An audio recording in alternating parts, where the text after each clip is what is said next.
Call the meeting to order at 9:02 a.m. I'd like to have the clerk conduct the roll call, please. Supervisor McCowan? Here. Supervisor Haschak? Present. Supervisor Dirty? Here. Supervisor Williams? Here. Chair Brown? Here. And I'd like to invite Rosanna Vera to lead us in the Pledge of Allegiance.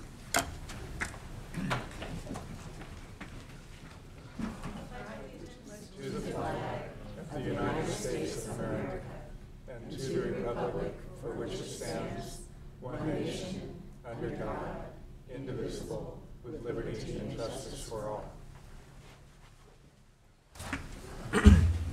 Thank you. Next, we'll go on to agenda item number 3, public expression.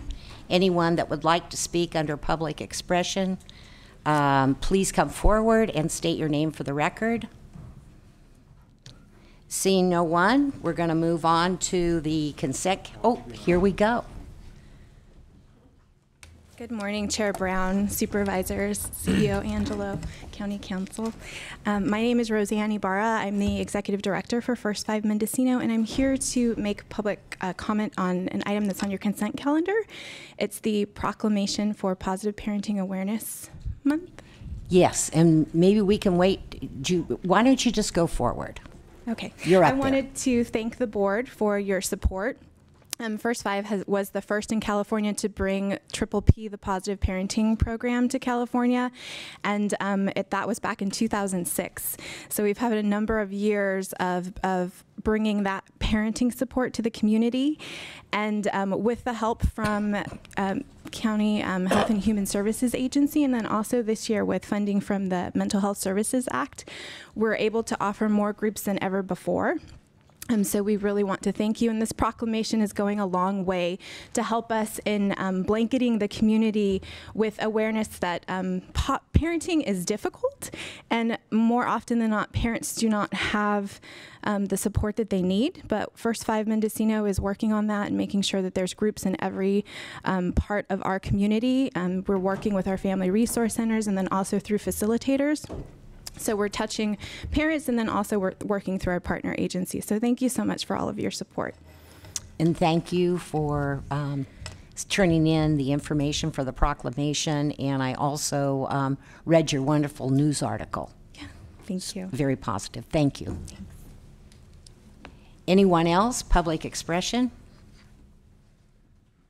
Good morning, Casey O'Neill, local farmer. I was not able to make the last meeting, so welcome to our new supervisors, and looking forward to the year to come.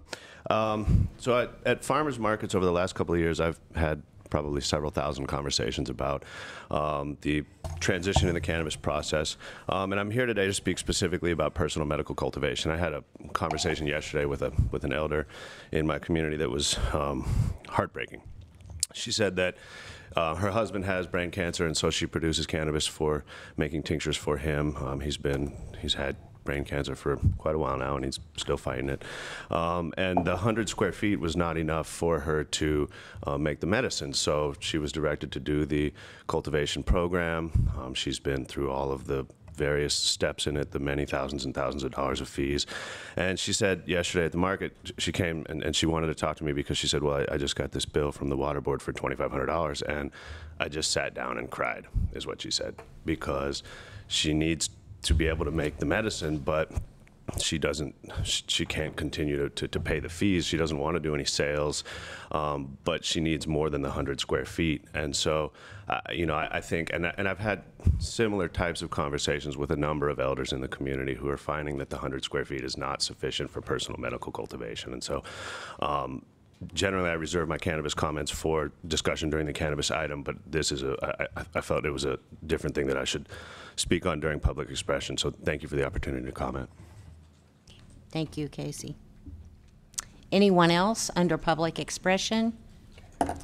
Seeing no one, we'll go to item 4 on the agenda, and that's our consent calendar. Have we established proper notice? Yes, proper notice has been established. Thank you. Supervisors, this is the time to identify items that you'd like pulled for separate consideration. And that would mean a separate vote, but as we move forward, you can comment on any of the consent calendar. Supervisor Haschek. Yes, I'd like to pull 4G.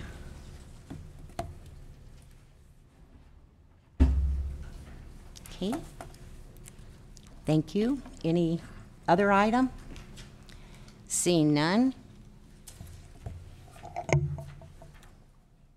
Any conversation about the other items?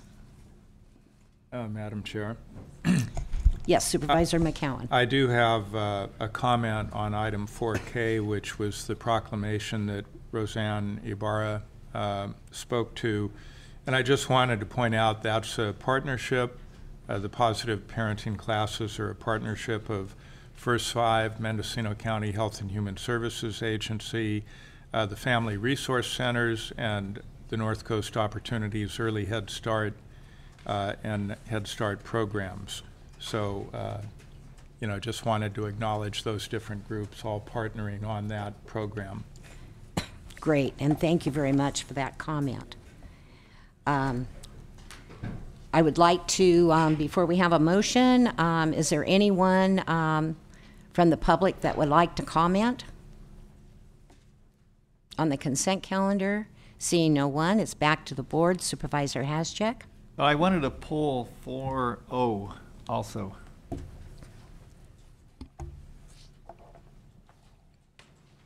Supervisor McCowan. Thank you, Madam Chair. I'll move approval of the consent calendar with the exception of items 4G and 4O, which have been pulled for separate consideration. Supervisor Jurdy. I'd like to second the motion and just make a quick note that item 4C is a letter from the board supporting Fort Bragg Councilmember Lindy Peters to a seat on the Coastal Commission. The governor, since the Coastal Commission was adopted, act was adopted, has one appointment of an elected official from Mendocino, Humboldt, or Del Norte counties, and there have been 6 different governors since the Coastal Act was adopted in the 70s. And to our knowledge, there has never been an elected official from Mendocino County. They've always been from Humboldt or Del Norte. So I just wanted to note that that was on the consent calendar, and there's a minor correction to that letter. And the minor correction, a new letter has been posted, is that correct? That can be considered by this board? Yes, the correction has been made to the letter. Okay. Supervisor McCowan? And is Mr. Peters mayor again this year? No, that was one of the corrections. It That- references, So that's a correction it that references needed that to he be was made. mayor Right. twice. Right. Thank you. Okay, any other comment? Okay, seeing none, we'll vote by the button.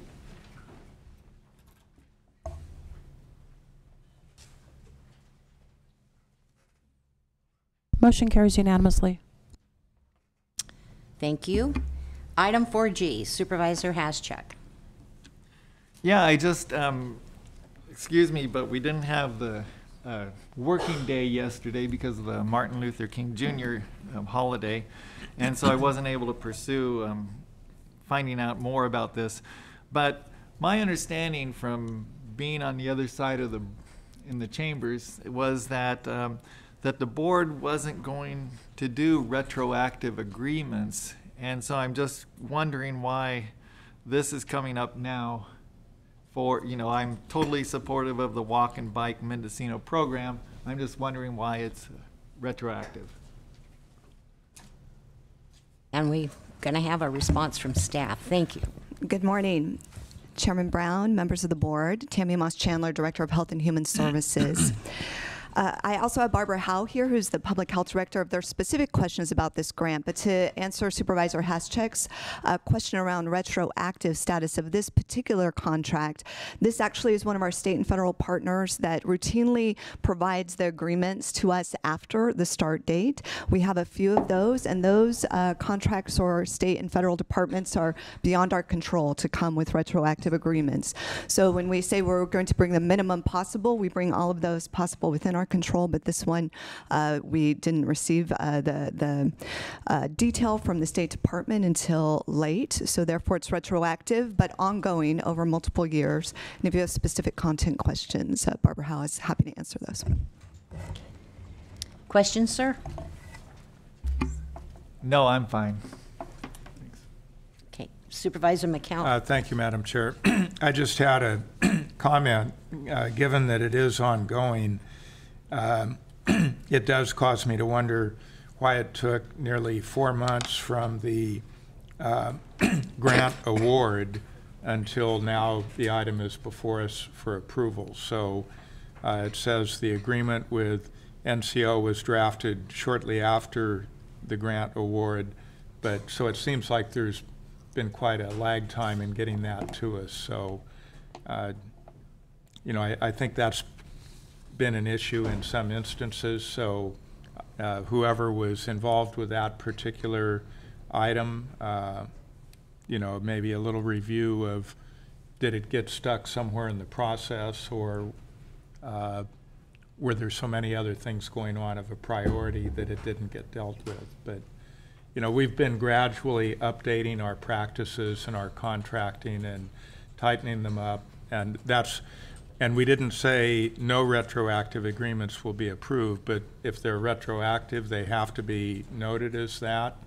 And typically, they would appear on the regular calendar unless it was due to some unavoidable circumstance.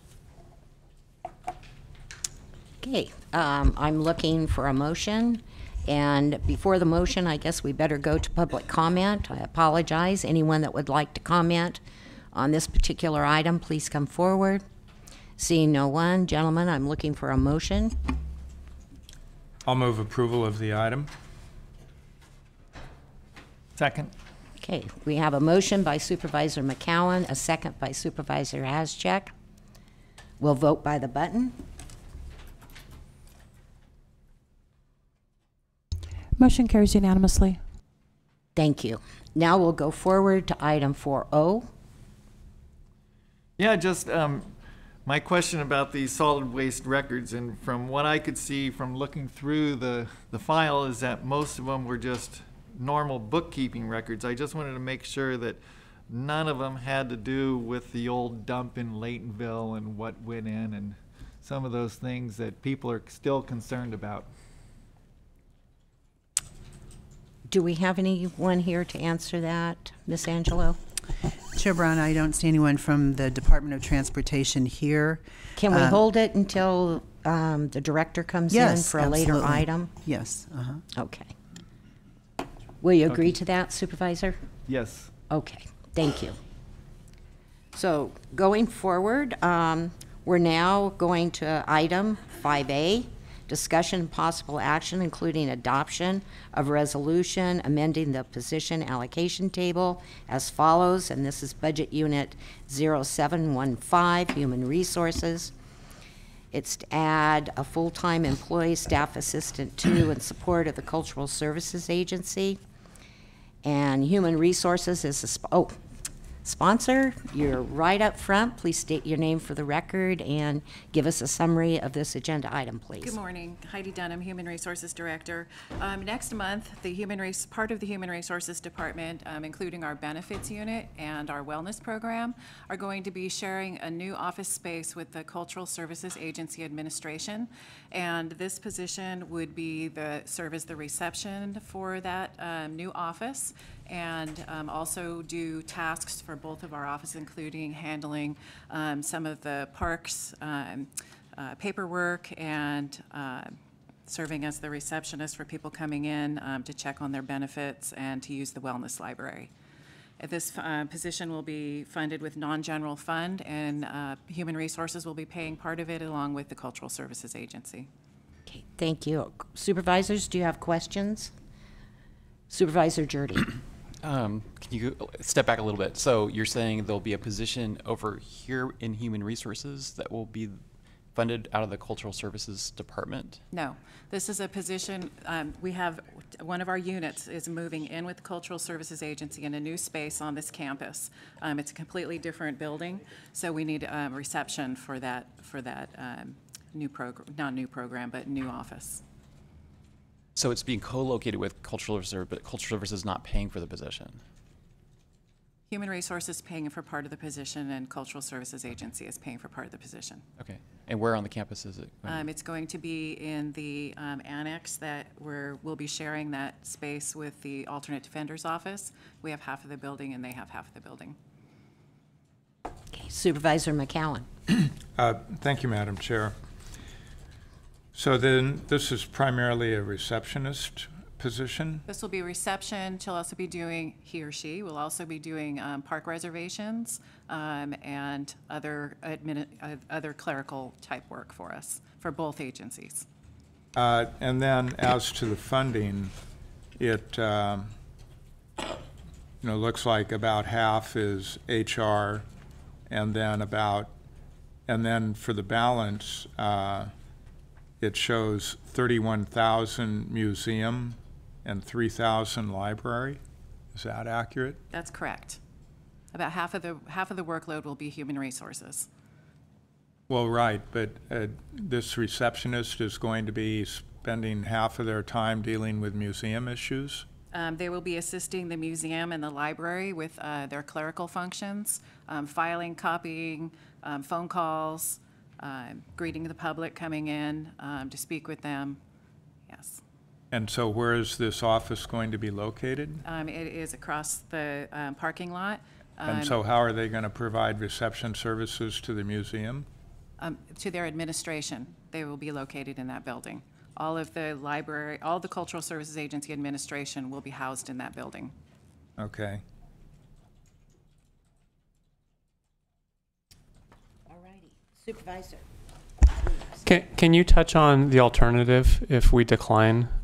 What do we lose and how will that be resolved? Sure. Hello, Board of Supervisors. Karen Horner, Cultural Services Agency Director and County Librarian. I just wanted to address the duties that they would do, half their pay that would come. It's actually going to come from general fund, which will be museum and parks. And the majority of their time will be handling the parks reservation. Since currently all the parks reservation is done through the executive offices, and it's extremely busy and time consuming. And so we're seeing that half of this person's time will be busy doing the park reservations. We're also looking to start maybe perhaps online reservations.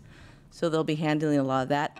Some assisting with clerical duties in terms of parks, mainly parks and museum. Just a tiny bit of the time might be assisting with the library administration just because we're so busy.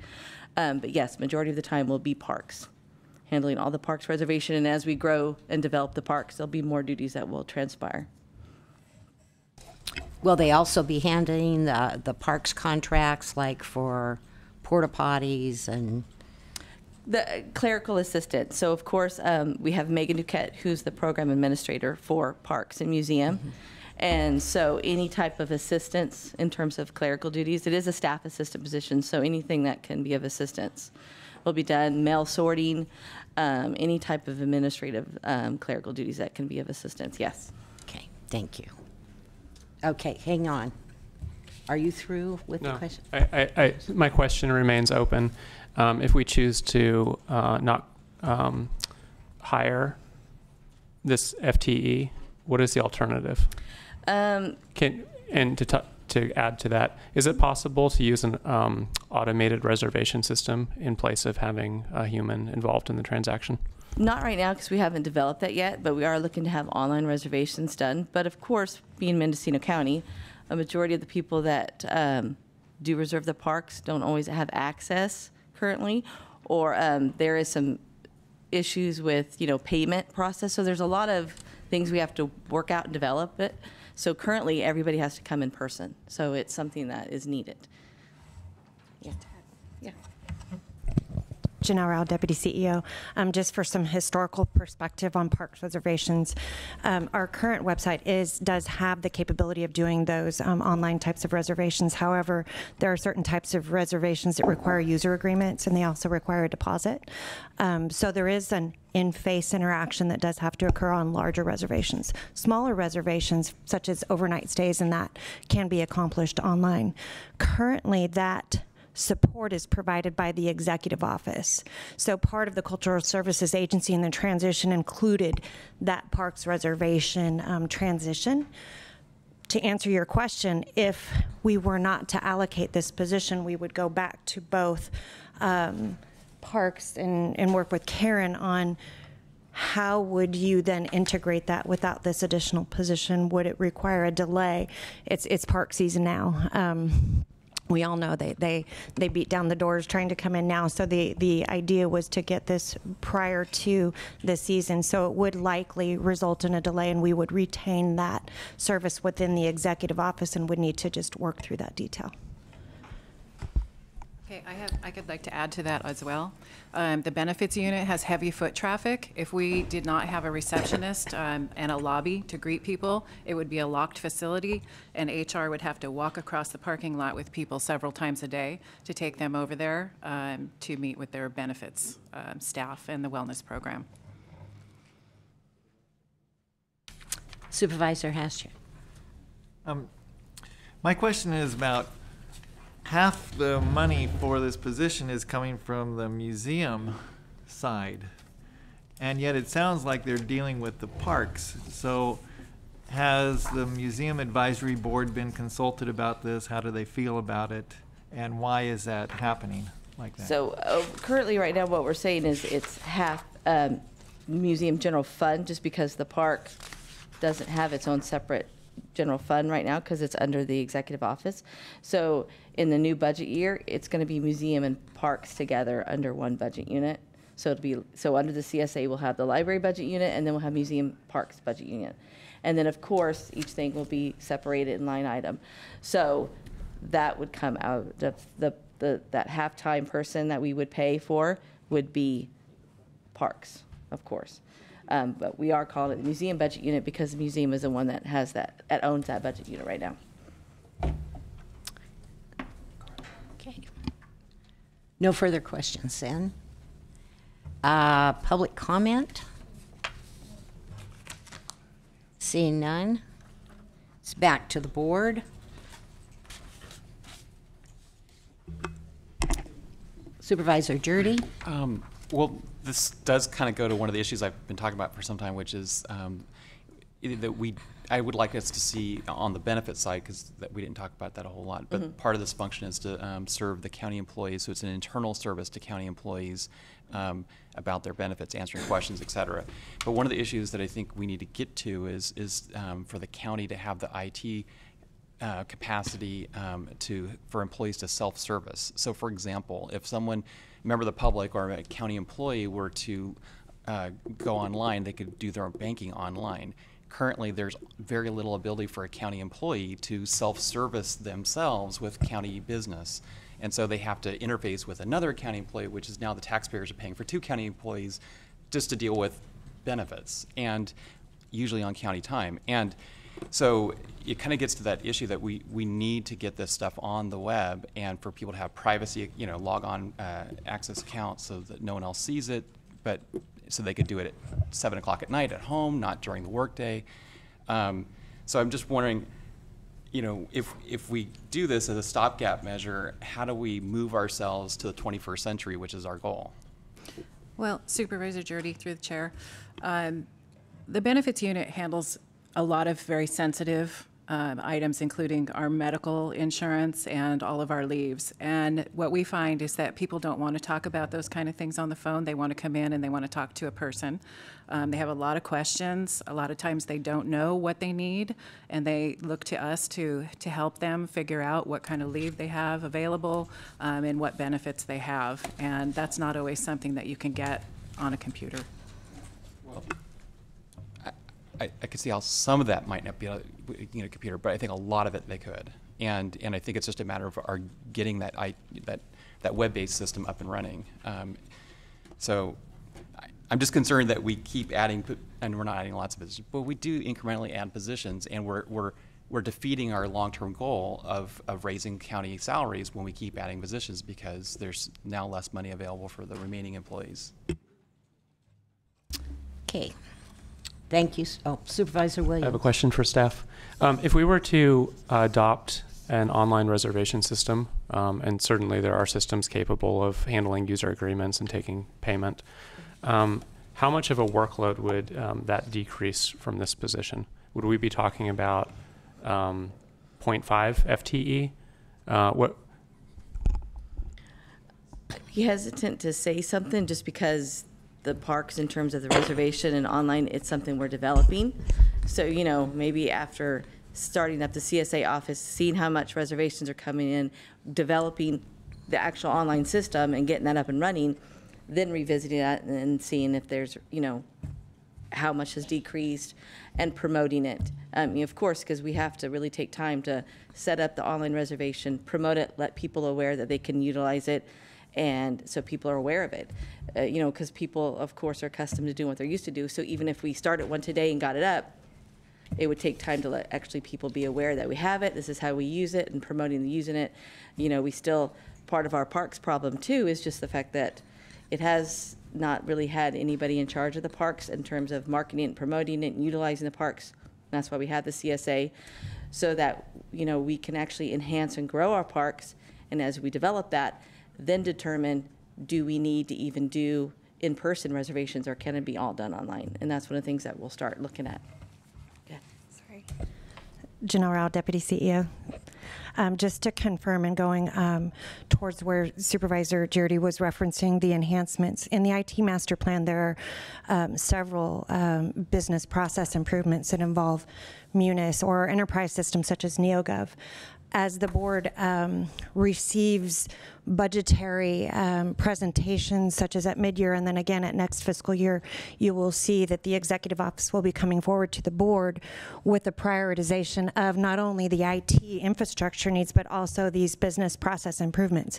Munis and NeoGov are at the forefront because, as you mentioned, there is a great deal of improvement in both areas that we could consider and bring forward. In addition to, under the parks reservation side of it, and where these salary percentages came up, a lot of it is guesswork, unfortunately, because we really aren't certain what the level of activity will be once we make these enhancements. So what I would suggest is that we would also come forward to the board with a more thorough percentage time split related to parks, museum, or library under that CSA administrative umbrella. So right now, we're suggesting that this is an accurate prediction of what those time allotments would be. To further speak to what Karen had referenced, Parks has never had an actual budget or an even line item assessment. When we presented the numbers under the CSA organization, we had taken percentage of time. We had taken information based on historical support to parks to come up with what we felt would be an adequate allotment of time. So that's just kind of giving you some past reference, and then to let you know when we come forward during budget, this is something we can touch on once the CSA and the administration is there under one roof, to really come back and say, well, perhaps it's a little more to the library versus museum and parks. So that's just to give a little more And previously, parks was under general services, Correct. which we do not have today. Correct.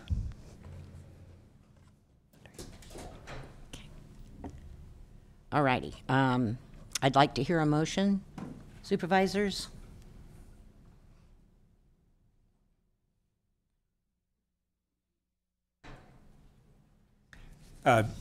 Frankly, typically the protocol is the supervisor who pulled an item for separate consideration would either move to approve or deny. Well, this is actually an Oh, agenda I'm sorry. item, I'm sorry. not consent I've calendar, completely Supervisor. spaced out, so I will move approval of the item. We have a motion by Supervisor McCowan. Do I hear a second? I'll second. Okay. Second by Supervisor Hascheck. We'll be voting by the button. So, a couple comments. Oh. So my concern is that that once positions are added, it's very difficult to eliminate them, even if the function goes away, and there's less incentive for staff to go to automation because now there's already a live body there who's filling that position. So that's why I'm going to vote no. Supervisor Williams. Adding on to that, I think it's critical that we move towards a more efficient process, and I would be in favor of entertaining this if we had an alternative also on the table of what the automated system would look like, what it would cost, how we would transition from this full-time position to something more automated. But without that, I can't support it. Okay. All righty. Supervisor McCowan. If I may, how long would it take potentially to come back with a plan for automation, and what would the ongoing impact be in the meantime? In terms of online, of course, that's working with IT and just setting it up and getting created, and we'll be coming to the board for some other issues with the parks in terms of updates and needs assessment type of situations. In terms of the impact, it would be hard just because, as we know, the CSA administration was the library administration. So I have, in terms of library administration, 2 staff. So who the majority of their time is library. And so to handle a constant influx of families, people coming in to reserve parks, we're talking Redwood Valley, you know, Low Gap birthday parties. It's a lot of foot traffic that's coming in the door to reserve. And so that would require my administrative assistant or my administrative manager of the library to stop what they're doing to go there and take park reservations. And that would be a big major impact on their duties and what they do. And so this position was to prevent any of that administrative staff from having to stop and delay what they're doing to handle a large influx of people coming in to set up park reservations. Supervisor McCowan, and we need to start wrapping this up. One last comment, but or a question. So I assume part of this is to make sure that we're properly accounting for where the expenses should go, rather than subsidizing the CSA with library staff. Is that accurate? I'm Heidi Dunham, Human Resources Director. Everybody will be using a timesheet that breaks down their hours based on what activities they're doing, so we will be able to track that time. Well, correct, but it's more difficult under the present circumstance where people are coming into the library asking questions that relate to other duties of other departments, if I understood you correctly. Yes, who's moving over to the CSA admin office? Of course, it's myself, Barb Chapman, who's my administrative services manager, Yoshiko Stevens, who's my administrative assistant, and then I also have 3 other library staff who is the only thing they're doing is library work. So I would not ask them or even ask them or expect them to do any museum or parks related duties.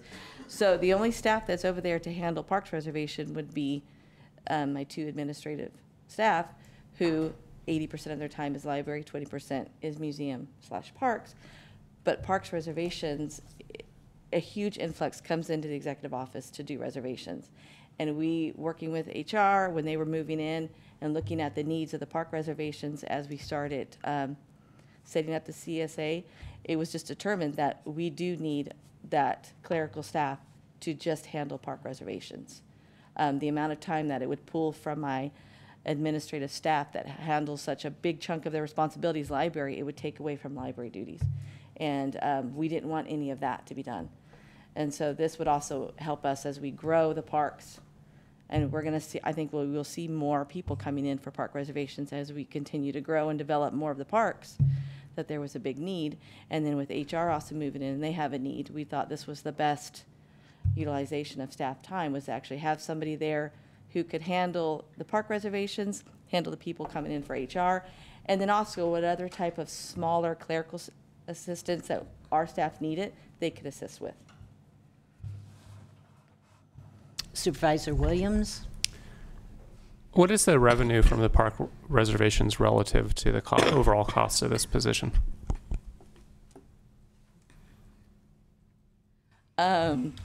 I would have to say, here comes Sarah.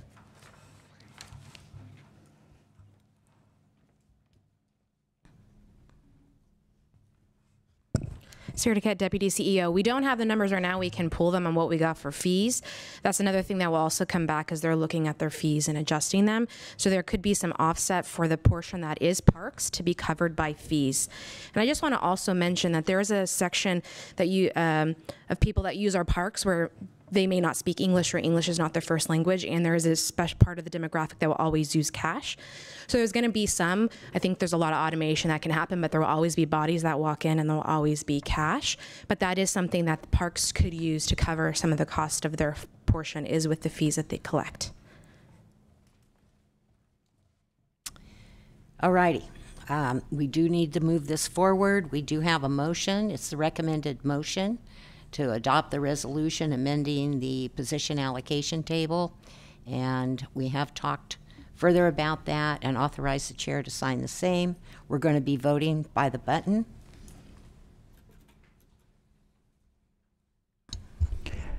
Motion carries with Supervisor Jardine Williams dissenting.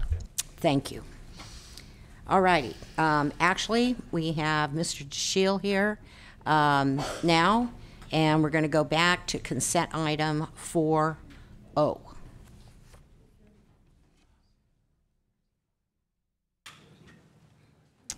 And let me get that.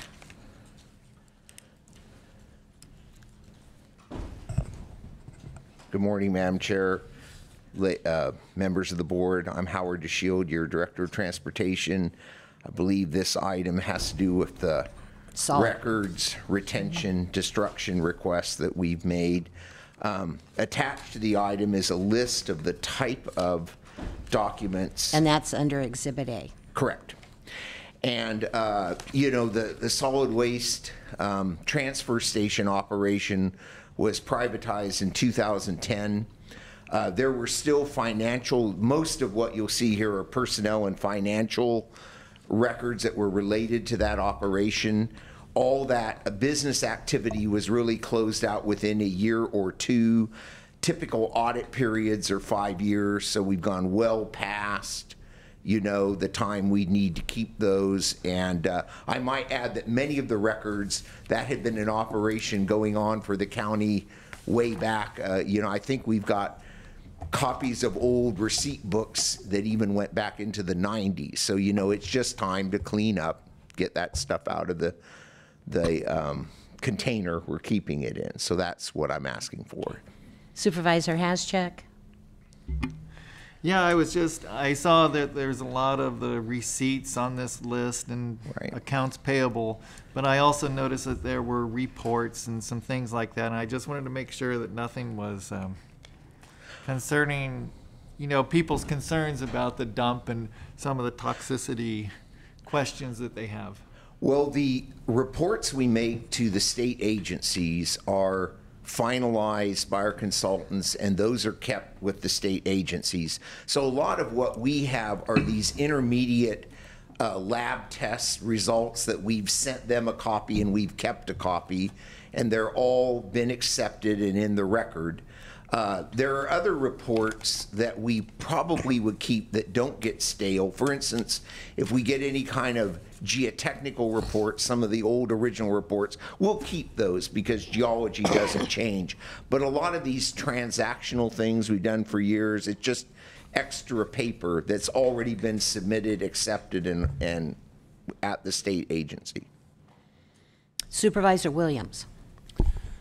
What would the cost be to drop all of these documents into a document scanner so that we have a digital archive without having to continue to maintain boxes of files?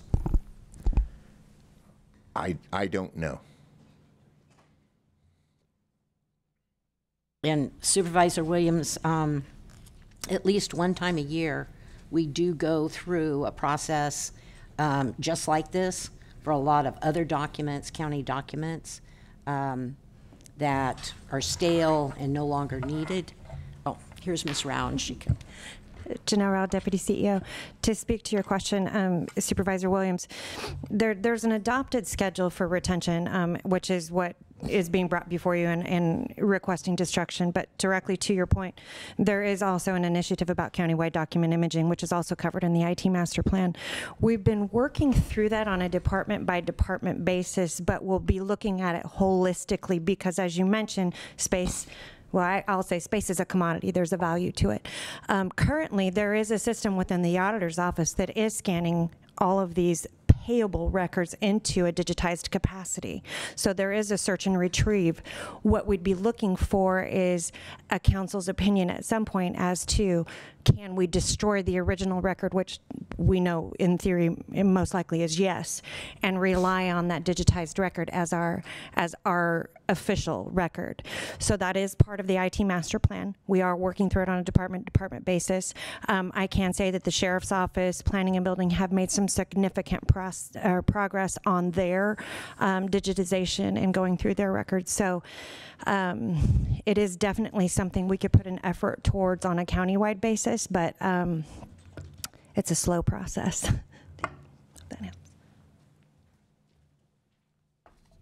Righty, Supervisor Hascheck, do you have a motion for us? Yes, I move to adopt the resolution authorizing the destruction of various county records related to previous solid waste operations countywide.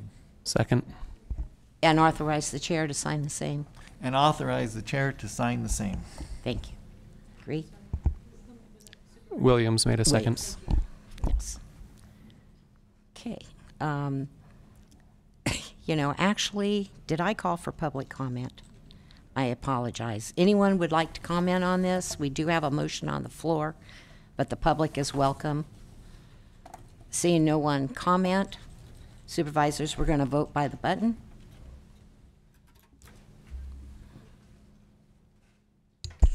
Motion carries unanimously. Okay, so that takes care of all the items on consent. Now we're going to item 5B, discussion and possible action, including adoption of a resolution to opt in to the California Complete Count Census 2020 program. The Executive Office and Health and Human Services Agency are the sponsor. I'm looking for an introduction of this item. Oh, Mr. Kett. Secretary Kett, Executive Office. Good morning, Chair, Board of Supervisors. We're here to talk a little bit about the Census 2020. It's coming up. It's a really big deal. So all our census count, those numbers go into our allocations for what we get for federal and state funding.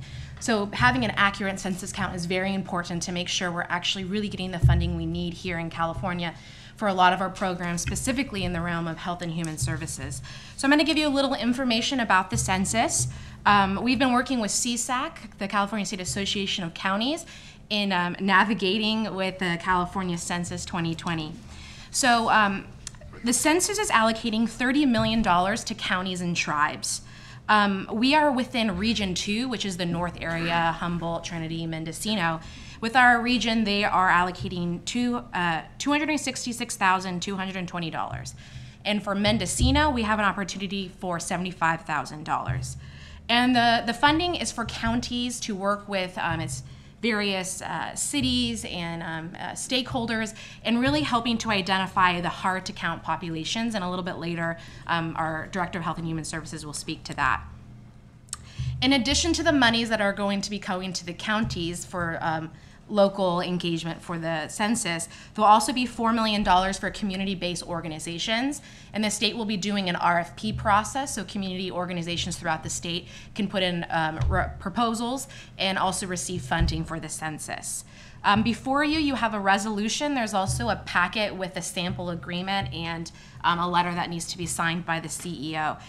To qualify for the $75,000 allocation, the county needs to adopt a resolution saying that we are indeed opting in, and authorize the CEO or his or her designee to sign the agreement and move forward with the next steps. So after we adopt the resolution and we sign the letter, we send it in, we can go ahead and finalize the agreement, and the standard agreement was a part of the package, and we'll be working then with the census group on submitting a strategic plan. So within the county, the Health and Human Services Agency has stepped up to the plate and said, we have an idea for this census fund and how we can use it in our community. So I'm going to pass it over to Tammy Moss-Chandler to talk a little bit about their vision for the census funding. Thank you, Sarah. So as Sarah stated, we have such a tremendous opportunity to address some of our undercounted populations and difficult to reach populations within Mendocino County, and actually address opportunities for future federal and state funding that certainly will benefit Health and Human Services Agency allocations, which are based in large part by formulas that address population bases, in particular target populations, as well as in the entire community. And also will impact federal and state funding allocations for other departments like Planning and Building Services, the Department of Transportation, and other opportunities for the county's fiscal health long term. So I'm very pleased today that we have actually Paula Cohen here. She's the retired CEO of Mendocino Coast Clinics, but she's a member of the Community Foundation of Mendocino County's board. And there's a national movement among community foundations to really support local efforts around outreach and engagement for addressing census count.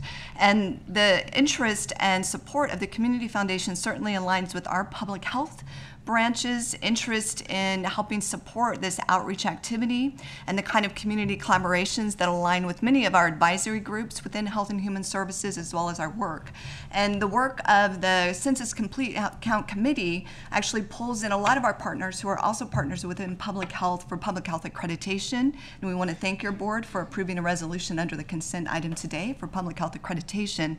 So Barbara Howe and Julie Beardsley are here, who are working closely on leading public health accreditation, and they'll be working with me across the agency around social services and some of our outreach efforts there, and in behavioral health, and with our community partners to really develop and kick off a local complete count committee next month, develop the strategic plan that we've already developed an initial work plan to meet the target goals of this funding, to have a local strategic plan in partnership with our community partners, and we're happy to come back to the board later in the spring to share that information.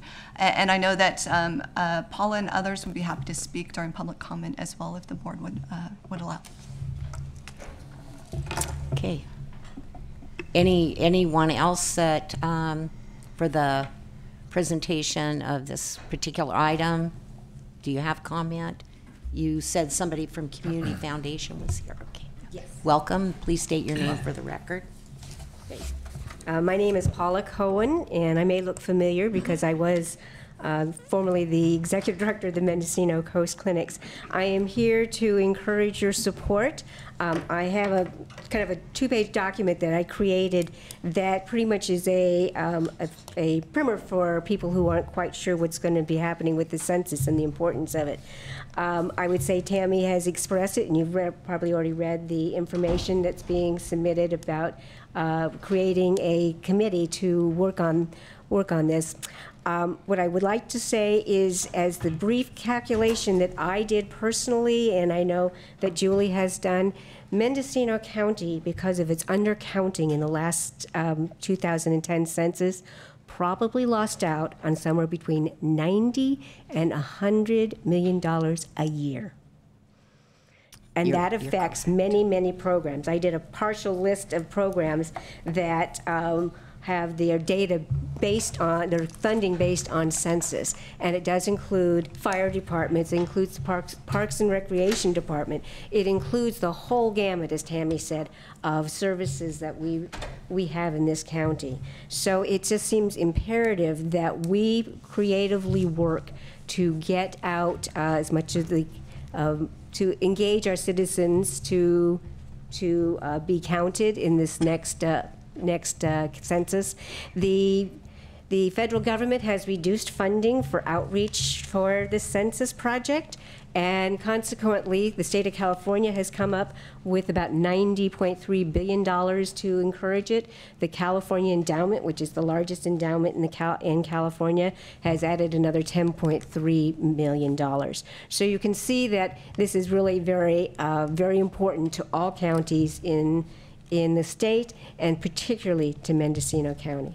So I'm not sure how I get this document out to all of you. Go to the clerk.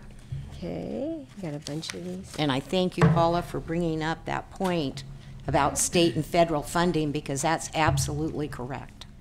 I will say for the Community Foundation, that was the big thing that was able to get us to support this. So we will be working actively to help whatever way we can with our local partners throughout the county to get this taken care of. Okay. And one point that wasn't brought up, that the actual Census group is changing some of their processes. Most definitely. And a lot of it's going to be by computer. And so that's a challenge for us when we start thinking about hard to reach population, because in many of our areas in our county, as we all know, you don't have the ability to go on the computer to go through the census and answer all their questions. And there's more points that I have seen that have been extremely difficult, and the census not working with the postal system. Yep. Census goes to road addresses. Well, look how many people have P.O. Box. All those get sent back. And we all know when you get out in the rural areas where a mailman's not dropping off mail, there's many locked gates to go through. So I think we were very undercounted the last time around in exactly the amount of funding that we have missed out on as a result. So I really felt good when I saw Mendocino step up and apply for this funding so we can reach all of our population and be able to get people involved. And many of the people out in the very rural areas can come to our libraries and I'm sure go on computer there. But this is partly what this funding is for, the $75,000, so we can get out there and tell people how to do it. And it's an education as well. Supervisor Williams. Are you ready for a motion? Got to have public comment first. Anyway, that was it. I would say one of the huge challenges is going to be the one about the post office boxes. Many rural counties and groups in those counties did write to the U.S. Bureau of Census to say, this is not really functioning for us, but I don't think that we were heard. No, and it takes a collaboration. Yeah. Gee, two federal agencies working together. What a concept, Yeah. And I know for a fact that large mail, the U.S. mail, bins that they have, returned all those censuses the last time. Yeah. So, that's we're going to be on it this year. We're Great. going to be much better situated with our group to help promote it. Great. Public comment, please. Anyone that would like to comment, please come forward. Seeing no one, it's back to the board. Supervisor Haschak. I certainly agree that this is a critical issue, and undercounting has been affecting us in Mendocino County and California for a long time, especially with our demographics. So the money is a big part of the problem or reason that we need to do this. But the other is about power, and it's in our democratic system that we have where we get power from representation, and we get representation by population counts. And so that's a critical issue too, that we need as many people counted as possible. 100% would be great, because that gives us more buy-in into the democratic process. And you brought up a very excellent point, one that I hadn't thought of, but thought of it earlier. Supervisor Williams, you have a motion. I move we adopt resolution to opt into the California Complete Count Census 2020 program and authorize chair to sign same. Second. Okay, we have a motion by Supervisor Williams, a second by Supervisor McCowan. Let's vote by the button. Motion carries unanimously. Thank you. And thank you, staff. Moving on to agenda item number 6A. This is discussion and possible action regarding authorization to waive a permit fee or fees associated with the Gualala Air Ambulance landing pad at Redwood Coast Medical Services. Supervisor Williams is the sponsor and will do the introduction. So, as we all know, emergency services in the rural areas are very difficult to provide. One of the key components we rely on is the air ambulance to move critically injured and sick patients to appropriate definitive care, typically out of county. For example, Sonoma County for the nearest trauma center. RCMS has been operating this helicopter landing pad exclusively for transporting ill patients since the mid-1980s. And it's my understanding they purchased this property with the asphalt already in place, and they believed they were buying a helipad. The air ambulance operation on a case-by-case, incident-by-incident basis the crew has to evaluate whether the conditions are safe. They're always trying to ride that line of transporting as many critically sick patients as possible without putting their crews at risk. And it is highly dangerous. They have lost helicopters. We've had accidents in our county. RCMS has been working on improving the safety of this landing pad by adding minor enhancements, lights, a windsock. And I think staff has done everything right with process in coming up with a total of approximately $20,000 in fees. But if we zoom out and look at the big picture, this is a county obligation to make sure our most vulnerable residents can get to the appropriate care. Rather than seeing RCMS as the applicant, I'm suggesting we see them as a partner in meeting our obligation to ensure emergency transport. And so I'm proposing that we waive the approximate $9,700 of planning costs and allow RCMS to continue with this project. Thank you, Supervisor. Supervisor McCowan. Well, thank you, Madam Chair, and I recognize staff. Perhaps we could hear their response, and then I have some comments. Okay, we'll go forward then. If there's no questions of Supervisor Williams, staff, will you continue with the introduction? Thank you, Madam Chair. Julia Acker-Krog, Chief Planner for the department. And I can just follow up. I've been working on this issue for, I think, the last 2, probably going on close to 3 years now that we've been talking with Redwood Coast Medical Services. And Supervisor Williams is exactly correct. We've been looking at this site and trying to come up with a way to make the path of least resistance for Redwood Coast Medical Services, given that they essentially were gifted or purchased a property where they believed that this helipad was legally permitted at that time. We've done extensive research looking through all past approvals at the site and have not been able to verify that it was legally permitted there to begin with.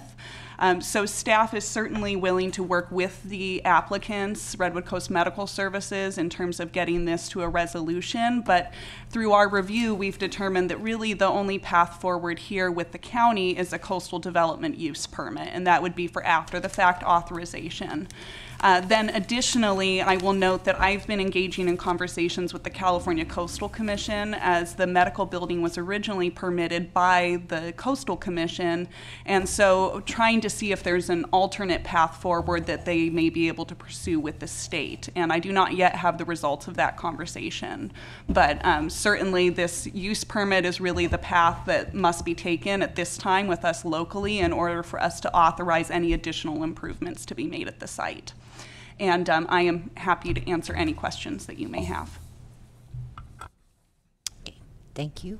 One thing, Madam Chair, if I could add about this discussion of fee waivers, you know, only being here 3 months, but looking at this process on the coastal development permit is very extensive for staffing, and we you know are down 3 planners right now, and our workload is heavy. I am just generally my position on fee waivers is I don't recommend them.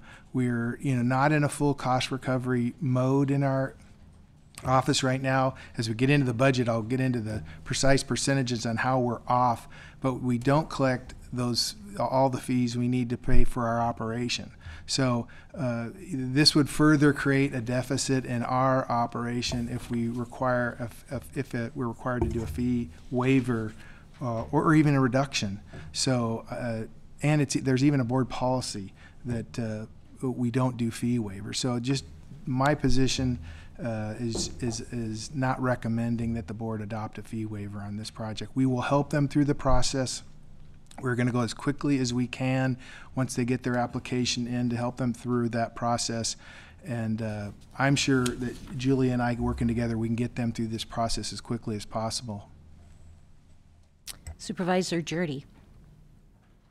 Well, there were a couple pens, might have been before mine, but I'll just add that we have a voter-approved cannabis tax with a voluntary advisory that went with it, and the voluntary advisory that the board placed on the agenda that was also approved by the voters said that the voters wanted to see a majority of those funds from the cannabis tax spent on enforcement, maintenance of roads, expanded mental health service, and fire and emergency medical services. So rather than seeing this as a fee waiver, I'd rather see it as one of the ways in which we're using a portion of the cannabis tax revenues to pay either all or part of this fee.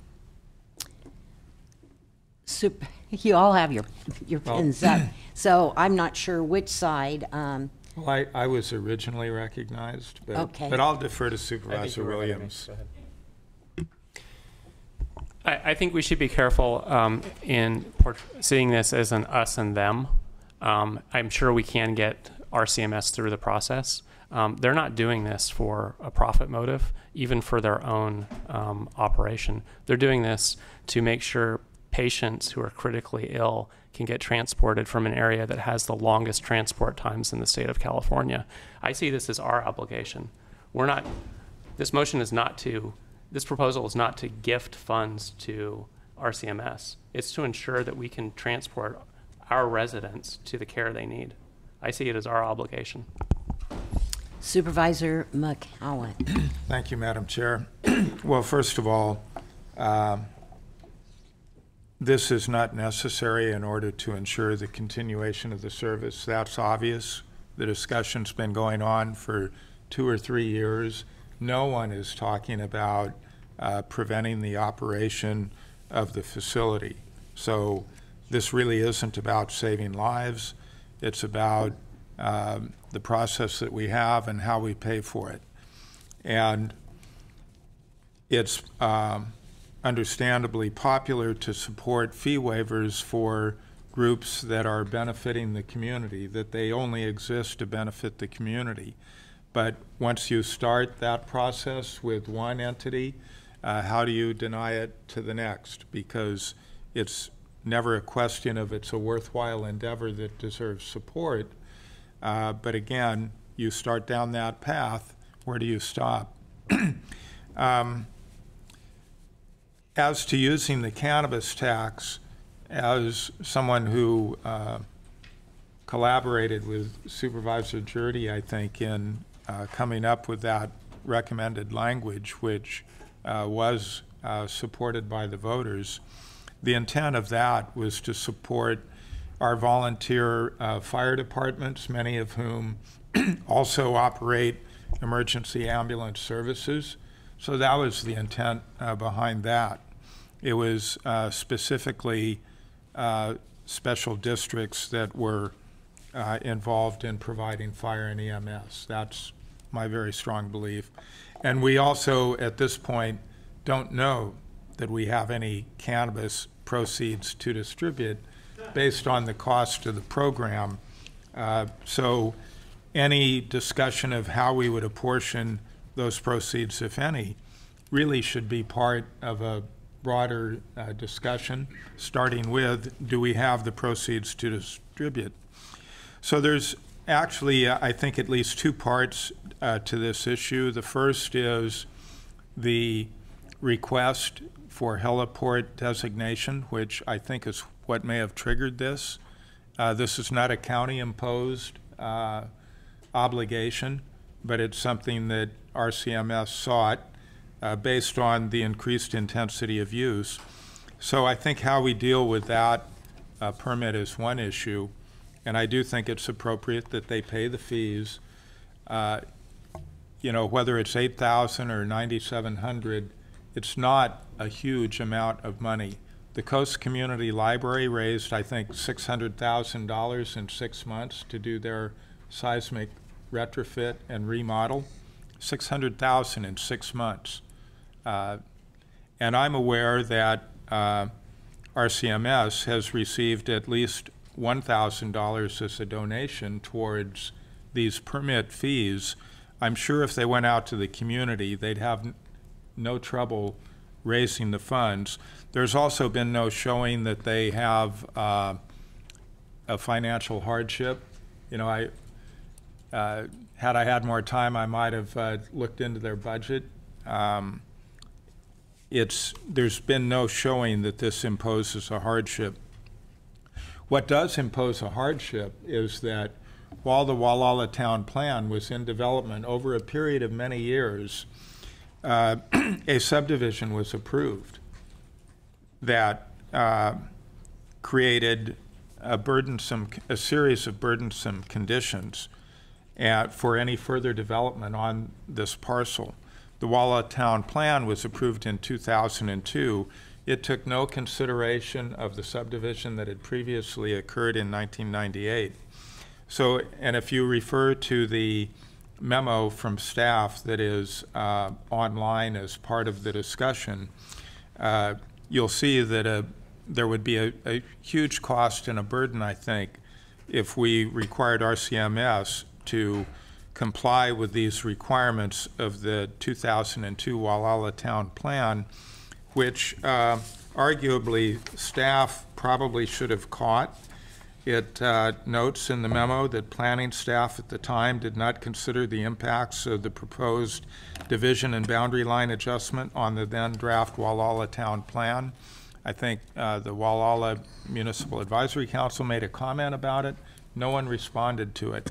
So I think an appropriate middle course, and given that staff has probably already spent the full amount of time paid for by the proposed permit fees, I think an appropriate resolution would be that RCMS pay for the coastal development permit, but that the county be responsible for updating the Gualala Town Plan, since arguably the county is responsible for that situation. Supervisor Haschak.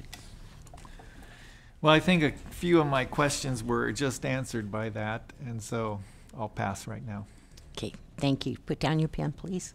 Supervisor Williams. If I may ask staff, the status of the project, have the improvements been made, and what position will it leave them in if they don't have a permit? Do they need to remove lighting? Thank you. So Julia Acker-Krog, Chief Planner. So with right now, the Redwood Coast Medical Services, they have existing at the site is an asphalt paved area with markings, lighting, and I believe a windsock that's all up at the facility right now.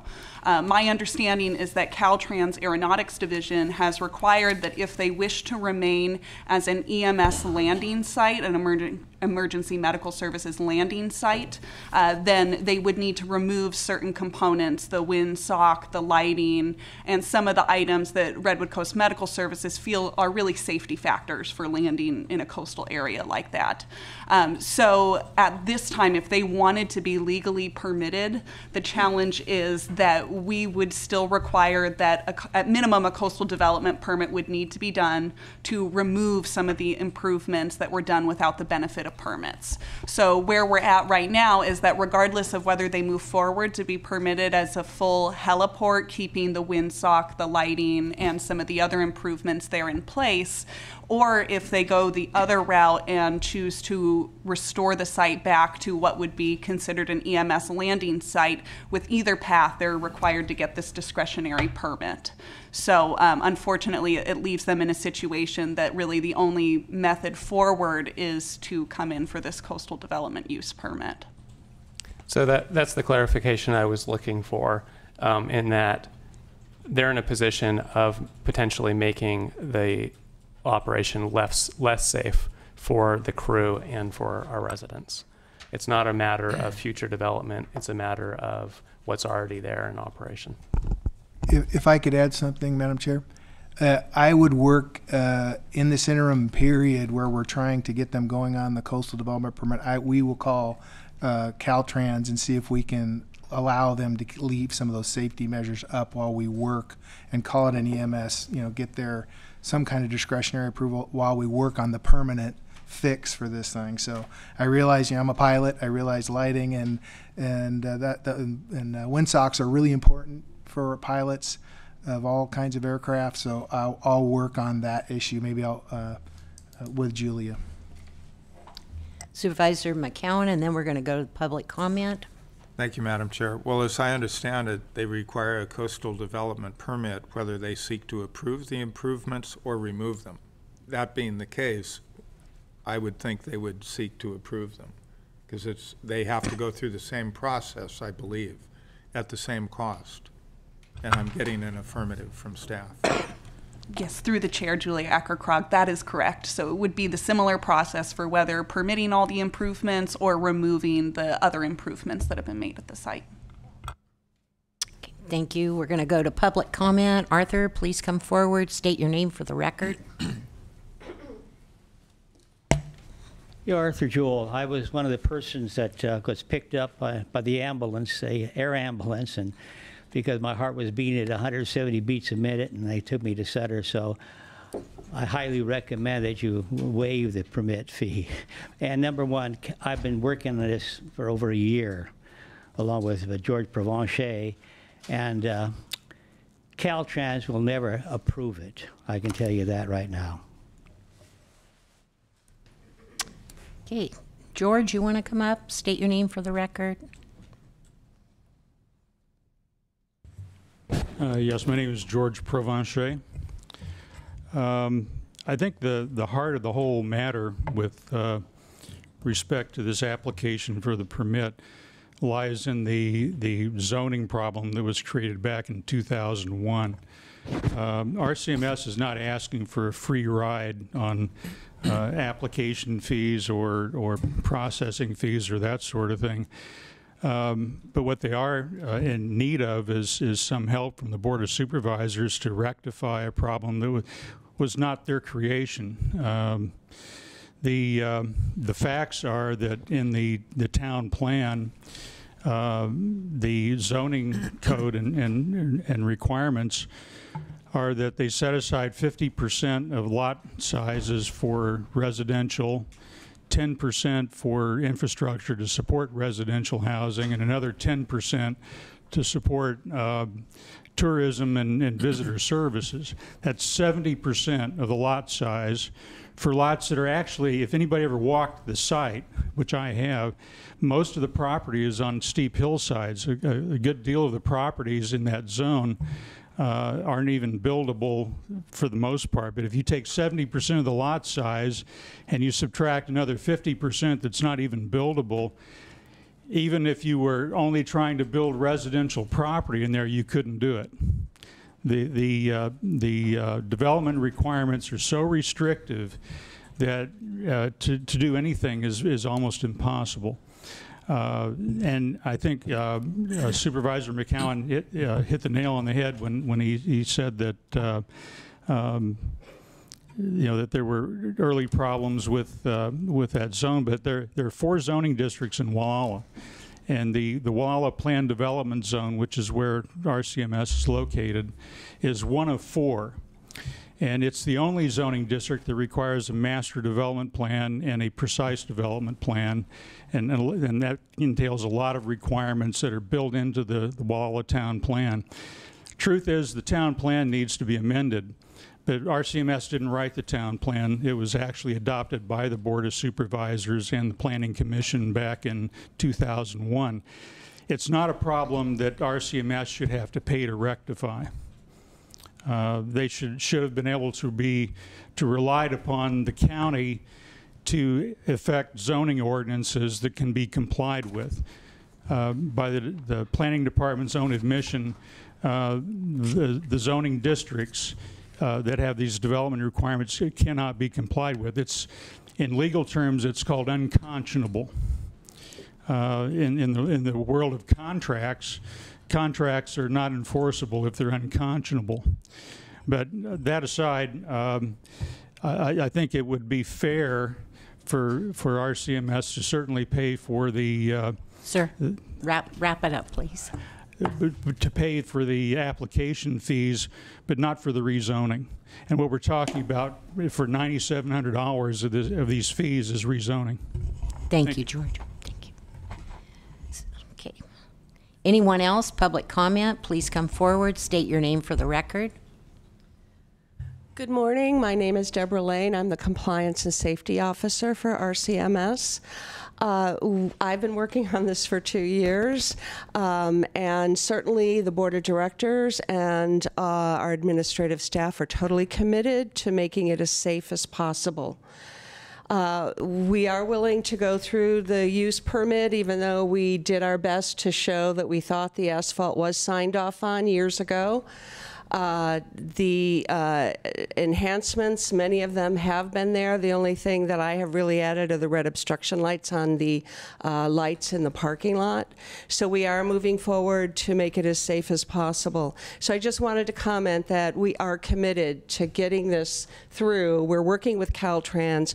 Caltrans is allowing us to keep those safety measures as long as we're moving forward with the permitting process and the resolution from the board. And I thank you all for your support.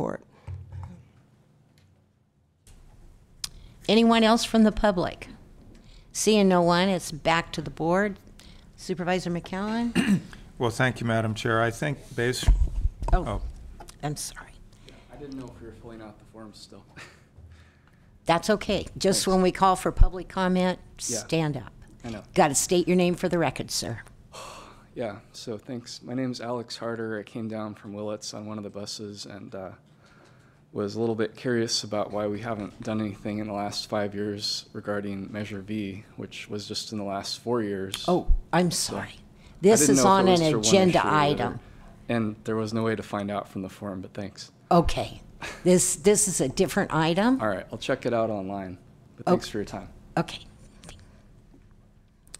So back to the board. Supervisor McCowan? Thank you, Madam Chair. Well, based on the public comment, it sounds like Redwood Coast Medical is willing to go through the normal process, pay the normal fees. What they're not willing to do, and which would be completely inequitable and probably impossible to comply with, are the requirements of the Gualala Town Plan that were adopted in 2002. And I'll state again, I think the county bears responsibility for creating that situation and should be responsible for addressing it. So I do think an appropriate middle course would be to waive any requirement that they be responsible for the necessary amendments to the Gualala Town Plan or compliance with it, that the county take responsibility for that, but that they go through the normal permit process. Okay, I'm going to be looking for a motion that needs to come forward. Supervisor McCowan? Thank you, Madam Chair. I move that the county accept responsibility for any amendments or compliance. Pardon? Oh, I'm sorry. I have county accept responsibility for any. Can you proceed from there, please? Just a second here. For any amendments or compliance issues associated with the Gualala Town Plan, but that RCMS go through the normal coastal development permitting process for approval of the heliport. If I may, through the chair, Julia Acker-Krog, I'll just clarify that's a coastal development use permit process. Thank you. Coastal development use permit process. Correct terminology, but I'm going to give, before I even entertain a second, I want the clerk to be able to get the motion down and reread it to us before we have a second or any other discussion. I believe I have the motion as county accept responsibility for any amendments or compliance issues associated with the Gualala Town Plan, but that RCS go through the normal coastal development permitting process for approval of the heliport. Supervisor McCown. Coastal development major use permit process. Okay, there was the correction then. So I think we have the motion. Is there a second? I'd like to amend it if possible. I think before we can Well, it could fail further for lack of a discuss- second, or Yeah, we need or- to- I will second it, and I would like to amend it. Go ahead, Supervisor Williams. With suggestion. And ask Coastal Commission to waive fees for the coastal development major use permit. So they would pay the county fees, but potentially we would seek relief from the Coastal Commission fees. Correct. I will accept that amendment. If I may, through the chair, staff will need a little bit of clarification on that. So if I can understand correctly, the suggestion was to also ask Coastal Commission to waive any fees associated with their office. Is that correct? Correct.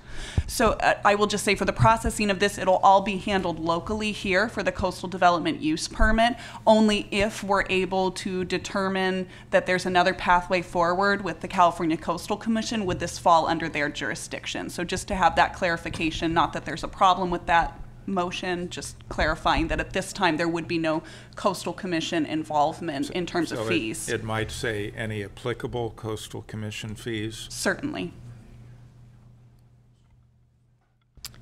So we have an amendment to the motion. I accept it. So the maker of the motion accepts it. The second accepts it because he's the one that has made the amendment. Any other questions? Could I restate the motion for clarification, please? The Okay. amended motion. Go forward. The county accept responsibility for any amendments or compliance issues associated with the Gualala Town Plan, but that RCS go through the normal coastal development major use permitting process for approval of the heliport, with the request that the Coastal Commission waive any applicable fees for coastal development major use permitting permit. Is that correct? Waive any applicable Coastal Commission fees.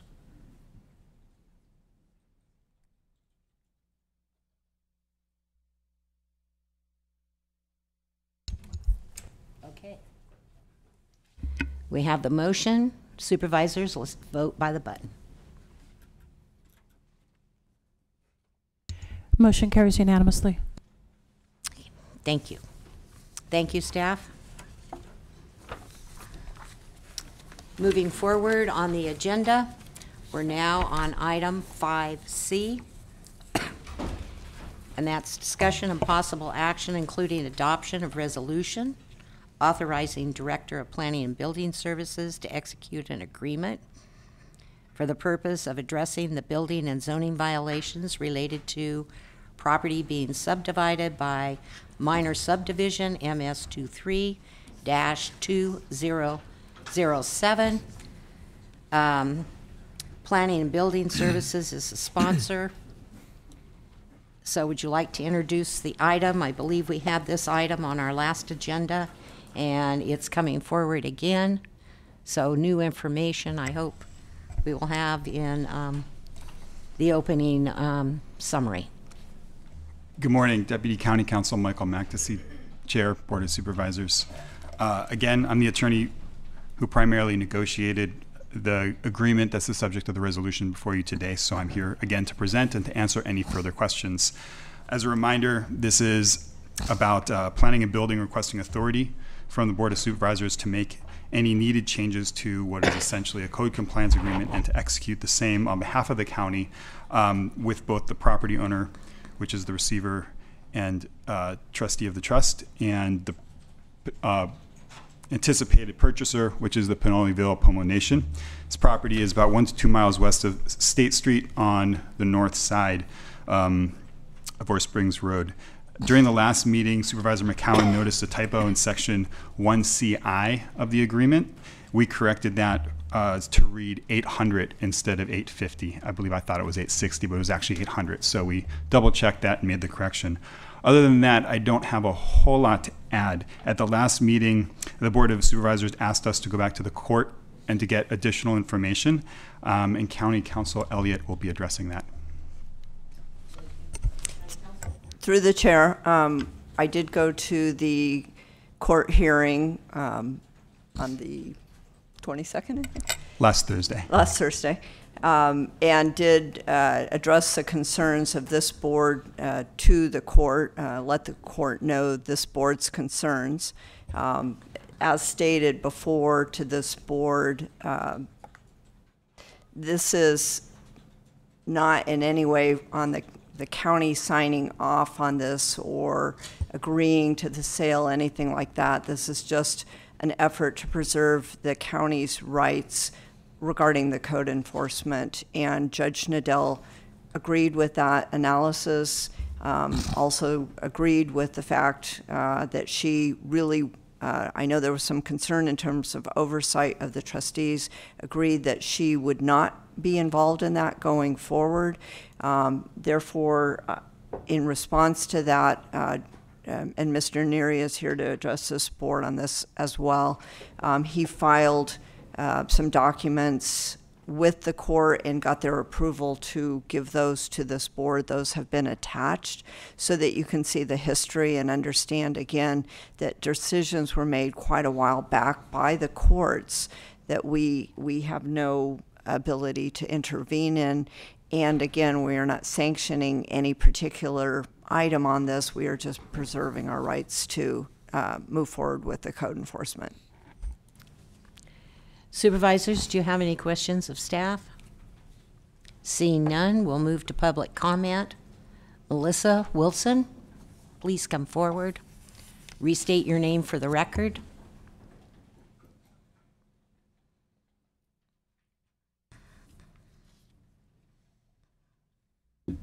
Hello, my name is Melissa Wilson, and I'm here. Thank you so much for hearing my comments. I'm here today to beg you not to pass the MOUs. This is a complete atrocity. What she just stated never happened in court. We were there, we were present, we heard what was asked of the court. None of your concerns that you voiced in this room on public record, on video, were asked to the judge. So that comment is not true. So the questions that you posed to Kathleen Elliott were not answered. I'm here today to ask you, to beg you, to stand up for not only people's rights, their birthrights, their religious rights, but they have amended the fact that there is a map that we are going to show you that states that Christopher Neary, Julia from the staff, just verified that he changed the plot lines so it eliminates Indian burial grounds. How can this be? This is their religious right. This is their birthright in order to be able to be buried with their ancestors. This is not appropriate. And if you pass this, you're taking party to this whole process. I understand that Christopher Neary has made the statement that all of this has been decided in the courts, but he's not even sticking to what the court has issued. This is public record. It states right here that there are 2 cemeteries with the map that we just blew up that the gentleman that will speak after me will show you. It shows you that they have changed and eliminated addressing the 2nd cemetery, which the court clearly states that they have to address. So I'm begging you to not pass this, put it to a table and let this be worked out in the proper sense.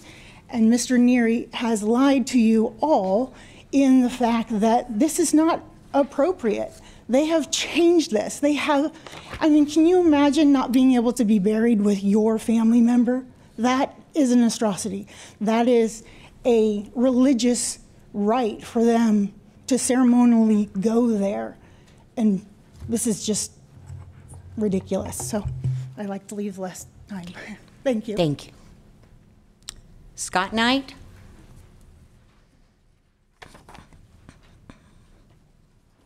I have the map that she's talking about. I'm Scott Knight. I'm a beneficiary for the property in question. Yeah, we have a lot of issues, and we know that you guys are not the court. You didn't make the decisions on the property being sold and who it's being sold to.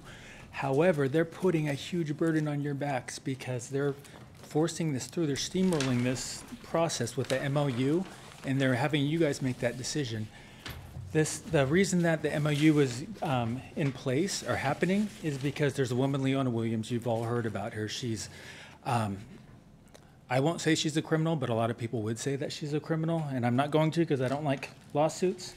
So I'm just going to say that a lot of people say that she's a criminal, and she has a lot of issues going on. She has multiple RICO acts along with her entire family members who are being indicted for RICO acts in court on a $20 million lawsuit. Excuse me, if I may, you should speak to this issue in front of us. Yes. And the map. And not the tribe. Well, actually, it all ties together, and I'm just showing how the MOU is an appeasement for her. Her lawyer, Mr. McCoy, who is he's a lawyer for Indian gaming. He's funded over $1 billion in Indian gaming. So he has the investor for Leona Williams. Investors of that type don't give money when they don't have a potential profit involved. So what is the potential profit involved with this property that they're going to be making? Because they're not supposed to do anything with this property. But what I want to show is that they're pushing this through and they're using a fake appraisal for it. The appraisal of this property is worth so much more. We have a the year 2000 appraisal that came in at $872,000. That's a document of the court. I have it right here in the year 2000. And it's just, if you look at the property, there's parcels broken up for the life estates. One, there's a cemetery here, that's a parcel, 5-acre parcel, another life estate, another life estate. The residual 42 acres are open, usable area. They're separated by a subdivision that we were forced to pay for. The beneficiaries were forced to pay for this out of the sale price. So we're not getting the benefit of that. In the appraisal that he has, that Neary has, he's encumbering the entire property as one property, and he's saying that they're not going to be able to use the property because of the cemeteries and the life estates. That's entirely untrue. This is all usable. All of this is usable, and they know that. And it can be subdivided, and it's a mile from the high school, and the property next door is a vineyard that's going to be adversely possessed. So it's going to be a straight shot to the high school. This is prime real estate, and his appraisal is for $350,000. So this appraisal that was in 2000 is $872,000 for the 42 acres that are usable in 2000. When we purchased our first home in the year 2000, that just recently sold for $1.65 million, more than triple. That's triple $872,000. That's the real value of this property, and they're trying to push this through before we can get an appraisal because Nadell just refused to give us a new appraisal because she said this is happening, that there's no time. And I tried to approach her 2 hearings ago, and she wouldn't let me speak, and I wanted to get the appraisal then, but she wouldn't even hear what I was there to talk about. Sorry, I got a lot of information that I'm trying to get out. Sure, and your time is up. Okay. Okay. We have copies of all of this if you would like. I have this appraisal if you would like. I have 100. Well, can I just say the last meeting, the hearing that you had, was filled with semantics, lies, and half-truths, and I was going to pinpoint every single one of those. Okay. And the main one is the MOU. If it doesn't happen, it was a fear tactic to tell you that if it's not approved, that they were going to sell the property as a whole without the subdivision. That can't happen. It's impossible to happen, and they were trying to give you a fear tactic. Thank you. Thank you. I appreciate your time. Hang on. So you've raised many issues. The one I'm most concerned about, because the 2002 court ruling did reference the cemeteries as needing to be preserved with access guaranteed for anyone who had rights to be buried there or relatives there. So you're saying that one of the cemeteries is being excluded from the lands that would be preserved for that use? True, yes, that's a huge issue. So there's a cemetery here, 5 acres. This one down here is on Dan Jackson's, what was on his property, on his life estate. So it's very ambiguous what they're doing with this one, but it's not protected. Like, it doesn't have its own parcel. So we'll seek clarification about the right of access to that cemetery. It's ambiguous. It's not really detailed. So there's a lot of things like that in this whole dealings that they're not dealing with, and they're trying to rush it through before we can actually have a chance in court. Thank because you. We've tried to contact lawyers, and there's lawyers that are scared to go and get us in the jail, so they won't represent us in Ukiah. But we do have a lawyer now. But So that. Thank you. Okay. We have to stop. All right, thank But you. I appreciate your time. Please do not pass Yeah, this we in beg the you to not pass this. It doesn't need to be. There's plenty. It's only to appease somebody who doesn't need to. Okay, thank you. Thank you. Bryce Knight.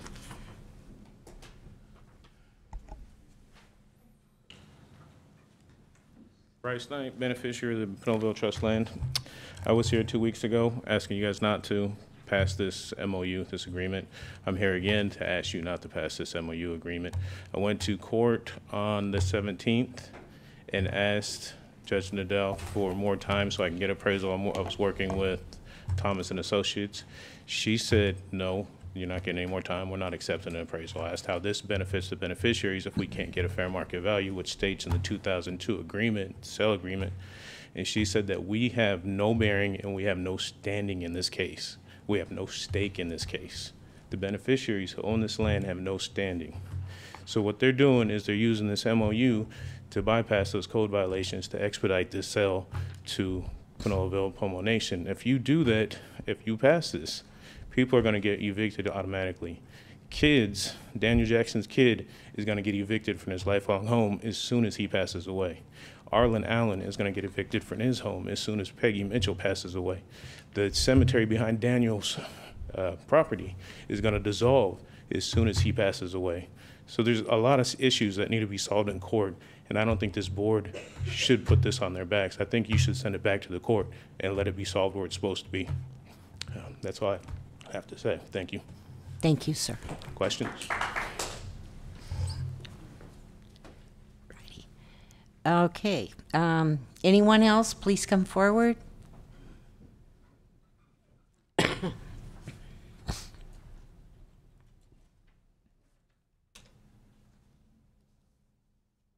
Hi, my name's Venus Oakland. I'm one of the 800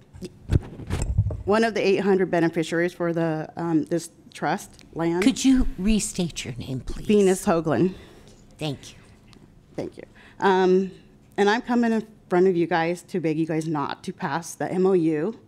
In court, the judge basically said you guys have no authority over the sale of this land or any jurisdiction.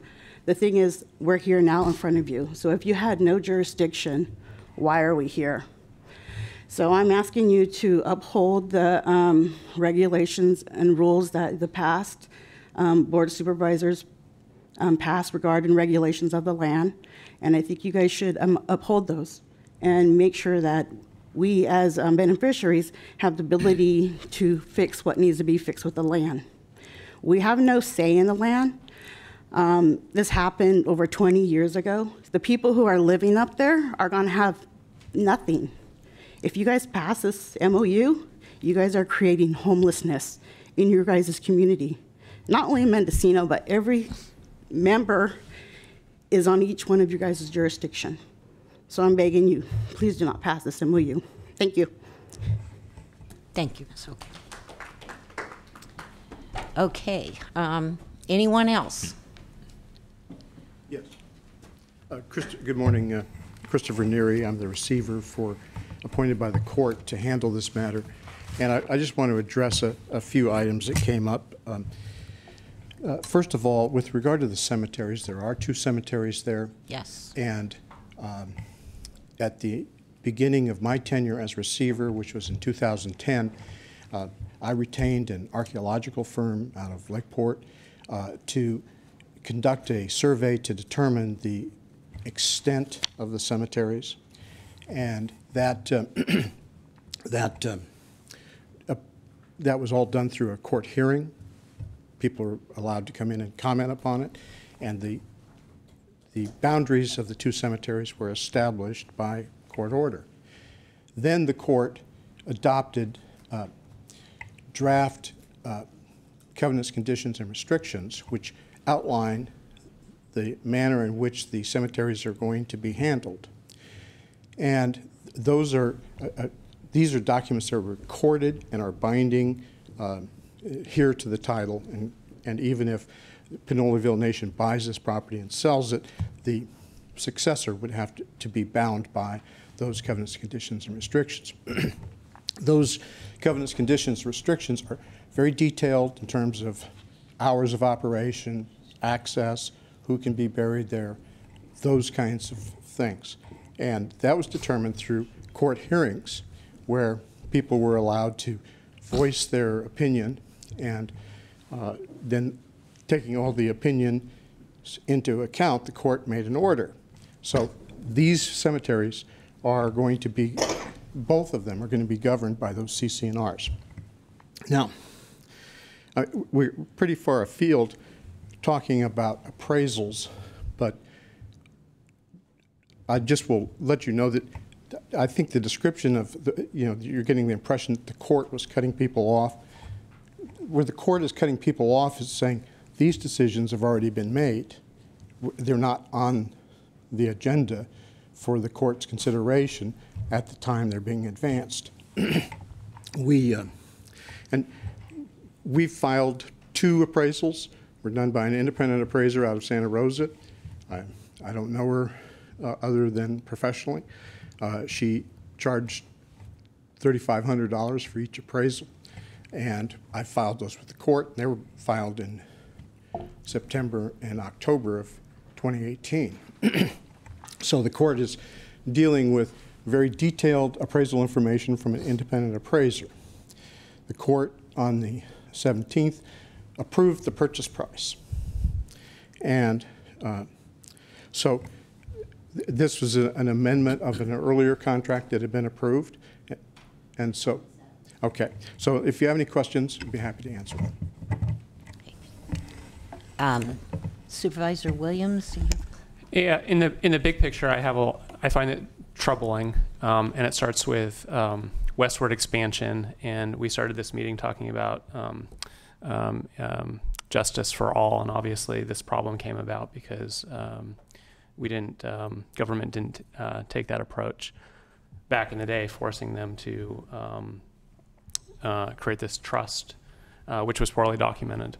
That said, I feel like it would be an abusive process for us to answer more than whether this addresses the code violations adequately.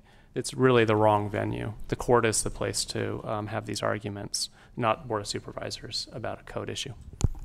And thank you for your statement.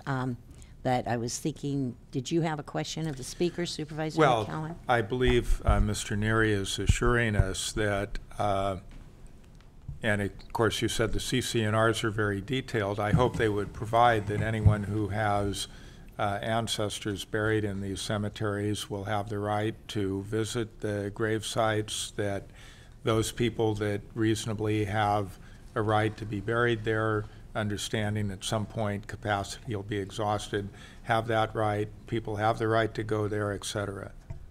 Yes, the CC&Rs address times that the cemeteries will be open to the public, and preventing any restrictions being placed on visiting. The decision of whether or not to close or keep the cemeteries open would be left with the landowner under those CC&Rs. And I think that the general impression is that the cemeteries will be closed, but the CC&Rs are very detailed. Well, and then the all of the documents before the court that have been approved by the court, however, do establish the boundaries of the cemeteries, and even though they may be closed, those boundaries cannot be reduced? Correct. Okay. And people who have a right to visit would still be able to visit, or when they're closed, will that be extinguished? No, absolutely. The right to visit is permanent and will be binding upon the owner of the land forever. Thank you. All righty, thank you. Seeing no further questions, I would like for County Council or Deputy Council to restate what action we're taking. None of the court actions do we have authority over, and the action that we're getting ready to take, please restate it to us and why. Deputy County Counsel Michael McTesey.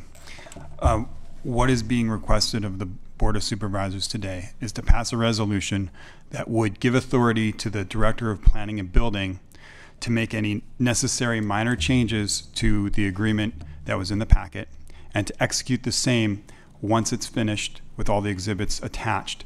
And what this agreement is essentially a code compliance agreement which addresses the current violations that are on the property. It provides a timeline to get it done. It sets aside money to do the work.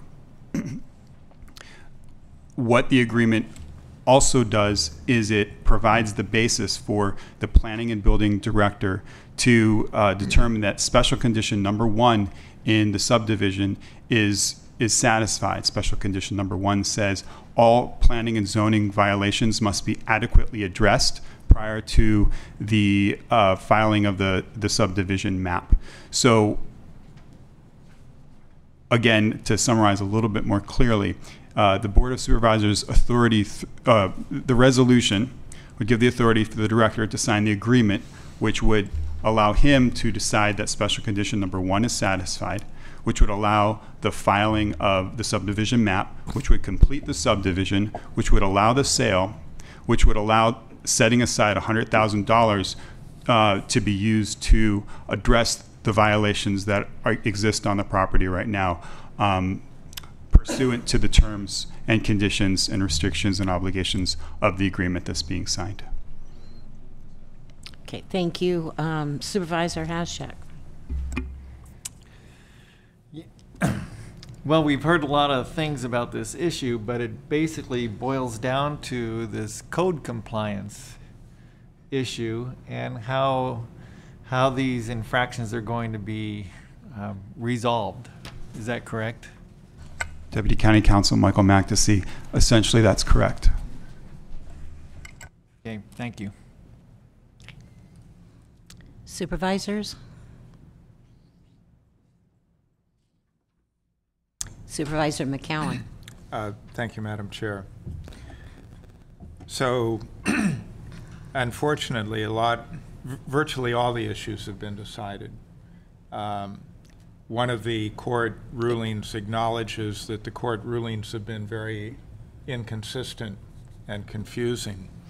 One of the court decisions that got it right, I think, was in 1909, when the court ruled that the land was held by the indigenous people who resided there in tribal relations, and therefore denied a sale that had already been made of a couple of acres. So it was pretty clear the land was to be held in common for tribal use.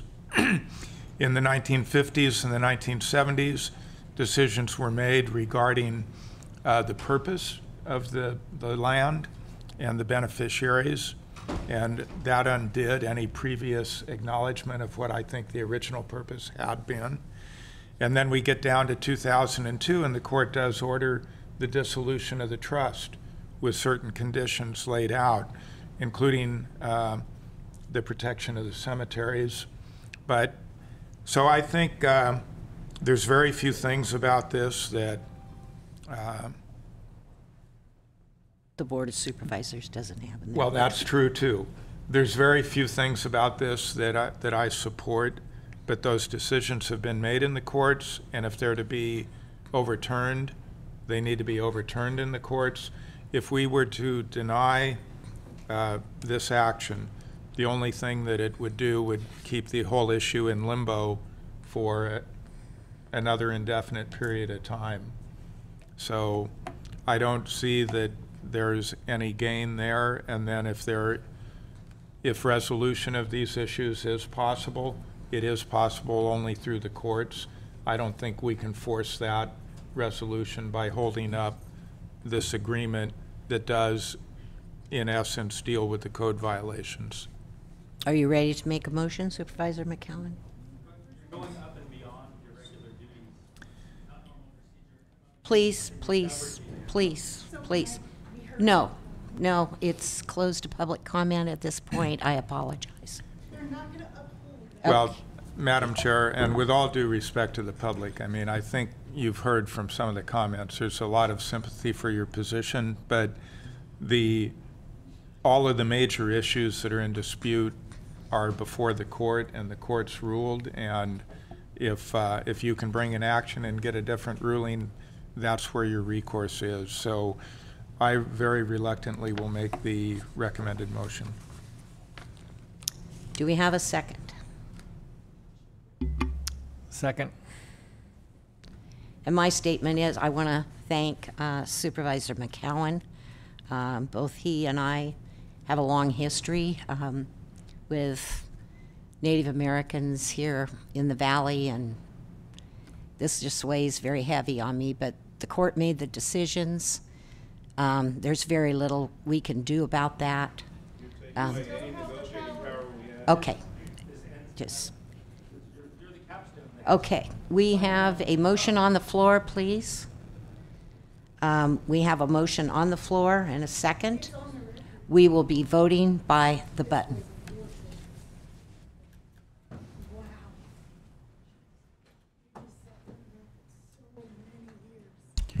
Motion carries with Supervisor Brown dissenting. Okay, it is time for our break. It will be a 10-minute break, and we will be coming back into session in 10 minutes. 2019, is that what we are?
Yes, we're looking for Supervisor Haschek.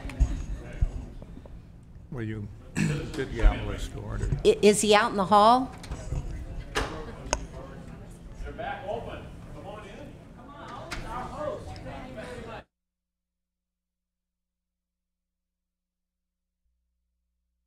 Back in session, and it is 11:04, so it was a 14-minute break.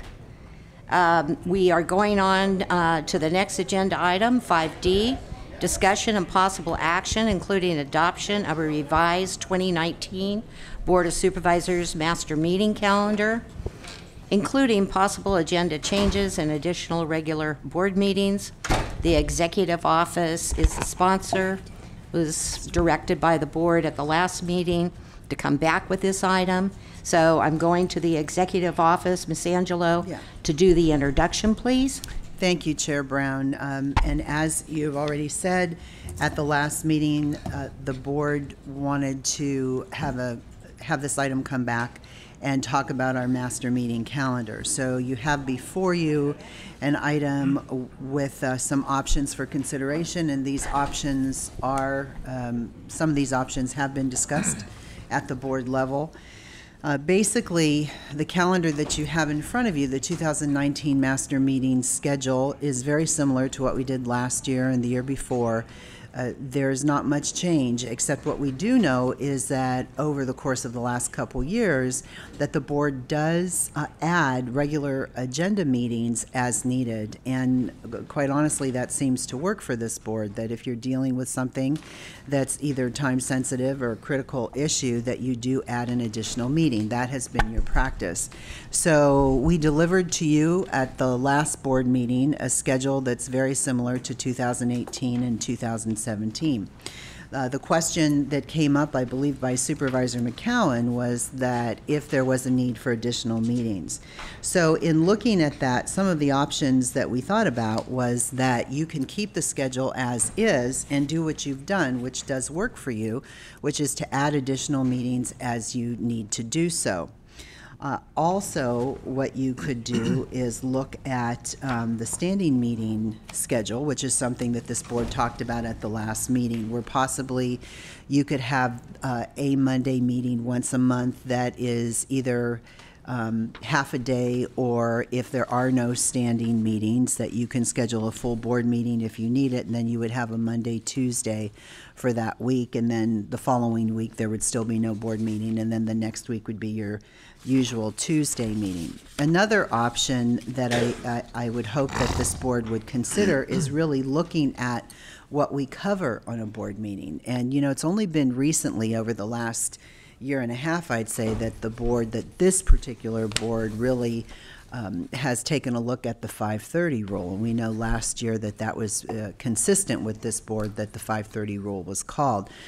And I think what that does is this board many, many times last year, and probably this year as well, will have working lunches where everybody leaves for lunch, but this board goes into closed session and you have a working lunch. And when you look at that, you really have between 10 and 12 hours in a day of making critical decisions for this county with very little breaks in between and very little time to breathe, and quite honestly, very little time to think in between items.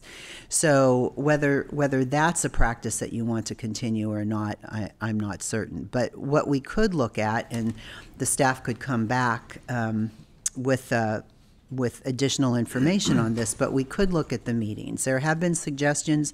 We've done this in the past where you don't read all the proclamations. The proclamations go ahead and they're placed on the agenda, and then those proclamations are read at particular community events rather than during the board meeting. Also, there may be some other practice that you would like to begin around recognizing some of the community-based organizations and the citizens citizens of the county rather than proclamations that may be similar and may actually be more effective in what you want to do. Additionally, we could look at, there was a suggestion that instead of starting at 1:30, that we start at 1 o'clock. You add an additional half an hour to each meeting. You also could start at 8 or 8:30. There's nothing that says we have to start at 9. So what you see here is there were some comments and suggestions that instead of adding additional meetings, we look at the efficacy of the actual 10-hour day that this board has for your board meetings and look at, do you want to add time in the morning? Do you want to add that half an hour between 1 and 1:30? Do you want to look at the items that come up consistently, and do they really need to be an agenda item at every board meeting? Particularly the fires of 2017, we were doing recovery updates at every meeting, and is that really necessary? Can we drop that back to once a month? Or if there's something key that's happening, that it comes before the board as a regular agenda item, and we drop it back to once every 2 months or once a quarter. Additionally, with the cannabis update, does the cannabis update need to be at every meeting? And so there is an opportunity to look at exactly what you do during the board meetings and maybe revise some of that, and that may help you to actually gain some time during the day. We talked about standing committees and then, of course, scheduling additional meetings. So you do have the 2019 master meeting calendar in front of you if you would like to discuss that as well. But this item is clearly for this board to make decisions as to how you want to proceed with the master meeting schedule for 2019. Thank you. Okay, thank you. Supervisor Williams. I like the idea of, through the chair, I like the idea of running the meetings efficiently, starting earlier, running later, bring our own bag lunch. But I do have a question about how that would impact staff. And I understand it's a burden to staff to have an additional meeting. And so maybe it would be favorable to having this meeting run slightly longer in the aggregate. But how can we do that in a way that's fair and balanced? Thank you, Chair Brown. Second, I have a question for supervisors. I don't see a strategic planning session on the calendar, and I think that would have a lot of benefit and might highlight where we need additional meetings throughout the year. Without that, we're going to find that need as it arises. Do we have any thoughts to strategic planning and how we can schedule it in? Supervisor Haschek. My question is for the clerk of the board, is that if an agenda item got brought up, say, tomorrow by a supervisor, then how quickly would it get on the agenda? Would we have room for it at the next meeting?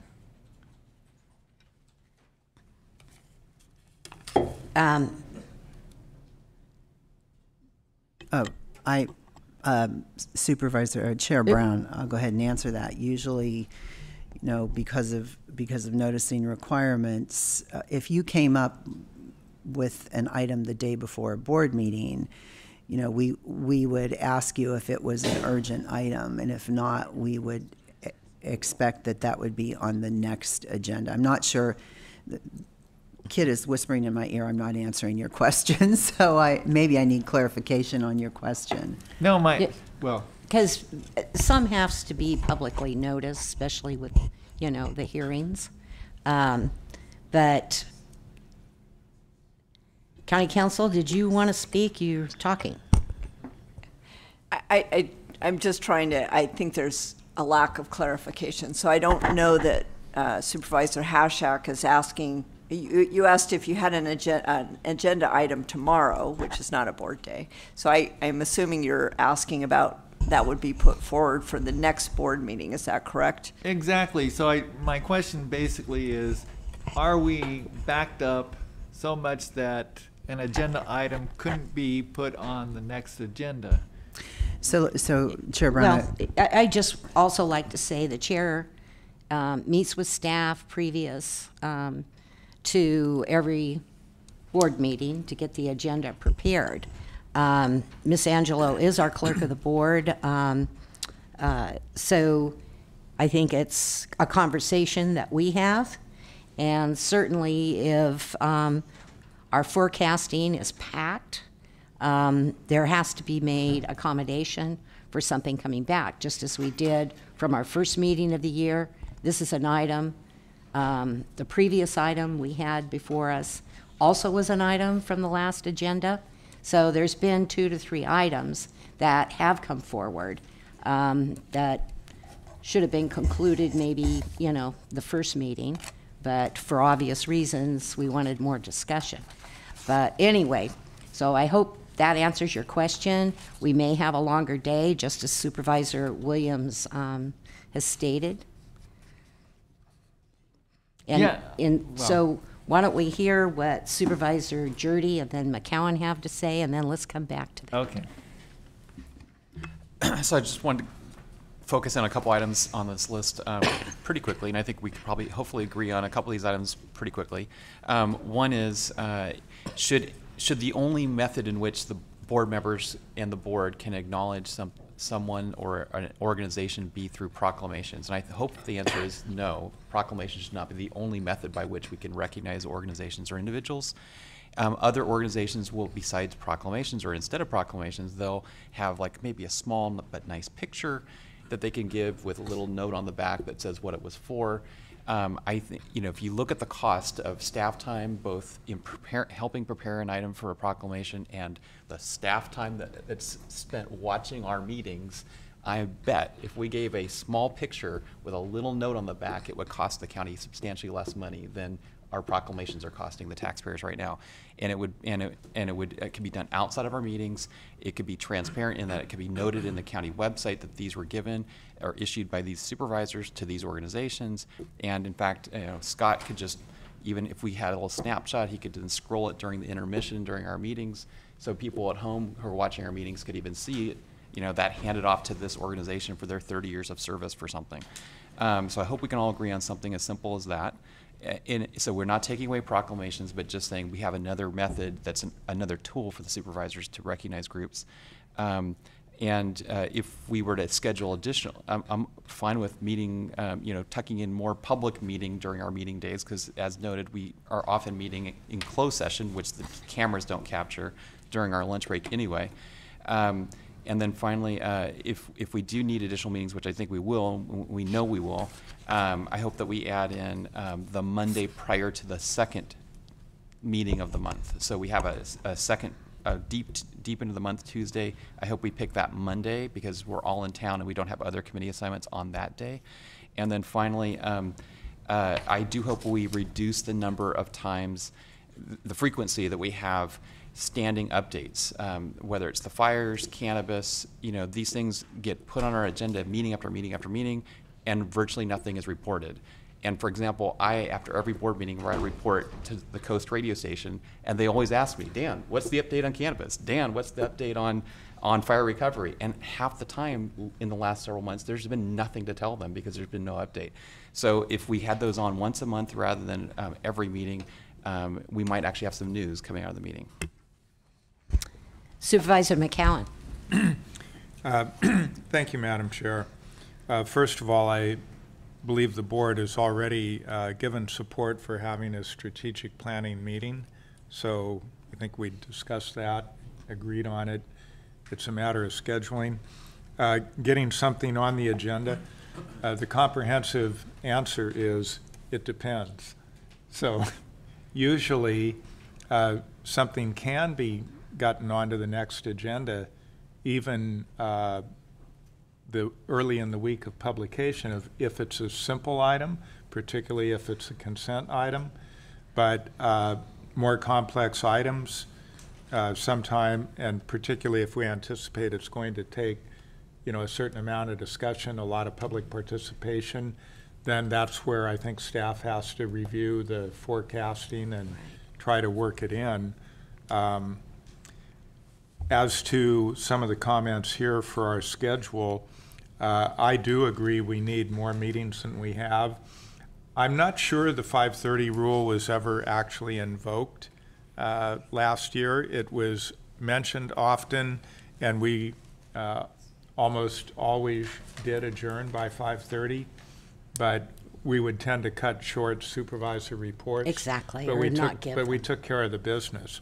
But I think sometimes things show up on consent because we did limit our meeting time. You know, I made the comment last meeting, we meet far frequently than previous boards did, which met every Tuesday and some Mondays. So, you know, I would support adding in some additional meetings rather than doing it on the fly as we go along. And I think, although, you know, we love to bring forward proclamations acknowledging worthwhile groups or individuals, I think there is a more efficient way to acknowledge groups and individuals and to take some of the workload off staff too. So I'm open to those suggestions. Supervisor Williams.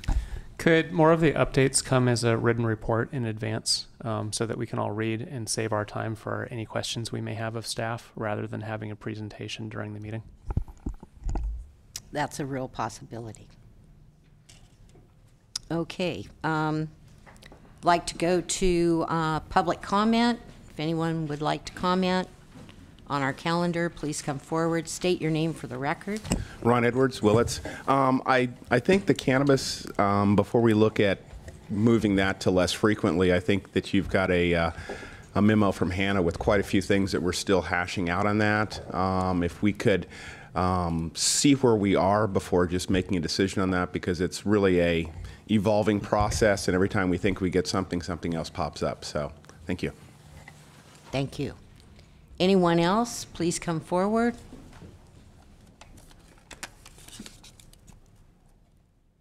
State your name for the record, sir. Swami Chaitanya, and I'm president of Mendocino Cannabis Industry Association. I just want to make a plea not to have an earlier meeting date. No one did mention coming in at 8:30, but it was brought up.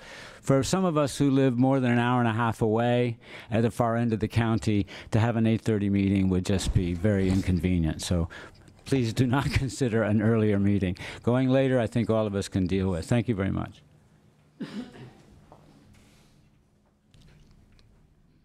State your name for the record, please. Ellen Drell. I'd like to comment on this issue that I think regular meetings are of top priority, and I think when the board used to meet every Tuesday, it was really easy for the public to know that that was a board meeting day and you would be here every Tuesday, and that just made it easier for the public to schedule participating in your meetings. I would say that presenting awards and proclamations are so lovely. It's kind of nice to have them happen here, and I think they probably could be done maybe more quickly, but it seems to be one of the more enjoyable things that the board does, and it's fun for the public to see it happen and participate. And the third thing is, I think presentations by staff, I think it's great if the board members get all that in writing, but I think it's also important for the public to at least hear a synopsis at the meetings rather than have the board discussion begin right off the bat, assuming that everybody knows what was in the staff packet. Thank you. Thank you.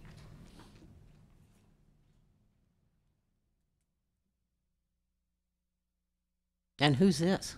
Good morning. Good morning, Board. Tom Allman, Sheriff.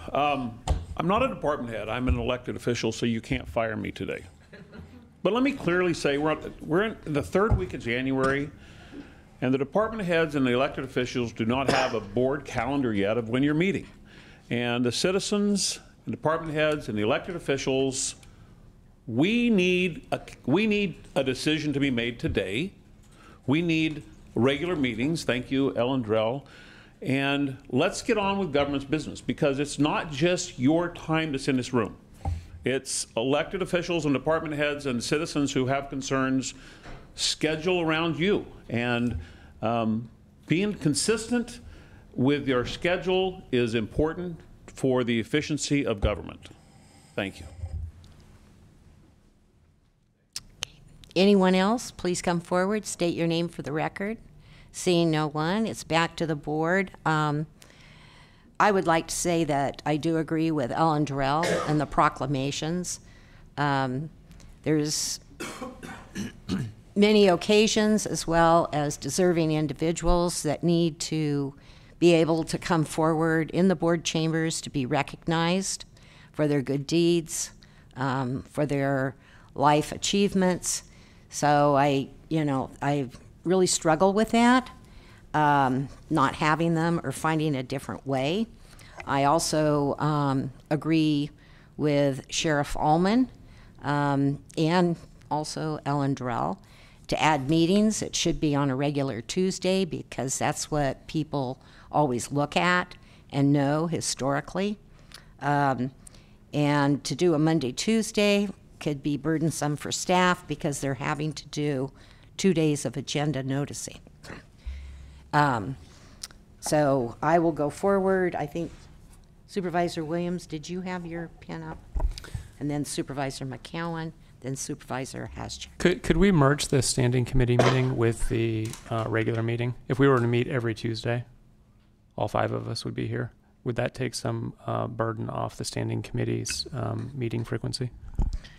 No, I don't think we can. If it's an issue, it's an issue. It would come before all of us, where the standing committees have the ability to flesh out more information, meet with staff, and then come forward with a recommendation to the full board. That's historically how standing committees have functioned. I don't know, Supervisor McCowan may have more to say about that, or Supervisor Jurdy. I'm not on a standing committee because the chair usually does not sit on a standing committee. So, Supervisor McCowan. Thank you, Madam Chair. Well, in terms of adding meetings, and I do support adding board meetings, and I think it's probably a burden to staff whether we have a Monday and a Tuesday or whether we have 3 Tuesdays in a row. But another factor, clerk of the board office, not that many years ago, was 5 individuals, a department head and 4 additional staff. And now I think we have 2 with supervision with a deputy CEO. So it's quite a changed environment. When the economic collapse hit, that 5 went down to 3, and with 3 full-time people, it became very difficult to keep up with the workflow. So people don't realize how much work staff does both before the meetings and after the meetings to deal with all of the flow of paperwork related to the meeting and then executing documents afterwards. So, we just approved a position for the Cultural Services Agency /HR. We probably should have been approving another position for the clerk of the board office. So I'm not sure how we balance the workload, which they're already fully occupied and then some, with adding additional meetings, and yet I see the need for that. Okay, I just want to include this comment. We're past our timed item, but I also want for all of you to think about what the sheriff just said, and that's we need to get a calendar adopted. Supervisor Haschak. I've been to about 20 years of school board meetings, and I've seen proclamations at the beginning of every one of them. It is a nice feature, but at the same time, it does cut into the time of business. And so I'd be up for having the chair look for another way of dealing with the proclamations. I think that we need to add at least another Tuesday meeting each month. And then the standing committee reports, I could see phasing them out as needed and only have them when they're needed. So, on standing committees, that's what happens. So if there is an item that this board refers to a standing committee.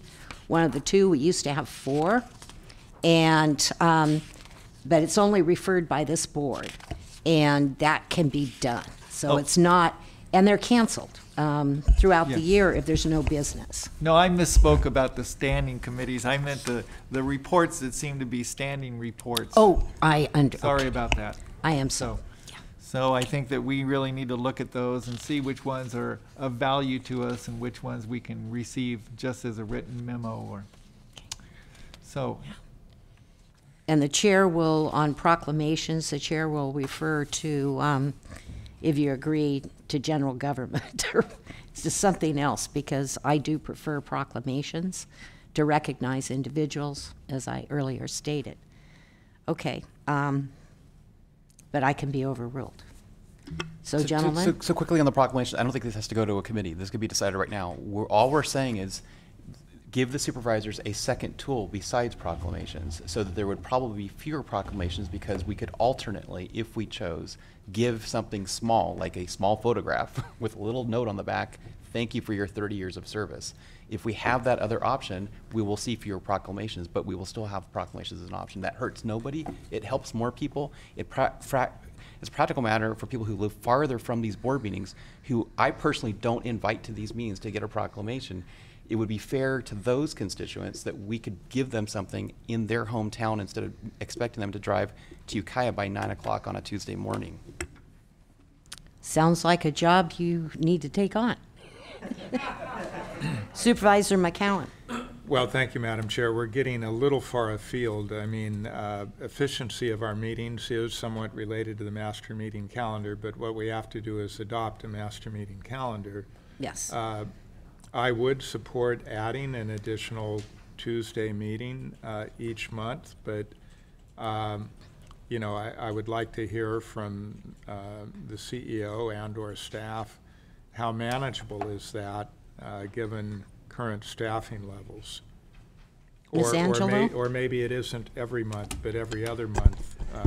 Ms. Angelo? Yeah. And we need to hurry this along. Chair Brown, thank you. I would say that we have 2 clerks, and they do the board meetings, they do the standing committees, they do the AAB, they do other meetings. When we go home at 6:30, 7 o'clock, often they're still here, and they do the records execution and retention and doing the follow-up. So you 5 know the amount of work that Carla and Mary Beth do. Yes. So I don't have to belabor that. No. What I would say is the idea of adding an additional meeting every other month, I think is something that is very workable, along with if this board decides you need additional. I mean, when you think about cannabis, that's all we did last year. So, you know, maybe you add 1 cannabis meeting a quarter, and then you do an additional board meeting every other month, something like that. I think if you start at 1 o'clock, you add an extra half hour, even if you schedule 1 to 1:30 as closed session when we have closed session. I don't think it's a bad idea losing that half an hour. The fact is, though, sometimes not only are you in closed session till 1:20 and you have a restroom break and then you're back in here, we'll just have to attempt to schedule it. 8:30 I think does work, but you have 2 supervisors that have to come from the coast. So I would say if you added an additional meeting every other month, then we could plan accordingly. And I can't guarantee that 2 clerks are going to be able to do this, because there is a tremendous amount of work that comes out of setting the agenda, doing the meeting, doing the minutes, executing those minutes, and it is 2 people. So we may be adding an additional clerk, I don't know. And then the last comment really for Supervisor Williams, yes, and Supervisor McCowan brought this up earlier as well. Supervisor Jurdy brought this up a few years ago, the idea of doing some type of 5-year strategy, 10-year, some type of strategic plan. We could come back at the very next meeting with a process that, or options for a process that you may want to go through to develop a strategic plan. And we can either set those as workshops here. We can use the existing days or possibly some of the new days that you add.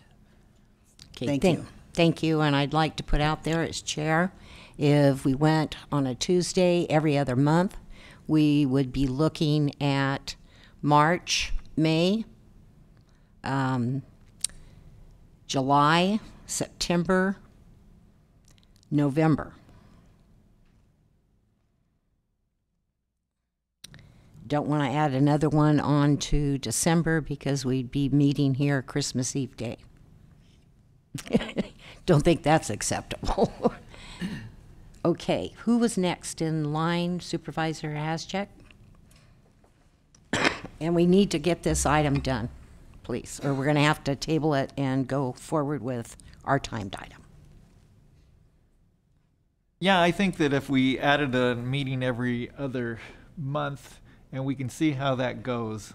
But I know that Supervisor Williams and I both have a lot of learning and questions, that we need to ask in the public setting. So we do need more meeting time, and I agree that we'll go, if every other month works for me. I mean, it's fine with me. Is that a motion?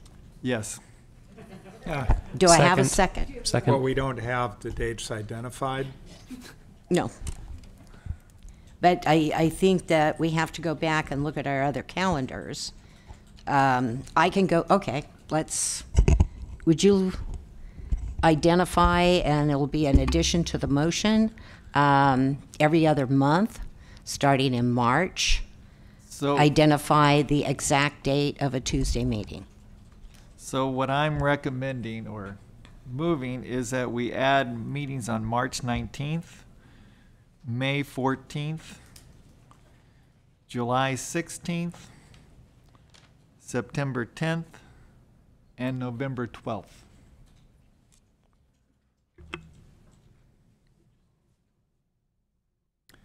Second. The motion has been seconded. There was a motion on the floor. Supervisor Haschek was making a modification to his motion, an addition, I should say. And Supervisor Williams was the second. Oh. Do you agree with the amendment? I agree as amended. Okay. Supervisor McCowan? So we may have one correction. So April, the calendar shows 16th and 17th as CSAC Legislative Conference. The legend underneath identifies it as April 24th and 25th. And also the color between these state and national meetings and the standing committees is very similar. So it's easy to make a mistake on that. The color's printed lousy, you're saying?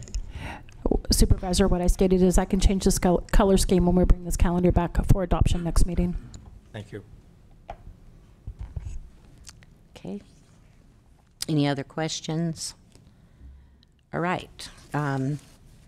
Chair Brown, just to clarify, so we have added the additional Tuesday meeting days, and then along with that, I don't know that it needs to actually be in the action, but we are looking at alternatives to proclamations, and it would be the board's decision. The last question I have, though, is about the meetings. We do adjourn, even though you go to working closed session from 12 to 1:30. Are we going to keep the 12 to 1:30 time slot, or are we going to go to 12 to 1? Supervisor McCowan? Well, my comment is many times we don't get out of here at noon.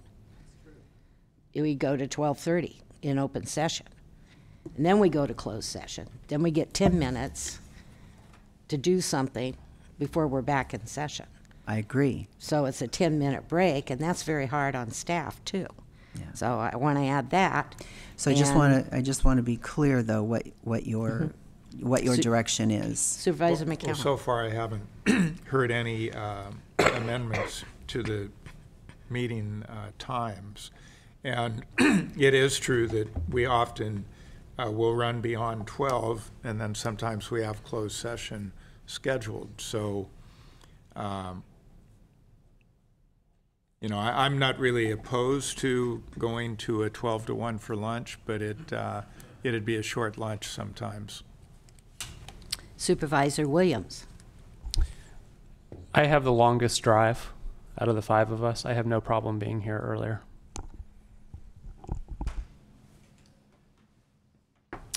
Supervisor? I think with the 3rd district, we do have a lot of people who drive a long ways from Covelo and north of Laytonville. And so I don't want to see it started earlier than 9 o'clock. Especially Bill Springs Way, and you could even think of the 4th district and at the very end of the county. So, all righty, we're going to vote by the button. Before we vote, can I clarify the motion just to make sure I have it accurate, please? Okay.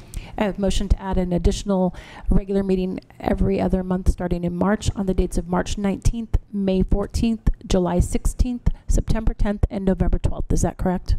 That is the way I understand it. Thank you. And I think it was Supervisor Haschek, and he agrees. Okay, we're going to limit conversation just really quickly. I would like to amend it to strike the proclamation and direct staff to find an alternative so that we have better use of time. Okay, I don't think that was part of the motion, was it? So you're just making a recommendation? Well, I would like to amend if there's support. Seems like a number of questions were raised by the CEO that we haven't answered in the motion. Well, that's probably going to take another discussion. So can we leave that out and come to it as soon as we get this vote? Okay. Okay. So the clerk reread the vote. You're going to be voting by the button. Please do so. Motion carries unanimously. Thank you, clerk. Okay, so Supervisor Williams, you're making a recommendation that we find an alternative to proclamations. I move we decide today to direct staff to find an alternative, and that until such time we have no proclamations. Supervisor McCowan. Well, thank you, Madam Chair. Just a point of order, I think the motion proposes to take an action that's not on the agenda. We're talking about the master meeting schedule, not the meeting process per se. We could make it. Well, it's a directive. We could make a directive if we wanted to, I suppose. But it's, can I correct? Mm-hmm. I move we direct staff. Well, could we even give direction in this instance, may be a question.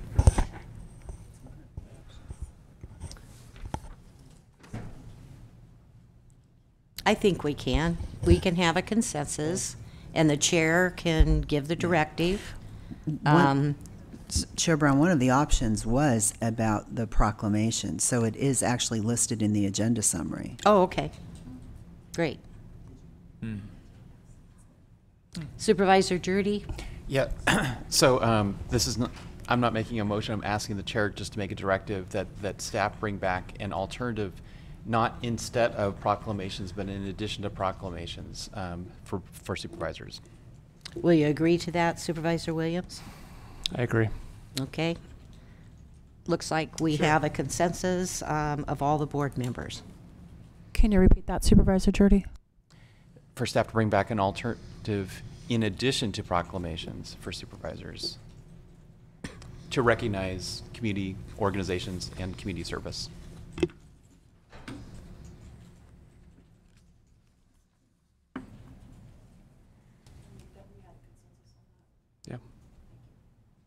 Okay. We have it.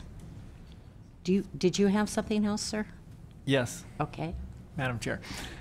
One other item I was thinking of to make the meetings move along a little more quickly is to adhere to a 3-minute policy for the supervisors along as like we hang on. public. I know we have a timed item right now, but we do have a policy in our rules of procedure, and it isn't. I mean, you can go to it and read it, and maybe I will. Rule 19. Yes, it's Rule 19. And that's why Supervisor McCowan knows, because he sometimes violates it. So we're moving forward to the next item on the agenda, and that's 6B, discussion and possible action, including adoption of Mendocino County's 2019 legislative platform.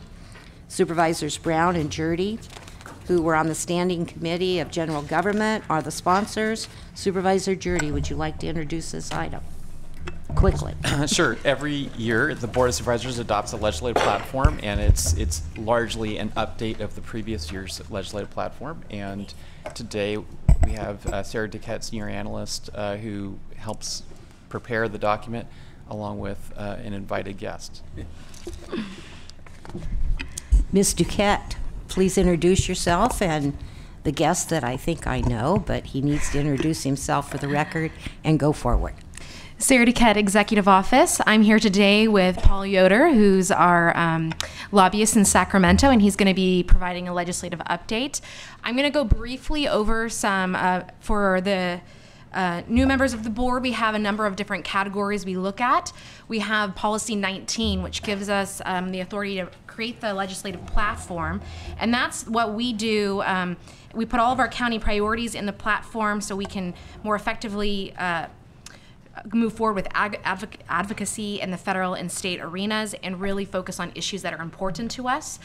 So it is a lot of looking at last year's and updating it, taking out things that are outdated, adding new areas. I'm going to briefly go over some areas that are new and we discussed at the standing committee to bring forward to you. Once I'm done with that, you can have opportunity to make changes, add things, take things out, and then we'll move over to Paul Yoder for a legislative update. So in your packet, you have the legislative platform. I'm going to move first to page 6 of the platform.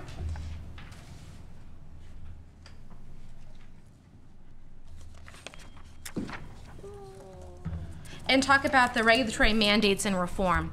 So the first bullet point we added, and this came from our recovery team, and is to establish fuel breaks around and near communities and waive CEQA requirements to have those fuel breaks. So we added that in because we want to make sure that we make progress on the fuel breaks, but also get some CEQA exemptions in that process.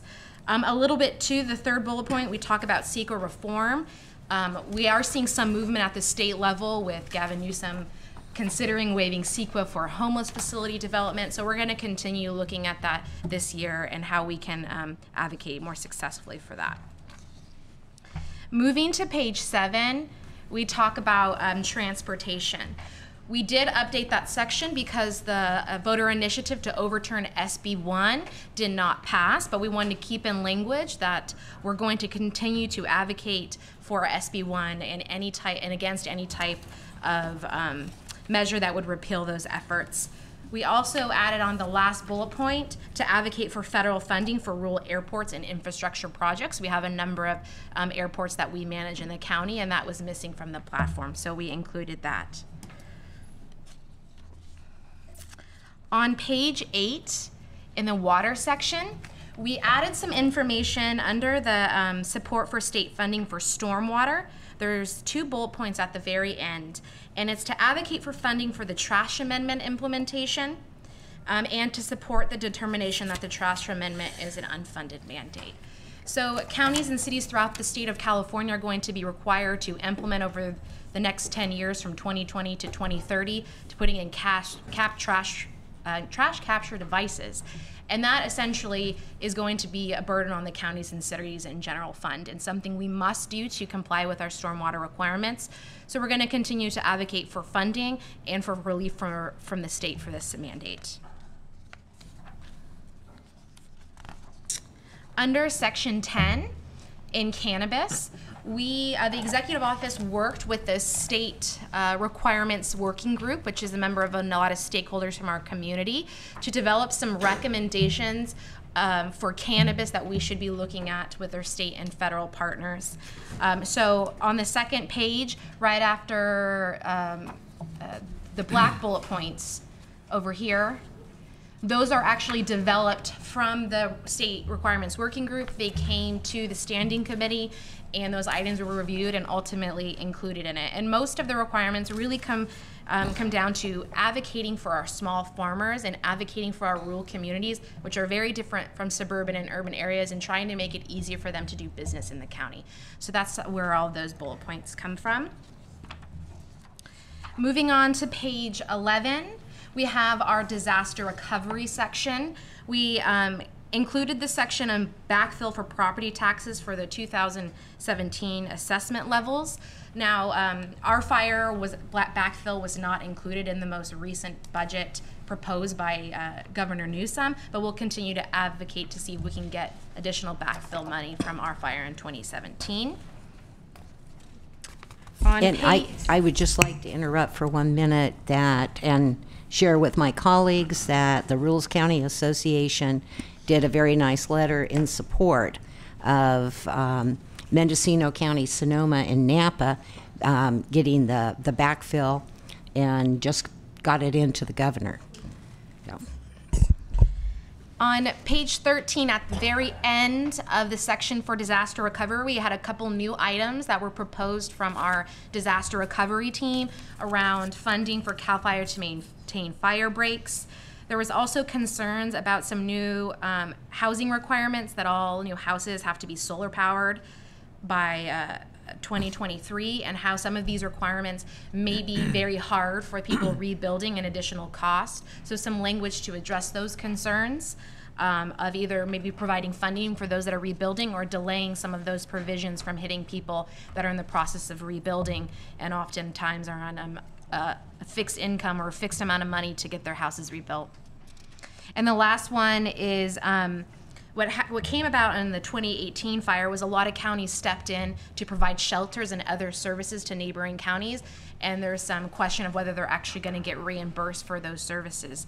So we included a section to advocate for reimbursement from the state and federal government for counties providing emergency sheltering services for neighboring counties with an emergency declaration. So not only can we help our neighboring counties, but there can be some relief and reimbursement of those services. On page 14, we added in a new item under the economic and community development, and this is around Article 34 of the Constitution and support to repeal this provision. And that provision requires a electoral approval to move forward with any low-income housing projects. So this is a barrier that many counties and cities are facing in trying to meet our housing requirements and get new units, that we have to go to the people to get approval for these things. So we're advocating to remove that provision of the Constitution to make it easier for governments to move forward and build affordable housing for our communities. On page 16, at the tail end of the public safety section, we included language around enhanced 911 capabilities, and this has been a priority for Governor Newsom and a part of his budget, and we're going to continue to push for funding for that and enhanced 911 for our communities to be able to be safer as we move forward into the new normal of a lot of disasters and emergencies. Under the environment and public health, we did continue to include the payment in lieu of taxes and secure rural schools, and try to advocate for continuing funding for those from the federal government, and of course the PILT from the state government. On page 17, we added in some more language around IHSS, which is In-Home Supportive Services. This is a program that we have an MOE with. It can be very costly, and what we found is that the cost is escalating more than what we can afford, and these costs are outside of our control. They're mainly because of state and federal requirements. So we included language to advocate for the reduction of our MOE share, and also for them to really take a larger look at realignment revenues and the current cost-sharing ratios because they no longer reflect county's long-term ability to control costs in these programs. We saw a report that came out to the legislature on the 1991 realignment and addressing IHS, and I think we'll see progress at the state level, but that's a priority, is we need to make sure that these programs that came to the county to implement, that we have adequate funding to make this happen. And the MOE was been a big topic for the past couple years, and there's some good things in the budget that came out that could be some relief to counties.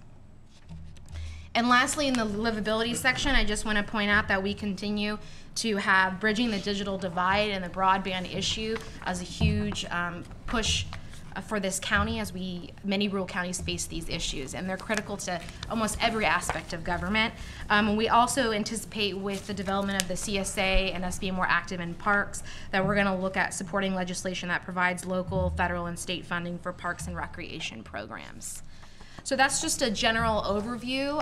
I can take any questions you have on the Ledge platform, or we can move over to Paul Yoder for an update.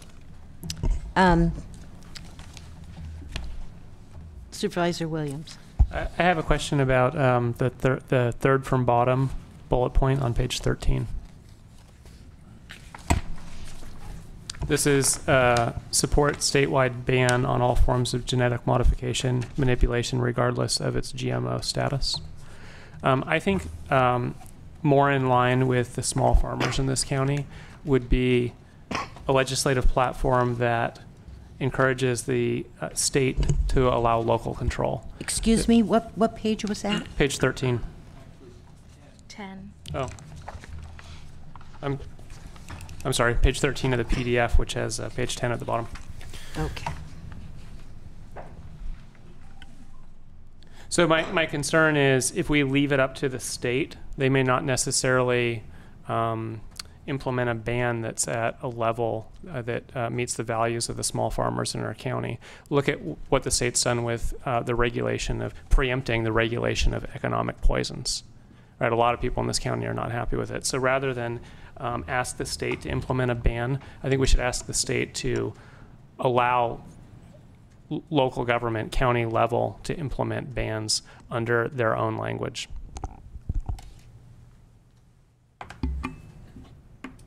Supervisor McCown. I believe we already can.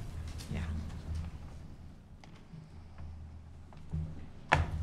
Supervisor Haschek. Yeah, on this point, I'm all for banning GMOs of any type for the cannabis or what we've done in our county. And I don't think it's productive at this point to push the state to go for this ban statewide. I think what we need to do is first look at banning it in our county. And then from there, after we get that, then we could go on to statewide. But I think at this point, we need to hold off on this kind of recommendation. Sarah Duquette, Executive Office. Just some background on this.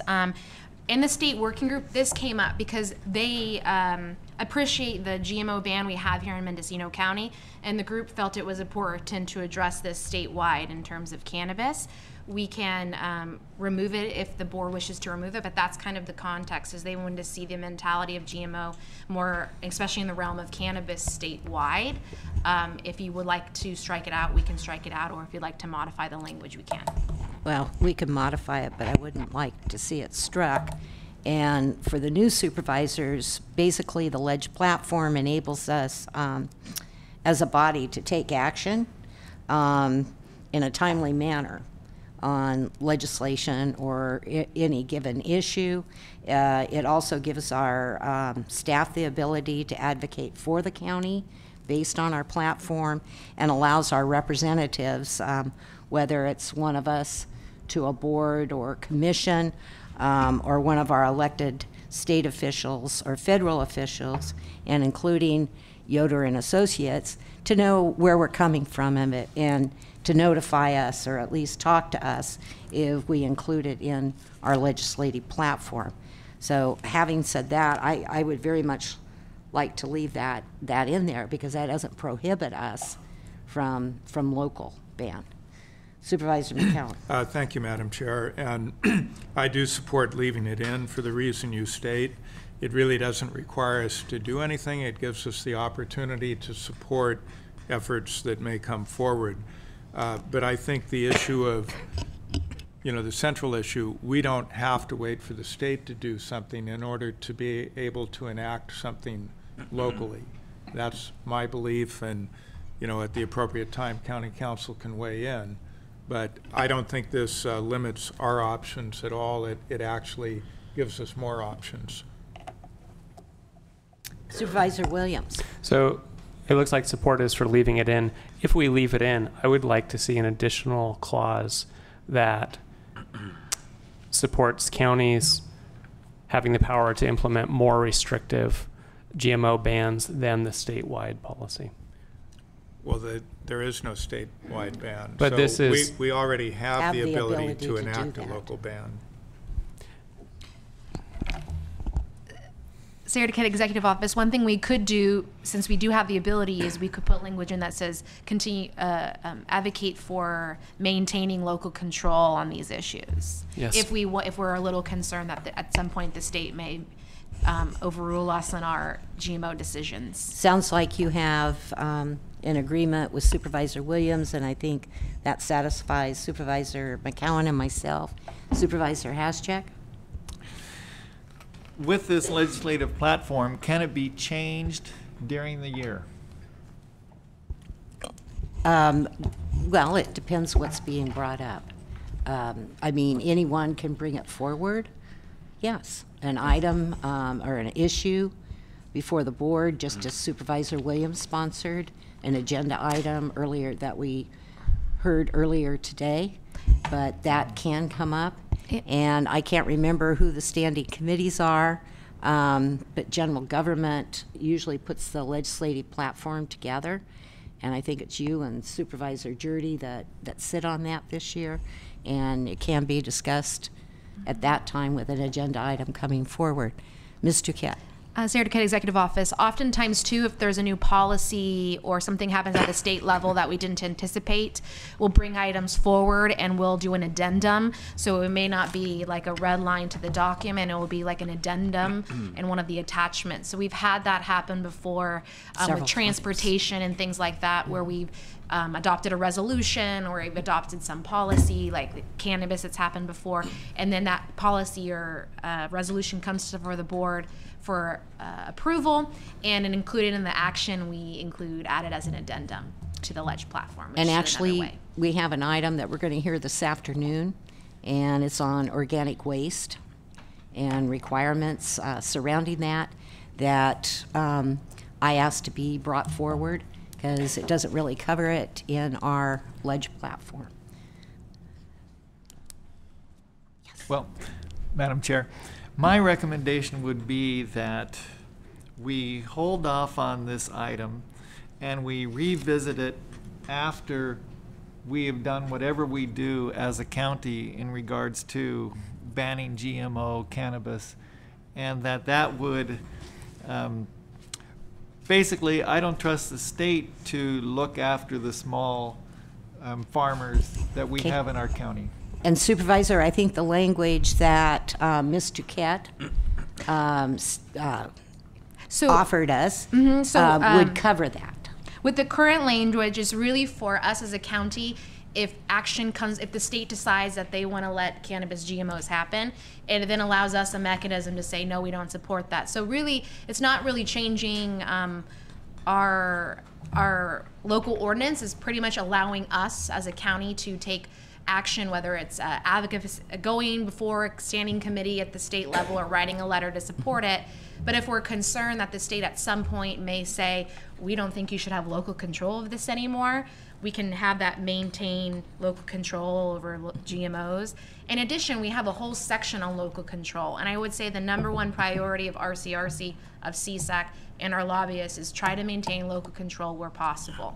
And you offered an amendment to that particular bullet point that I think covers what Supervisor Haschek is concerned about. So Supervisor McCowan. Well, what is the amendment that would be added? We would add language as a second sentence to that line item to support continued local control over GMO status within counties.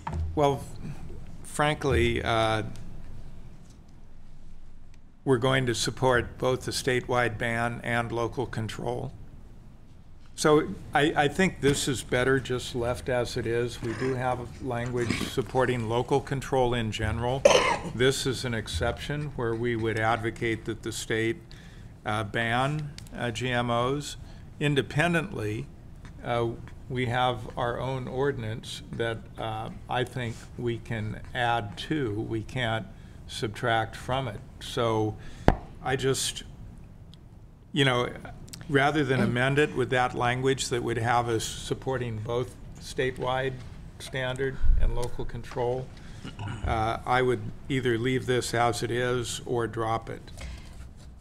But leaving it in allows us to advocate at the state level. Independently, what we do with our local ordinance, I think, is up to us. I think we have options there, independently of this. Okay, I'm going to go to Supervisor Williams. I'm going to ask him to keep it short, and then we're going to hear from Yoder and Associates. I'm please. with Supervisor Hascheck. I don't trust the state. Today, we can have a GMO ban. If we advocate for the state to have a ban, they may have a watered-down ban. For instance, what does organic mean? And at the same time, preempt our power to enact local regulation of GMOs. So I would rather push to have local control than lose it with a watered-down policy that doesn't meet our requirements. Okay, that's a final statement. We'll come back to this. It'll give you a moment to think about it, but I'd like to hear from our guest, and thank you for having patience with us. Thank you, Madam Chair. Good morning, board members. Madam Chair, I like the sound of Yoder and Associates. It's been difficult for people to pronounce my other business partner's name all these years, A-N-T-W-I-H. Shaw Yoder. He tells people it's Shaw Yoder and Twee. Just think 1, 2, and Twee, and that's him. But I do like the sound of Yoder and Associates. I'm going to self-impose a kind of Rule 19 on myself as your lobbyist. Try to be brief here and leave time for questions. Obviously, an inquisitive, thoughtful board. There's a lot going on in Sacramento. We're still open for business, knock on wood. No shutdowns in Sacramento. And I want to say very briefly, even though our firm doesn't lobby at the federal level, just very briefly, unless board members want to talk about it more, we are, I think, entering a phase, if you missed it last week, where Governor Newsom has actually started to think through what the state might have to do or want to do in some instances if the federal shutdown continues. For example, offering unemployment insurance to TSA workers here in California. We may see more of that going forward. But to look forward very briefly, I got to look back. I have to look back at that November election. I think everybody knows the Democrats increased their majorities, their supermajorities in the Senate and the Assembly. We now have almost 3/4 of both houses controlled by the Democrats or occupied by the Democrats. And then obviously we have a new governor who has already produced his proposed 1920 state budget. On that budget, the top line, far and away, if Governor Newsom were sitting here, he would want to be emphatic with you that the state has a surplus. But having said that, he is only proposing, and he would say only, proposing that 14% of the surplus be spent on ongoing programs. He is proposing that 86% of the surplus be spent on one-time expenditures. Who are the big, or what are the programs that would get ongoing expenditures under Governor Newsom's plan? 2 county-run programs, in-home supportive services and CalWorks, and we can, I think, maybe the board members will want to talk about in-home supportive services, and then the UC system and the California State University system in California. Those are the 4 things that Governor Newsom is proposing to fund in a large substantive way going forward. There are obviously other augmentations throughout the state budget or proposed state budget and augmentations that would benefit the counties. But otherwise, the governor is proposing that by the end of the 22-23 fiscal year that the state would have $20 billion in its reserve accounts. That's important because Governor Newsom continues to talk or is talking the way Governor Brown used to talk, which is a recession could be imminent, and if we hit a recession and it lingers at least 2 years in the state of California, state revenues may drop by $25 to $30 billion over that same period. And so having $20 billion in reserve could prove to be very, very, very important. Happy to talk again about anything the board members would like to discuss. I do want to make sure, since not all board members I think are familiar with the firm, we do have 9 lobbyists. I'm one of 9. We have 4 legislative aides. We're fairly well connected in Sacramento. A former client, we lost a former client to the Newsom administration. Anthony Williams is now the governor's legislative deputy, the person in charge of legislation. He was a former client as of a month ago. We also lost a lobbyist. One of our younger, very, very able, very capable lobbyists has also joined the governor's legislative affairs unit. And so that's just a little bit of perspective to make it anecdotal for you. You've talked about cannabis this morning. You've talked about fire relief. I want to make sure the board members also know, at any point in time, just through the CAO's office, through Sarah, we have bill lists on anything under the sun that you could imagine. If you want a list of bills on housing, Sarah can get you that. We can get you that. If you want a list of bills on fire recovery, we can get you that at the drop of a hat. We maintain that on a day-to-day basis just to make sure all of our clients are as informed as possible at all time. Wrapping up, on the backfill issue, I would understand that's very important to this county, and we have 6 months now after the release of the budget for the legislature to react to it, and 6 months to talk to the governor and his staff. So we have a long way to go before the ink is dry. I want to make sure the board and the public know that there were actually some omissions in the governor's budget proposal. Ventura County was not included when it should have been. The debris removal element for Shasta County was inadvertently omitted, apparently, from the budget. The current year property tax backfill for Butte County was not actually provided in the budget. When the governor said he wanted to backfill property tax losses in Butte County for 3 years, it's a 1920, 2021, 21-22 proposal. The current year was actually inadvertently omitted from that proposal. So I'm highlighting those omissions to this board. Just hopefully we can all understand that there were those sins of omission, and to the extent that there was any acts of commission and leaving people out for any backfill, we hope to remedy that, especially for Mendocino. So I think I will conclude my remarks there. I'm happy to even look ahead to 2020 if that's what the board members would want to do. Going back, going forward, happy to answer any questions. Thank you, Madam Chair. And glad to have you here today. Thank you for inviting me to be here. All righty. So it's back to the board. We're going to go to public comment. I guess we do have a few speakers. I want to ask the board, because we are cutting into the lunch hour, do you want to recess for lunch and then have our public speakers? Do you want to hear the public speakers? How would you like to proceed? Very quickly. I'd like to continue. Okay. Continue. All righty. Hannah Nelson, please come forward, restate your name for the record. Good afternoon, Hannah Nelson. Just briefly on the cannabis issues on the legislative update and other issues on the legislative update or platform as well. I really support what the board has come up with for its platform. And again, to reiterate, especially to the new supervisors, this is a platform that just allows an intent to be expressed of what the county might or might not pursue in terms of legislative issues with state representatives. And with respect to the specific cannabis item that you were talking about before, I think it's important to understand that even if a watered down version comes out, just because you have it in the legislative platform doesn't mean that the county at that point would send in a letter of support. It could, in fact, send in a letter disagreeing with that version. So just having it on the legislative platform would give you the freedom to comment in whatever way you deem appropriate at that time. So I would urge you to keep the language there, and it doesn't affect our local control or the local ordinance itself that you're going to be discussing at another time. In addition, any amendment that Mr. Duquette suggested, I would recommend that it discuss what is there and local control instead of or, and for the reasons that I just stated. And then just generally speaking, I think that you'll hear a little bit more about this later on, but I can't impress upon you enough how serious it is for us to take a very proactive role with respect to potentially losing our cannabis industry here in the state, because state rules don't really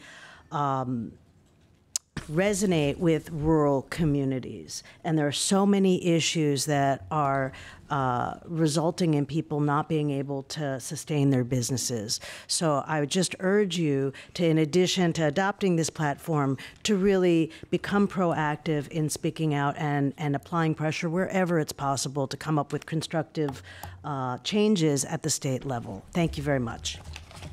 Thank you. Tekla?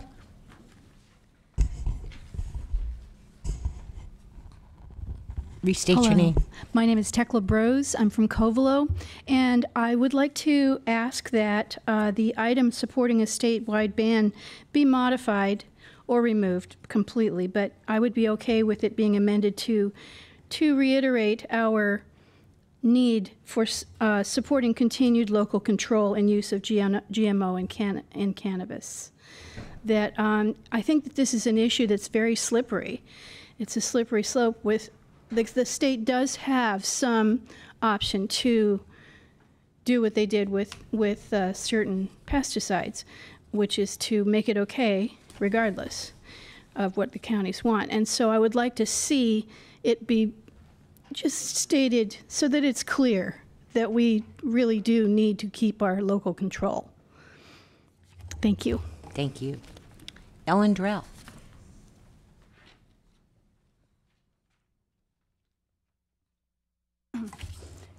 My name's Ellen Drell, and I'd also like to speak to the issue of a statewide ban on the cannabis, on GMOs. I agree with Supervisor Williams and with Supervisor Haschek. I don't trust the state. I was here during Measure H, and I saw how close Mendocino County came to not being able to have its Measure H ban on GMOs. And in response to Mendocino County banning GMOs, bills showed up all over the country in states that specifically regulated GMOs at the state level so that local jurisdictions would be preempted. If there are powerful economic interests in the state of California, and I'm sure there are, who don't want local jurisdictions to be regulating whether or not GMO cannabis can go forward, they certainly have the power at the state level to regulate that sort of activity, which would in fact preempt local counties. So I think it would be prudent to remove this phrase and maybe reconsider it and maybe put it back in some other form. And it certainly would be prudent, if we agree that we want a countywide ban, to move forward on that issue as quickly as possible. But I think it would be a mistake to kind of wave a red flag in front of the interest in the state, who absolutely want to be able to do whatever they want vis-a-vis GMOs and cannabis. Thank you. Thank you. Anyone else for public comment? Please come forward. State your name for the record. Good morning, Board. Monique Ramirez, District 3. I would like to support the comment that Hannah made about this topic on the cannabis GMO ban and leaving the language in as it stands, because it does give us authority to then discuss it further on. And I just want to say that I'm really grateful to see some of these other points that are being mentioned under the cannabis legislative platform. And I really loved seeing that we're supporting the change to the cottage outdoor cultivation license to allow 25 plants or 25 2,500 square feet. I think it's a huge issue, especially making sure that small cultivators in our county have a chance at success by allowing us to do 2,500 square feet. So, and there's some other ones on here that I'm really grateful to see, and I'm just glad that we're having this discussion. Thank you. Anyone else, please come forward, state your name for the record. Casey O'Neill, local farmer, representing MCGA, second and support previous commenters. Thank you. Thank you. Come forward, come on. State your name for the record. Linda Gray. I'd like to support removing the language. The reason being that we've already experienced in our short history since I've been here, 42 years, of the state stepping in and pretty much obliterating a county-wide rule that was voted on by the people. So, and that being with Ariel Spring. I agree. I would love to have this go in at a later time, maybe next year, after we've firmly cemented our rules in place, hopefully under this cannabis ordinance amendment that is being considered, or hopefully will be considered. But I just feel right now it's a little premature. It opens the door to other people who may not have the same interests we do. Thank you. Thank you. Anyone else? Seeing no one, it's back to the board. Board members, Supervisor McCowan. Thank you, Madam Chair. I have one additional proposed change. Page 17, the next to the last bullet point, support legislation clarifying special district and librarian salary provisions for county-free libraries. The board originally sought no clarification on special district. The library is a special district for purposes of revenue and taxation, and I think previous board certainly agreed with that. Where there's a lot of ambiguity is regarding Education Code Section 19147, which makes this reference to the county librarian shall be paid from the same fund as other county officers, who are not all paid from the same fund. So that's what we were seeking clarification of, and I think we still should. I'm not sure what we really did to push that issue forward. Perhaps a letter would be in order to our state legislators, or personal contact through the chair maybe, but requesting them to adopt legislation that would clarify that issue and remove the ambiguity that is currently in place. But I would suggest that we remove drop special district and. Okay. So strike 3 words, and that's on page 17. Mm-hmm. We're in agreement. Yeah. All right. I'm looking, it would be on page 17, second bullet point from the bottom. We would be striking special district and. Okay, I'm looking for a motion, or going back to page 10, and looking at striking out third bullet up from the bottom, support statewide ban on all forms of genetic modifications. Supervisor Haschek. I move that we strike that bulleted point of support statewide ban on all forms of genetic modifications / manipulations regardless of its GMO status, and bring it back at a later point and accept all the other recommendations of the platform. Second. Okay, hang on. Okay, so the clerk needs to get it. Let me, okay, the recommended motion, Supervisor, would you, and then do the changes? Okay. So withdraw. I move that we accept the platform. The recommended action is to adopt the Mendocino County 2019 legislative platform. If you'd like to continue with there with your changes. Yes, and then I'd like to accept that and delete the support statewide ban on all forms of genetic modification / manipulation regardless of its GMO status. And delete special district and from page 17. Right. Okay, we are actually confusing the clerk.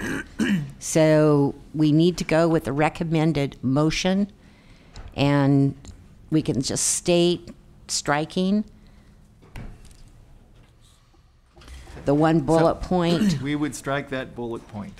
Are we clear on that? And third point from the bottom on page 10.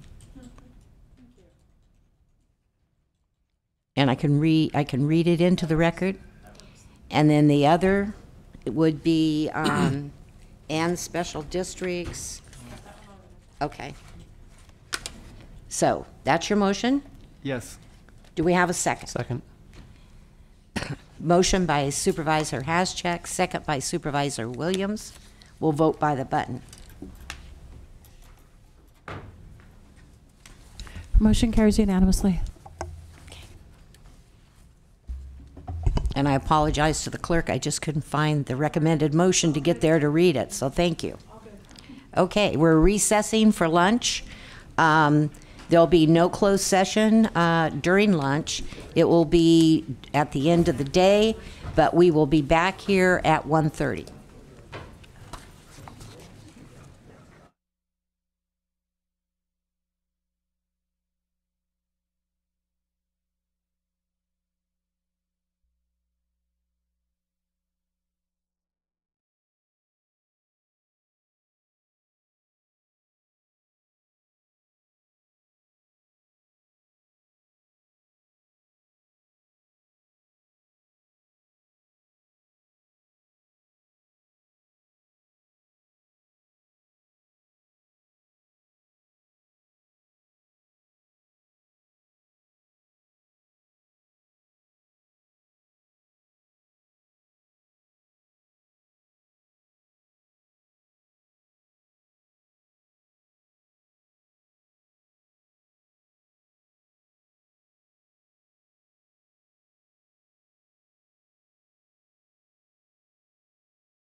At 1:30, and we're on to agenda item 5E, and that's discussion and possible action regarding updates associated with the 2017 fire recovery efforts in Mendocino County.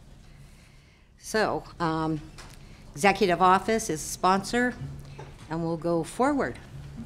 Thank you, Madam Chair, members of the board. Nash Gonzalez, Fire Recovery. Since the last update on January 8th, there really hasn't been much of a change, but I'll still provide you with the numbers that we usually do that come out of Planning and Building Services.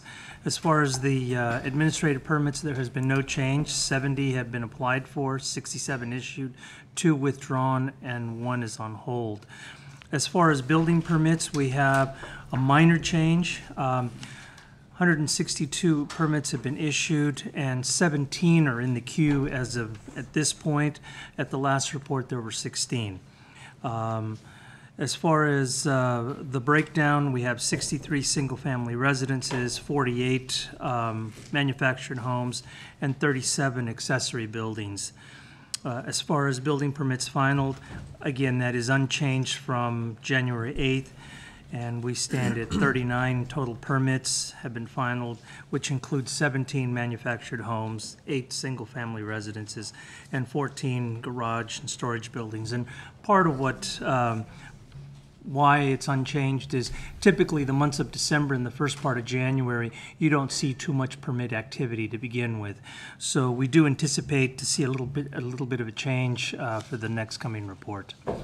As far as the other items, such as the grants and projects, we're still moving forward with grant submittals to Cal OES. There are 2 that are still pending out there that would be for the safety element and staffing for PBS, and we understand that those are primarily on hold because of the government shutdown, because we know that federal funds funnel their way down into the state, and then the state would disperse that. So again, once we hear something positive, we'll come back and report on that. On January 9th, staff attended the Redwood Valley MAC and provided an overall update on the status of the projects and grants that the county is pursuing, and the MAC accepted the report. On January 16th, county staff, along with Redwood Valley Water District personnel, had a kickoff meeting with the Redwood Valley Water Infrastructure Retrofit Project Engineer, and that would be Breje and Race, and I hope I'm pronouncing it right, Race or Racy. And again, the board previously took action in approving that contract, so immediately thereafter we had a kickoff meeting, and the purpose of the meeting was to discuss the scope and schedule of the project. And basically the takeaway from that meeting is that between now and the end of September, the consultant will be working on file review, mapping, right-of-way work, the geotechnical investigations, the preparation of CEQA documents, and then the actual design plans that will then be used to go out to bid on the project. So that's the update, and I'd be happy to answer any questions. Board members? Seeing none, I do have some comment. Just to go along with the updates, I have a letter here dated January 18th from the Rural County Representatives of California, and it is to the Director of California Department of Finance to request for additional property tax backfill in 2019-20 state budget. And Mendocino County, along with Napa and Sonoma, were left out of the governor's first budget proposal. So this letter basically asks that we also be included for property tax backfill. So I wanted to announce that. And then the other is we have a lot of communities that are trying to plan for their and prepare for any fire disaster we maybe have in the future. And the city of Ukiah is offering disaster preparedness training. And there are 3 sessions, but the first one is for residents, and it is going to be held on January 24th. and it'll be at City of Ukiah Council Chambers from 5:30 to 6:30, followed by one on February 21st and another on March 28th. So for communities and neighborhoods that are preparing for a disaster, these might be absolutely excellent trainings for them to attend. Supervisor McCowan. Thank you, Madam Chair. In view of our earlier discussion, I think we may be at the point where we could change the way that we have these reports. I think possibly if they were monthly and written, they might be just as effective. Certainly I don't think we need to have them every single meeting. I do appreciate the detailed information, but that could, I think, for the most part, be conveyed in written form. And then if there's something, you know, out of the ordinary, perhaps it could, in consultation with staff and the chair, be agendized. So comment for the comment, Supervisor Haschek. Yeah, I totally agree. And if there's not an action item associated with the report, then we move on. You know. Supervisor Jurdy. I agree, and as I mentioned, I write a report for the Coast radio station, and I think there's a certain expectation if it's on the agenda, there must be something newsworthy here, and oftentimes there isn't. Supervisor? Full agreement. Okay. But I, you know, maybe it's a weekly report, maybe monthly? Monthly, I think. You think monthly would work? Okay, Ms. Angelo, then it is a board directive. Okay, so fire recovery will be a monthly written report from our recovery director. Thank you.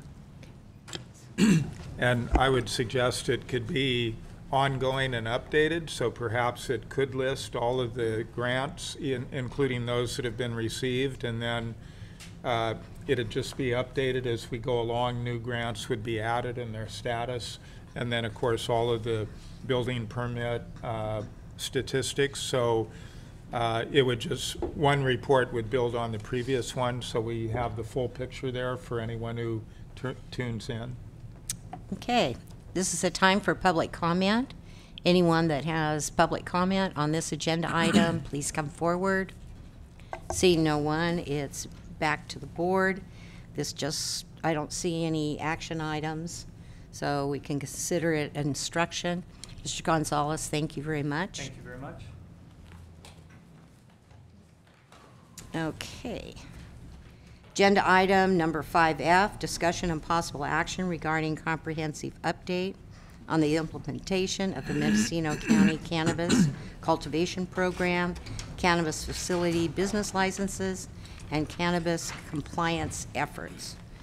So the sponsor is Department of Agriculture. So I'll let you introduce the item, please.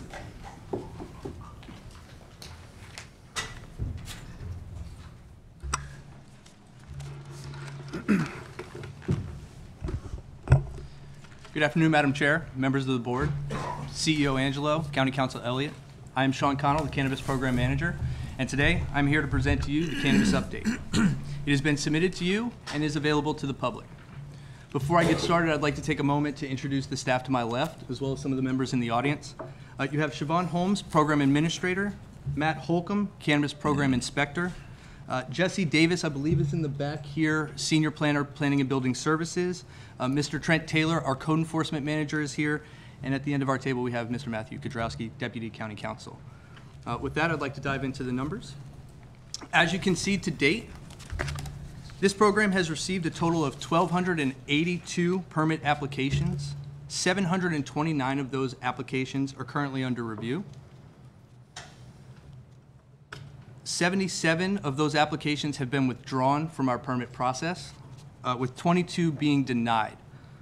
Additionally, we've approved 26 new applications and have issued a total of 212 permits. There are currently 238 active live permits in the county. That's just over 20% of our application pool. This is not part of that. That is going to be the follow-on of Project 454, which is an overview of the year-end's work, and that's going to be conducted by Siobhan following my standard cannabis update. For a second, I do want to go over our Dropbox submissions, as that kind of gives us a very small synopsis of the end of year submissions that came in. We received 23 new permit applications through our Dropbox process. Of those 23, every one of those permit applications were missing some form of required documentation. Things such as property owner consent forms or a deed, their driver's license or an identification card proving that they are who they say they are, incomplete cultivation or operations plans which outline how they're going to use their land and their business in this county, missing site plans or proof of prior. These types of documentations do slow down our review process, and these are things that are easily remedied by our applicants. I mean, it's as much as sometimes of a phone call to remind them that these are required. Even with those missing documents, we've found that 17 of those are still viable to move forward and have been assigned down to our cannabis inspectors for review and recommendation. Lastly, I'd like to give this board that our contract with SICPA Product Security has been terminated at your direction, and Deputy County CEO is going to be Sarah Duquette, will be available should you have any questions. With that, I'd like to turn it over to Siobhan Holmes and Matt Holcomb for Project 454.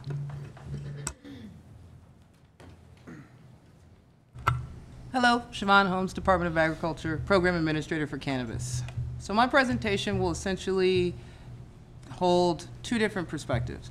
I'm going to give you a bit of a macro view of where we are as far as processing applications and the inquiries that we have, as well as unpacking the analysis of the 454 applications that we were asked to review and report out on. I believe it was last November. So I wanted to start with sort of the snapshot. So Sean gave you some numbers, and I'm going to give you some additional numbers in order to walk you through where we are with current applications. So when you look at that number, 1,275 as far as submitted applications, we've reduced that to account for issued, approved, voided. We had a couple of records that were duplicated, and so we pulled those out to clean up the data set to start with a solid 912 current active applications. Now with that, within current active applications, we do have some people who have withdrawn, come back, withdrawn again, been denied in 2017, got back into the program, been in process, applied for notice of application stay. Long story short, there are about 35 applications within that 912 that we removed from the data set because their status is known but also has fluctuated so much that we don't feel confident on giving you including them in our actual data set. So then we get to pre-permit site inspections outstanding. That means that 423 of the 912 still need inspections. However, we have completed 454 of that 912, and they were reviewed specifically to look at where we are with everyone who's been in line and waiting. So the other thing that's really important is to understand that 912 covers about 96% of everything. So we're fairly confident in who's on the right path, what they're missing, and when can we contact them and what do they need to turn in to complete their task. Siobhan? Yes. One moment, please. Yes. Supervisor Williams, do you have a question? I'll hold it until. Okay, sorry, he had his speaking pen up. Sure. Go forward. He's Okay. gonna wait. I think we were going to present everything and then have questions. So if you remember which slide, I can always come back to it. Okay then? Thank you. Sure. So one of the other things that we have been asked quite a bit is what's missing. What's missing from the application and what's holding people up? So we've spoken quite a bit over the past couple of years about what permits are required from the outside state agencies, namely the Water Board and the Department of Fish and Wildlife. So I'd like to start with the Water Board. So that list you see, that list of 7 different documents, those are the possibilities that an applicant may submit to show the Department of Agriculture that they are in fact moving towards compliance and have either they're on their way to, or they've actually earned the permits from the water board that they need. Of the 912 active applications, we've only received water board documentation from 483 of them. That represents about 52% of those applications. So right off the bat, it's safe to say that half of them are incomplete and missing some type of water board documentation. As an additional piece of information, the department does recognize that the state water board's changeover in October of 2017 did significantly confuse all of the players, whether it was the water board internally, applicants, the Department of Agriculture within the county itself. That closure where the regional boards kind of merged with the state board did mean that several applicants at that time were returned their checks, they were returned their applications, and then 2 months later, the water boards asked for them back. So again, there are people who very well could have been issued their water quality or water rights during that 2-month period and never be sent their documentation, and furthermore, not be able to give it to the Department of Agriculture.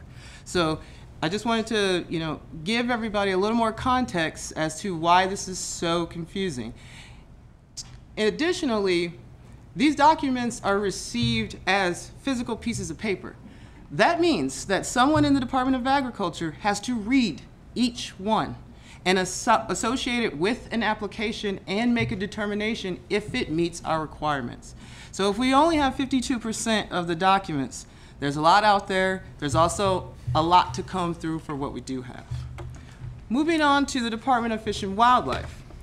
They have 8 different possible ways in which you can communicate to the Department of Agriculture that you're working your way towards compliance and you're moving along in the right process. And of these, we only have 33% of those active applications that have turned in some form of documentation like this. Now, for context here, we want to remember that the Department of Fish and Wildlife didn't have a web-based mechanism for getting their permits until the beginning of 2018. With that, they have started to realize that the way it was built may not have been the best. And so they are partnering with various departments in the county in order to confirm the information. For example, when you fill out your self-certification through the EPIMS website for CDFW, no one's sitting there watching you. So if you don't give honest answers, you may end up with a permit from Fish and Wildlife that is later revoked, but look really good on paper. So the agencies are having their way with their mechanisms, but it's important for this board to understand when the question is raised, how many people have final lake and streambed alterations? That answer is 25. So if we go back to the thousands plus people, and we know that 300 of them have at least applied, they've only finished a quarter. So we want to keep that in mind as well when we're thinking about what documents the folks who are working in the Department of Agriculture are reading, and the fact that each document is literally that, individually read. So Sean's already kind of given you more information about incomplete applications when he was giving you the example of the Dropbox. That example is often a state that we live in, where we know that people are doing what they need to do, but there are other roadblocks and barriers that are preventing them from completing. And so we wanted to give you more information about why that's happening. Additionally, I had a lot of questions about what is the canopy acreage per zone. So I really quickly just want to go to the top 3. Rangeland, we knew that was going to come in at the largest one, 69.25 acreage, with UR shortly thereafter. And actually these should be switched because agriculture should be number 1. But those are your top 3 there. I also wanted to let everyone know the top 3 cities include Willits at 198, Covelo at 172, and Laytonville with 149. I think the spread of cannabis cultivation is in the zones where we thought we would see. Timberland and RR are still fairly high And I think hopefully rural residential, given our cannabis accommodation districts, we'll see those numbers changing over the next few months as well. So now that I've given you sort of snapshots of where we are, I'd like to focus in on this Project 454 that you have heard us refer to for quite some time. We realized late last year that we needed someone focusing on data because there were a lot of questions and we needed to get the data answered. So Matt Holcomb, sitting to my left, has spent countless hours essentially doing that for us and working with the software that we use to process the permits in order to figure out who's on first. So we take this 454 applications. We realized quite quickly that 179 of them had to do something for us to complete processing the application. Of that 179, inspectors have approved 144. Now that doesn't mean that the application in its entirety is ready to go. That means that the inspection has been completed. The inspector has informed the applicant of what outstanding documents are required to finish processing and has been given some type of time frame in which they needed to do so. Because of Matt's research, we ended up right off the cut with a recommendation of approximately 99 out of that 454 for denial. So when you see administrative and management review, the way that this process works, the team comes up with lists and their recommendations that we move to the program manager. And at that point, the administrative management review happens between the cannabis program manager and the agricultural commissioner. The uncategorized 32 referred to those sites that were inspected within the last 2 months, so processing hasn't been complete. Let me give you an example of a situation where that might be so. If I'm an inspector and I do a site inspection with other agencies, particularly Fish and Wildlife and the Water Board, and they tell the applicant something like, you need to move the entire site of your garden 65 feet, that inspector might not close out that application until that has happened. So those 32 uncategorized are uncategorized for a number of reasons. Moving to that 179 that needs to do something so we can process the inquiry. We are currently working on 155 notifications out to applicants who need to do something. They either need to turn in something to us or we need to give them something so they can sign. Whatever it is, we need to take action. We started off with 24. We sent out these action required letters and gave folks 21 days to respond and comply. Out of those, 11 have already gone to Sean for his review. One person put their application on a notice of application stay, 2 withdrew, and 11 complied wholeheartedly. So what does this tell us? This lets us know that sending out the action required letters, they work. And we get momentum and people come in and they do what they need to do. We don't want that to be the primary way that people complete their tasks. What would be ideal? If there are applicants who believe that their application is incomplete, there are 2 checkpoints for them. First, when the applicant left the Department of Agriculture with an embossed receipt, they were given a checklist that highlighted the deficiencies in their application. They should refer to that. If they did not have that checklist, feel free to email the cannabis program and we can send that for you. The second option, you've been inspected. So an inspector was on site. They gave you an inspection report at the conclusion. It gave specific instructions and let you know the other documents that you needed to turn in. If you don't have access to that, please reach out to the Department of Agriculture. We can get you a copy of that. The short of it is, if you haven't turned everything in, get it to us. Don't wait for us to reach out to you because the clock will start ticking. And that first batch of denials based on incomplete applications will be out by the end of the week. So with that, I'm going to turn it back to Sean.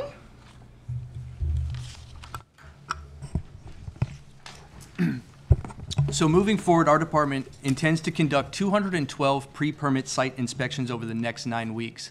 That will position us to be prepared for the reopening of April 1, where we'll have a whole new batch of applicants, and we want to be prepared to take those in. We'll continue our community outreach, which currently myself and Siobhan are working to come up and draft a schedule of locations and dates to get that publicly noticed so that applicants and other people who are want to be informed on this process can make themselves available to get that information. We have the Department of Pesticide Resources will be hosting a training here locally at the county on the 19th of February, and on the 20th we're going to try and do a few on-site visits with our state agencies so that they can get a better understanding of how farming practices are done here in Mendocino County. I've reached out to Mr. Casey O'Neill at Mendocino Growers Association to help me identify good farmers that would be poised for that type of inspection. And lastly, we're going to continue to work to receive those documents from our applicants. As Siobhan laid out, everyone leaves our department with a clear checklist on what is needed in order to move them forward. We are asking at this time that if applicants are aware and have that information, that they send it to us, both listed right there at the Cannabis program at mendocinocounty.org or any other method or pathway forward that you can. This is so that we can expedite our review process and get rid of the backlog of applicants that are holding us back from doing the work. With that, I'd like to turn it over to, should be the end of our update, and that will be Jesse from Planning and Building Services for a planning update. Okay, are you open for questions now, or do you want to? Madam Chair, I mean, we can answer questions on the information presented to you now, or you can wait to hear the full presentation from both our planning services and our code enforcement, and that way that we might just be able to streamline that question process. Okay, well, then go forward.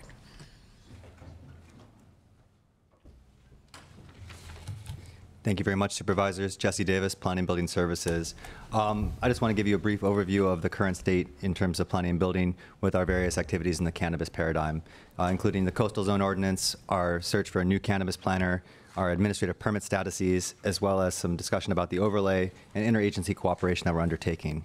So staff has held 2 drafting sessions with the designated consultant for both facilities and cultivation activities in the coastal zone. I would say that overall those processes are going quite well. In the coming weeks, we'll look to expand that conversation to include other internal agencies, such as the Department of Agriculture. Where possible, we are taking lessons learned, such as zoning inconsistency, and improving our ability to implement the review of these activities in the coastal zone, simplifying language where possible, reducing redundancies, and overall consistency is the goal. And where possible, we'll look to use this activity to create alignment between our inland and coastal zoning designations. One of the other big points of emphasis is to not modify existing LCPs, create a singular chapter in the coastal zone that speaks to cannabis activities. As I mentioned, we're looking for a new cannabis planner. Due to staff alignment, we are currently advertising for a Planner 2. This planner is going to help us to review staff reports and application processing on the county's reviews of cannabis applications. As a result, our current Planner 1, who's pulling double duty, can refocus on the public-facing activities that we currently have going on, such as intake, renewals, process activities, et cetera. Administrative permits. With regard to our administrative permits, staff have redeveloped the administrative permit application to cover the array of areas requested by the Board of Supervisors. Broadly speaking, administrative permits are going to now be focused on the following types, which include cultivation style or location, waivers and exemptions, reductions of setback, both to sensitive receptors as well as adjacent property lines, and cannabis facilities, obviously a broad array of administrative permits associated with those, as well as allowances for canopy increase based on acreage and the acreages of those surrounding properties. Sean and Siobhan have discussed some of the overlay activities. Additionally, we've prepared application materials for those in the cannabis accommodation districts who wish to apply. At this stage, we have received 1 application from the Laytonville Cannabis Accommodation District, who otherwise would have been omitted from the previous regulatory regime. There are many land use challenges in the cannabis accommodation districts, so hopefully we are going to have additional staff and outreach to really assist those applicants with the materials themselves as well as the process. And onwards, we continue to have interagency cooperation with both the Water Board as well as the California Department of Fish and Wildlife.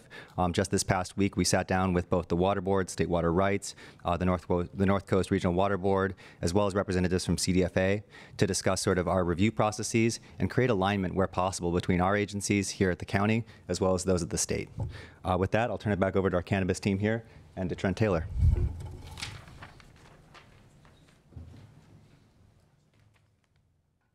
Good afternoon, Chair and Board.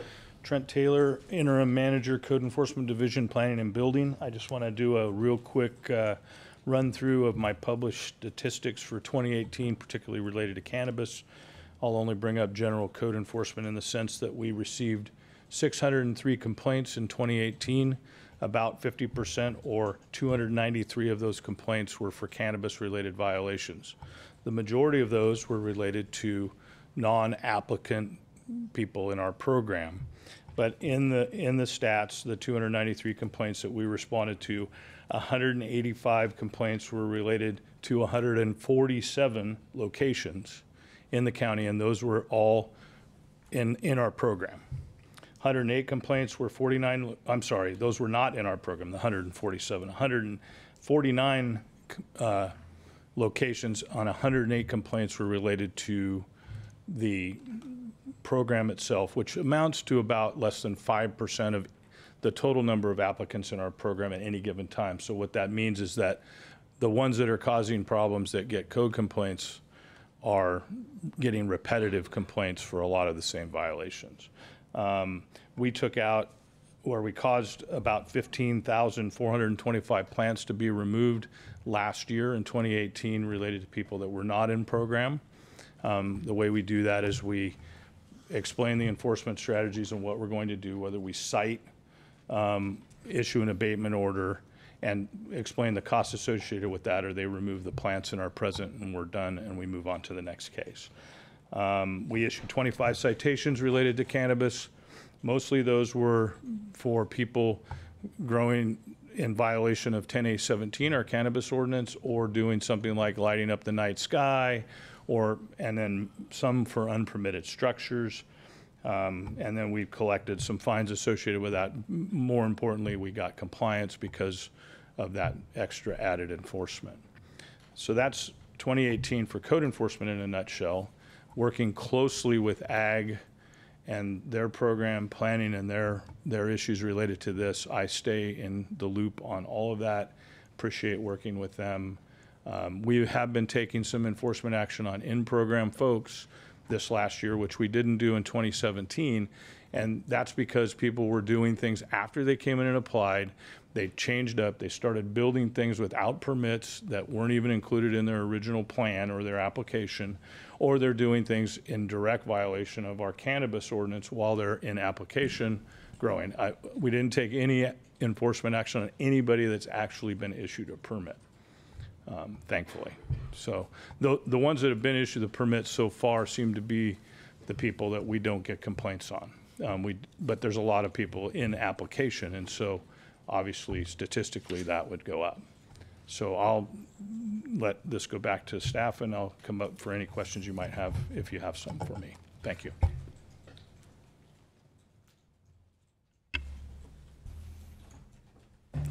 And Madam Chair, that's all we have for you, so we are here for your questions at this time. Okay, Supervisor Williams. So far, I think we've been dealing with the regulatory aspect, sort of the fallout of Proposition 64 on Mendocino County, and that it's caused a lot of farmers to struggle. And I see that pattern continuing. I'm curious, at what point will this endeavor be at break-even point for the county? That for every dollar we've put out, we've received back in taxes. Can't hold you to it, but I'm curious, what sort of time frame are we projecting? A few years, 10 years, never? And there's a part two. If I may, through the chair. I'll be honest here. I'm a little new in this position to be able to give you that exact answer. I do think that we will break in well before never. And that is my goal, is to break in well before never and in a timely fashion. As far as when that will be, Supervisor, I don't have a direct answer for that. So part two, I've been struggling with, I want to bring an idea forward at another meeting, that we need to create a strategic plan for how cannabis can actually be a profit center for the county. And maybe it includes cannatours, some cannabis industrial zoning, an industrial park, a focus on manufacturing, branding, maybe this GMO ban fits in. We have to do something more than just trying to get the black market permitted. if we want to see some dollars coming in. I think that's what we're all after. We want the farmers to do well, and we want the county to recognize some revenue. I would like to hear from the other supervisors if they're willing to entertain this going forward, so I can think about how to frame it. And also from staff, do you have the capability to take this on? Would there be enthusiasm? Because I don't think the 5 of us have the bandwidth in this setting to formulate such a plan. I would like staff to go off, work on it, bring it back, work with the industry, work with us. Is that feasible?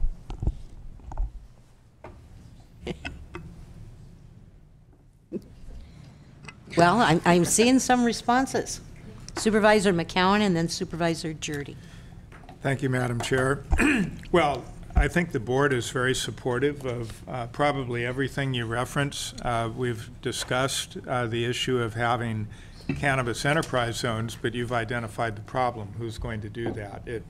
Logically, and practically, it wouldn't be the 5 of us. Staff has had their own challenges in getting a firm grasp on what they're already dealing with. So that's the issue. How do we guarantee the resources to move some of these issues forward? But I think having something along the lines of cannabis enterprise zones could make perfect sense. I do know that we've had some discussions with some of our local nonprofits, and they've done a modest amount of work in how do we assist with cannabis promotion, and perhaps the CEO has some comments on that in terms of what the county has done or is currently doing. Chair Brown? Through the chair. Okay, thank you. Yes, to both of your comments. We have been working with EDFC and West Company, and there are some actions, particularly West Company, that they have done for us. I think that in the case of actually developing like a cannabis business district, similar to what some of our cities up north have done. Arcata, for one. Right, Arcata, thank you. Is that one, I would actually look to our new planning director, Brent Schultz, who I think could embrace this actually very easily in his spare time, I'm sure, to actually come back to this board with a plan on a cannabis business zone. I think the staff, as you can see, this presentation today is actually much more in depth than what they've been doing. I think it's a good presentation.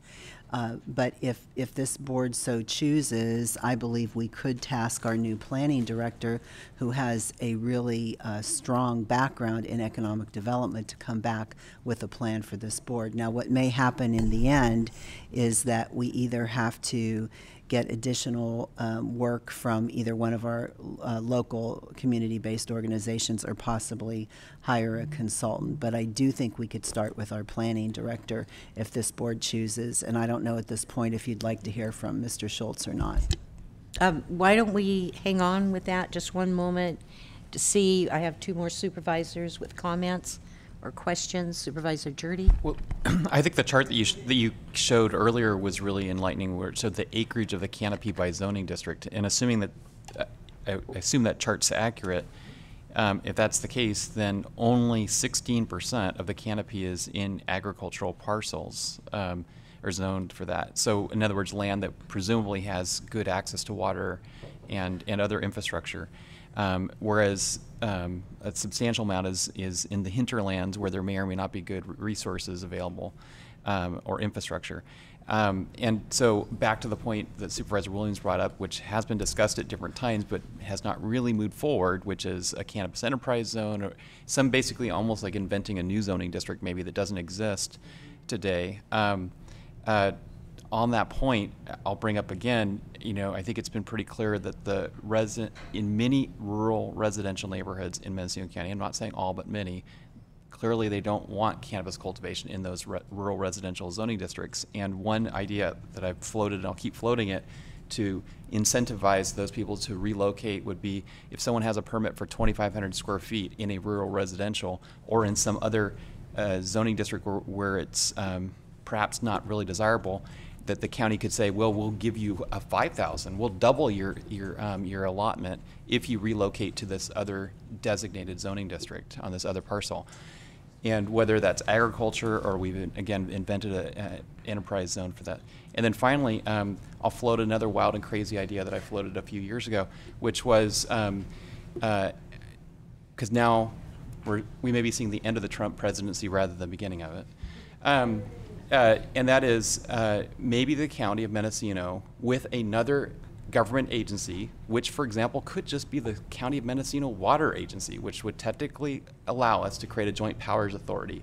Under a joint powers authority, only the assets owned by that authority could ever be sued. So we'd insulate it from the County of Mendocino, insulate it from the Water Agency. And we could then, why not have the agency, this new third entity we created, buy a piece of property, do the environmental review, appropriately identified, and then upzone it with the zoning. We have the authority to upzone property. We designate the property that our entity owns. We become the landlord. The taxpayers actually benefit. We help relocate cultivation sites to this appropriately identified parcel, and the taxpayers of Mendocino County benefit from it, rather than letting some international corporation come in and buy a piece of property and go through the zoning and let them be enriched by it. Supervisor Haschek.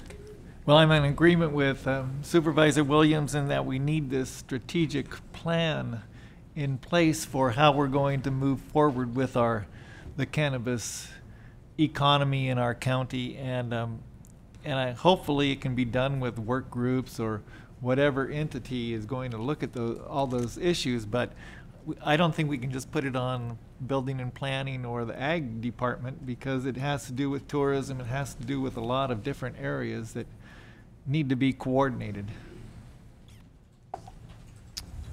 Okay, Supervisor Williams? For clarification, I was trying to put it on the CEO, not planning and building.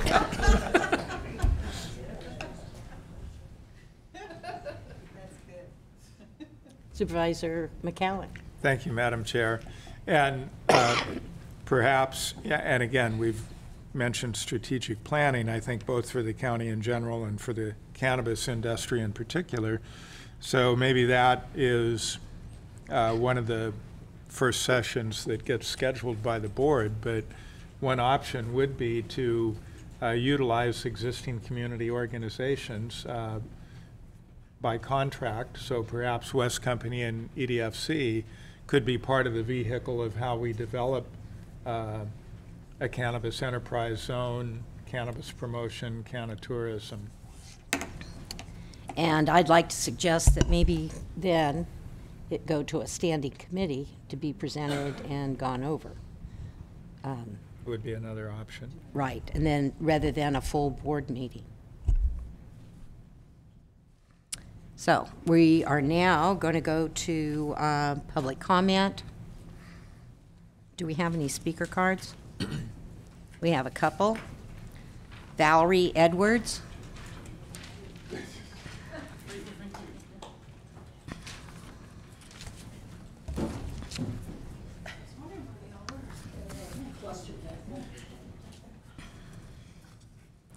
Valerie Edwards, Laytonville. I wanted to address the cannabis combining zones, specifically a flaw that I see in the policy for the opt-in zones. The opt-out zones run with the land, and those properties are opt-out basically forever. Those properties can be bought and sold as opt-out, and the property values are tied to that. However, the opt-in zones run with the property owner only, not with the land, and specifically only with property owners who were growing prior to 2016. These properties cannot be bought and sold as opt-in, and any investments and improvements basically to those properties, you know, that was for growing, it's lost. The county spent, I think, almost $150,000 to basically create opt-out zones. You could have grandfathered us in, you know, and you know, for free. So I'd like to encourage you to change the opt-in zones to run with the land, especially since field and row crops are already allowed on those smaller parcels. Thank you. Ron, please come forward. State your name for the record. Ron Edwards, Willits, California. I wanted to go over, I still am confused, and I'm sorry with the storms and power being out for 4 days. Missed the CCA thing in the legislative platform for us to participate. I sent you a document that shows that they are now changing it over to a CSV form to submit it, but I still have not gotten clarity on why and what the benefit is of this county being in that. I know that they have benefited greatly from our program because they have a lot of our documents on their website about our ordinance where other counties can go and get that information. But I think that I don't know what the cost is to participate in that. And this is the third time I've asked for some real clarity on this particular program. They came up with their requesting information before CDTFA was requiring financial information, so that's really required now. And if we could, I don't know which department it is, if it's our cannabis program manager, if it's our participant on the program, to have some type of information update on why we keep seeing this California Cannabis Advisory keep coming back up. Authority, I'm sorry, in that. Second issue is that in the letter presented by the coalition on nurseries about tiered licenses, we really need some clarity on the types of nurseries that are operating in the county. Out of the 100 and so licenses, how many of those actually sell plants to other cultivators? We don't know that information. I think that that's very important. Also, I had mentioned about the inspections on nurseries, that with what we're finding, I mean, I have a small organization, we reach out with email, but we're finding that we're having to communicate with ourselves to talk about pest management and so forth. So I think instead of having just 2 on-site inspections, it would be really vital to have an in-house meeting where if you hold a nursery license, you need to come in and we can talk about what type of pest controls are working, what's not working. Because if individual inspectors are going out, they're hanging on to that information themselves, whereas if we meet as a group, we can really get that and have really good information. Thank you. Thank you. Jude Dillman, please come forward. Restate your name for the record. Jude Tillman, Fort Bragg, California. Welcome to the new members of the board. This is my first chance this year to address you. I'm sure it won't be the last. We'll enjoy every minute together. New Year's is a great time to sum up lessons of the past, and I want to just speak as an individual and not part of the organization of people who signed the memo that you all got as of last night or this morning. This represents incredible unity in our industry, and after all the years that we've been working with some of you, 4 or 5 years, with this is really a step forward. And it brings me to the very first point I'd like to make in my individual comments, and I'm going to come back up here and speak about medical in a second, in a few minutes. But right now, this notion of cannabis enterprise zones, business districts, this is long overdue. And I have to say, the county would have some money to go towards exploring these kinds of things and supporting our cultivators and our cannapreneurs if we weren't spending it on redundant or non-functional programs such as our live scan and our track and trace programs that never worked for anybody. And I still want my money back for all the track and trace stuff that I paid for in 2018 that we didn't get to make use of. And don't get me started on consultants. My gut went into a knot when it was suggested a few minutes ago we might get a consultant to come in and figure out these cannabis enterprise zones. It is high time, all puns intended, that the county make use of this brain trust and the generations of wise cannapreneurs that we have in Mendocino County to create a cannabis research institute, or use your own words, an association, someone that can help guide you in creating policy that isn't based on suggestions given you by consultants or outside lobbyists or whomever who don't understand our history, don't understand our traditions, how we cultivate, how we create new strains, how we create the best medicines in the world. They don't understand what we're about at all. And why do you keep turning to them? turn to us. We're ready. We're united. We're stepping forward every day with new ideas, new memos, working with each of you individually and all of you together. I'm excited. I've got plenty of things that I have a whole list here of things you could spend the county's money on in terms of supporting with small business loans, with promotion of tourism using MCIA and MCGA and for God's sakes, VMC. Why do they never promote cannabis tourism in our county? There's a lot that could be done, and we're here to help you do it. So I'll be back to talk about medicine in a minute. Thank you. Casey O'Neill. Whoops. Casey O'Neill. Good afternoon, Casey O'Neill, local farmer, Mendocino County Growers Alliance. I'd like to touch a bit on the memo that you received. It's quite comprehensive. There's a lot of things in it. I'm not going to hit the specific points, but really to emphasize the fact that as a community, we're all trying to learn how to work together on this, how to adjust this complex policy. I'd like to applaud the suggestions I've heard here today thus far. You know, I think that we're all learning to think outside the box on this. I did want to just note, in terms of your comment, Supervisor Jurdy, to me, I think it's really good that we're not seeing a huge amount of cultivation on ag land. I'd prefer to see it on lots of other types of parcels.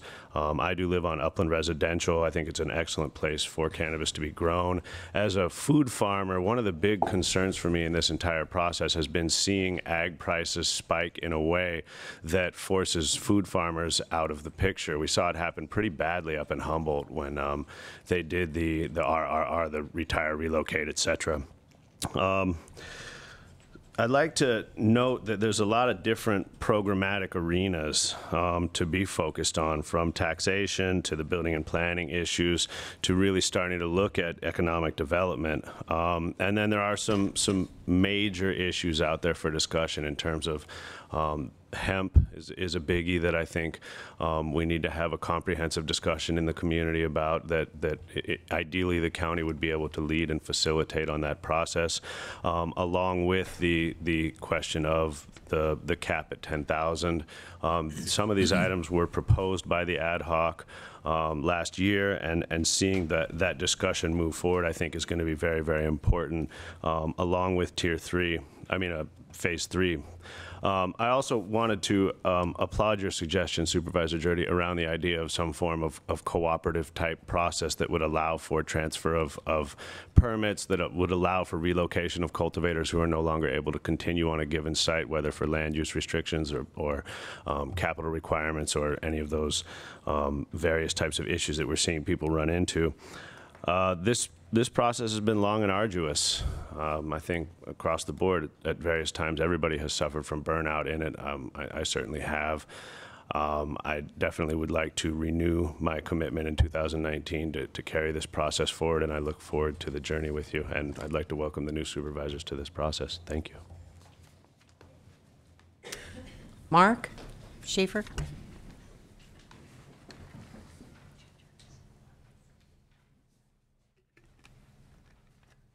Before I start.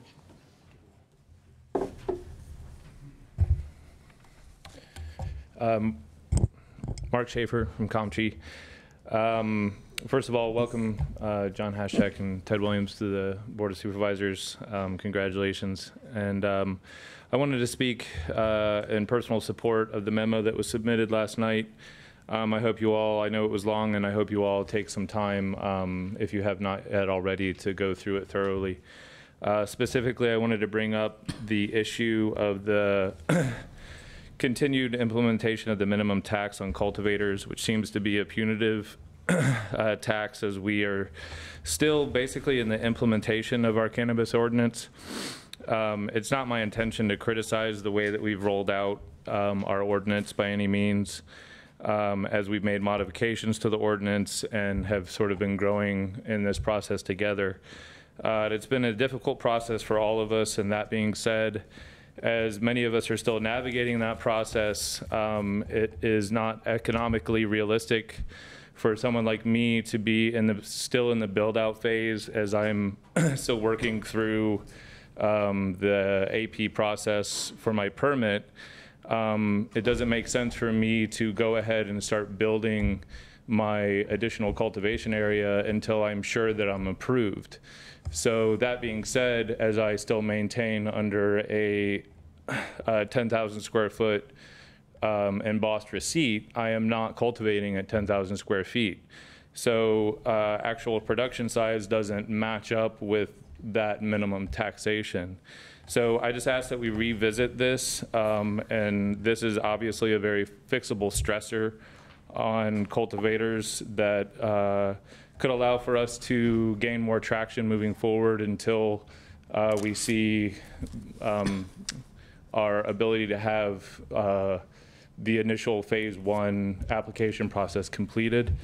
And otherwise, the alternative is a lack of revenue due to failure to thrive. So anyhow, thank you.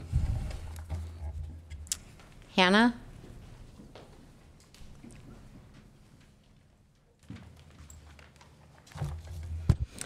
Good afternoon again, Hannah Nelson.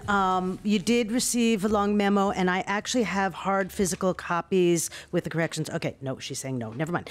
At any rate, I actually submitted 2 memos. One was my memo alone, which dealt with 2 narrow issues, and the other was on behalf of a coalition of people. And we worked really, really hard to come up with a tone and consensus of what some of the important issues are, specifically to just set the tone for this new year. It's not meant as a please act on this particular thing in this particular way at this particular moment. It's really to lay out the issues and say there's a broad consensus within these stakeholders. And by the way, since I submitted it, about a dozen more people have asked to sign on to it, but they missed the deadline.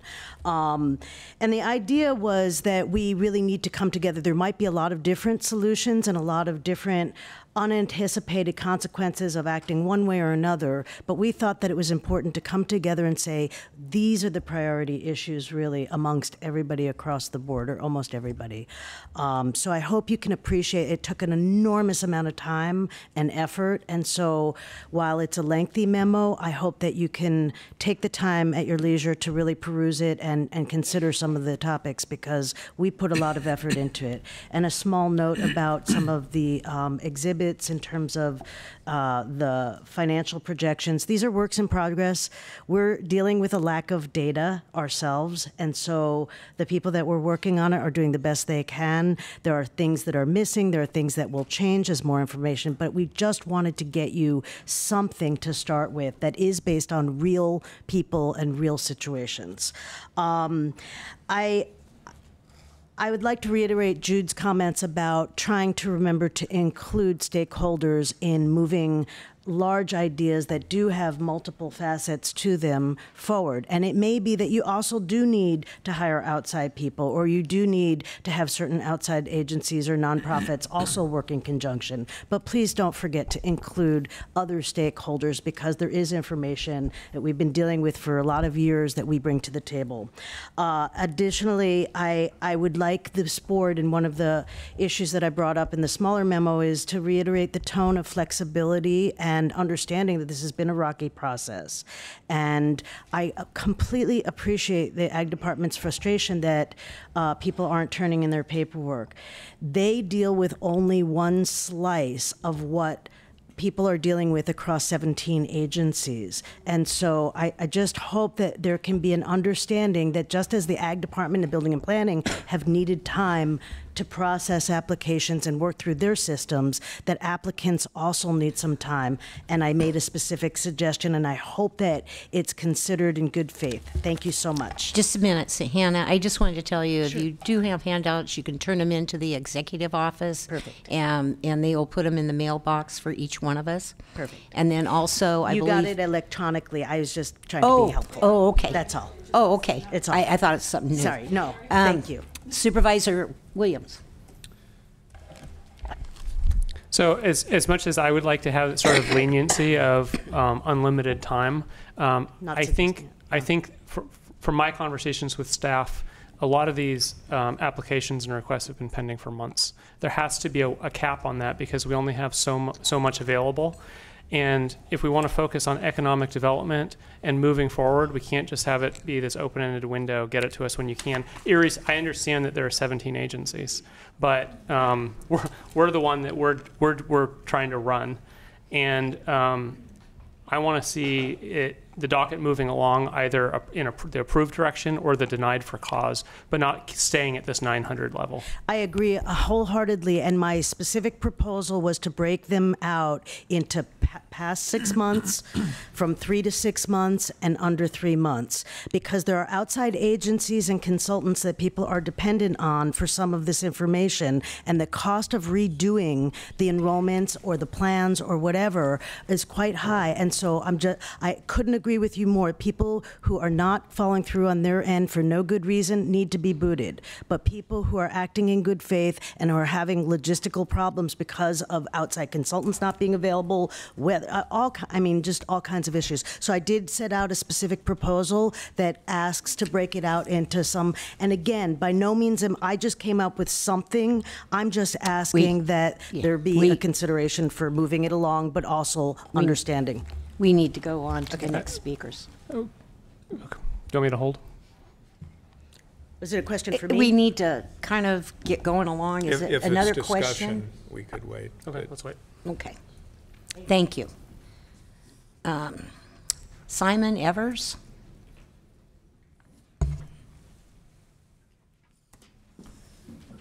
Hi, Simeon Evans. Simeon. First of all, welcome to the new members of the board, and thank you all for your service.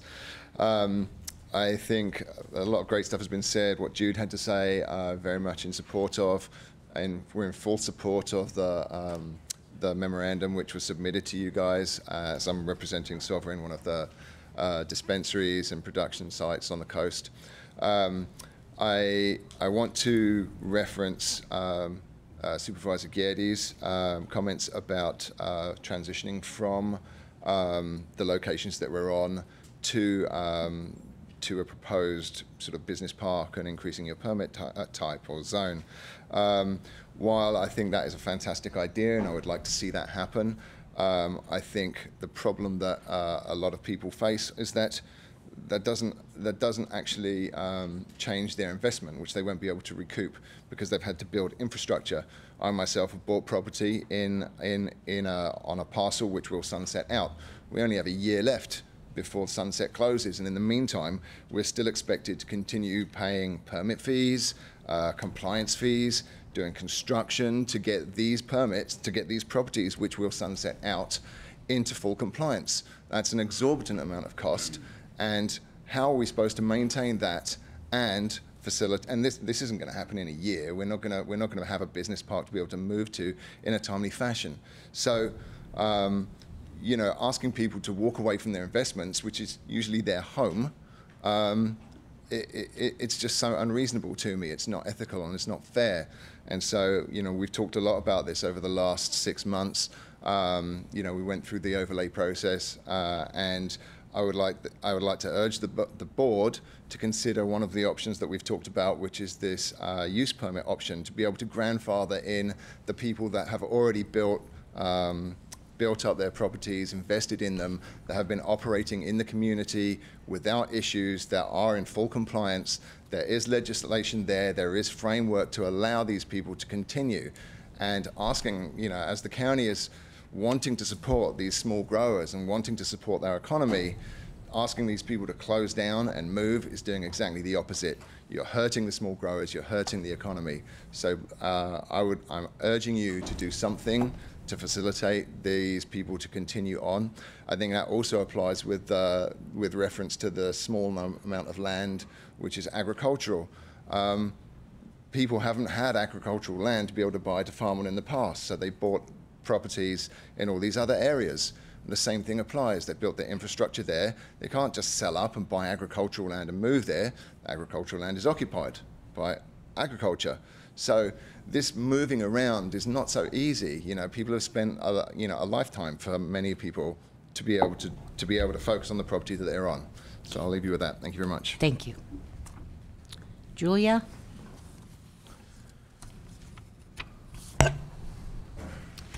Thank you, Chair Brown. Welcome to Supervisor Williams and Supervisor Hashek. I really look forward to the exciting new energy you bring to the board, and I look forward to this year with the board. I look forward to you guys doing some good things. I have two comments. The first one is, in 10 years, I haven't seen a more united cannabis industry in Mendocino County than I do in that memo there that was submitted. I want to congratulate you all and commend you for doing that. That's a huge step that I hope this board recognizes. The second thing I wanted to talk about was the staff presentation, and I have a couple questions. And I don't know if it's appropriate. It's okay. I'll keep basically going. You can say what you're concerned about or what your question is. I'm concerned about the state agencies on those Dropbox applications that drop the ball that we have the information for some of my clients, but we're told not to provide it until we heard from the Ag Department. So I'd like to know how we handle that. Should we be providing it now? What should we do? Thank you.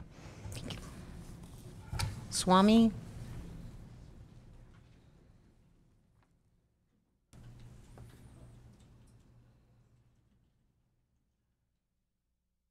And Corinne, you're up next. Good afternoon, everyone. I'm Swami Chaitanya. I'm president of the Mendocino Cannabis Industry Association and on the board of the Mendocino Appellations Project. And once again, I'd like to welcome the new members to the board and greet the old members that I've been coming to this board now for about 5 years, along with many other people working on this cannabis issue. And for all the staff that are new, welcome also. We've had quite a bit of change. The one thing I do want to, and obviously MCIA is in support, we've signed on to that memo together. And we are coming together, and because we realize we have to. But the one thing I think is the main issue for economic development of this county is the situation where, according to the law at the moment, if you've got property that is completely permitted to grow cannabis from the Fish and Wildlife, from the Water Resource Board, from Building and Planning, and from the Agricultural Commission, and then you sell that property, the next person who owns it is not even allowed to begin to even apply for a permit. That makes no sense. Why would I put, now we're up to over $100,000 developing our property to get the permits. If I have to sell it, all of that money is unrecoverable. And not only that, I probably would have to remediate the property back to where it was before, which is going to cost me more money. No one wants to do that. Why would you put in a property, develop it and all that, and then have to remove it when you sold that property? This doesn't seem to be capitalism to me.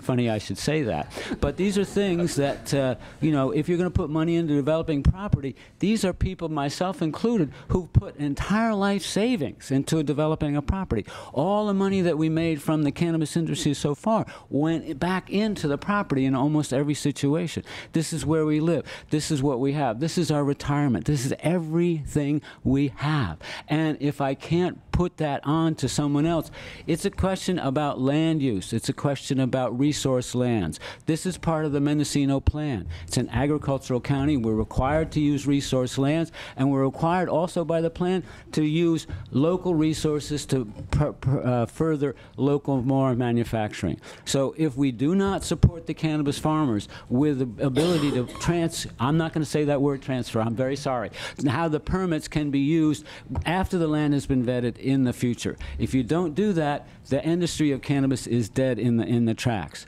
There are 28 countries in Europe that have got legal cannabis. 30 states in the United States have got legal cannabis. It's going to be approved federally very soon. It's going to be a worldwide business. We grow the best cannabis, and if you lose this opportunity to promote us and to hug us and protect us and make us the basis of the county like it's always been, you're going to destroy this county. Help us. Make it easy. Bring us in. Get rid of those ridiculous arguments. Thank you very much. Corinne?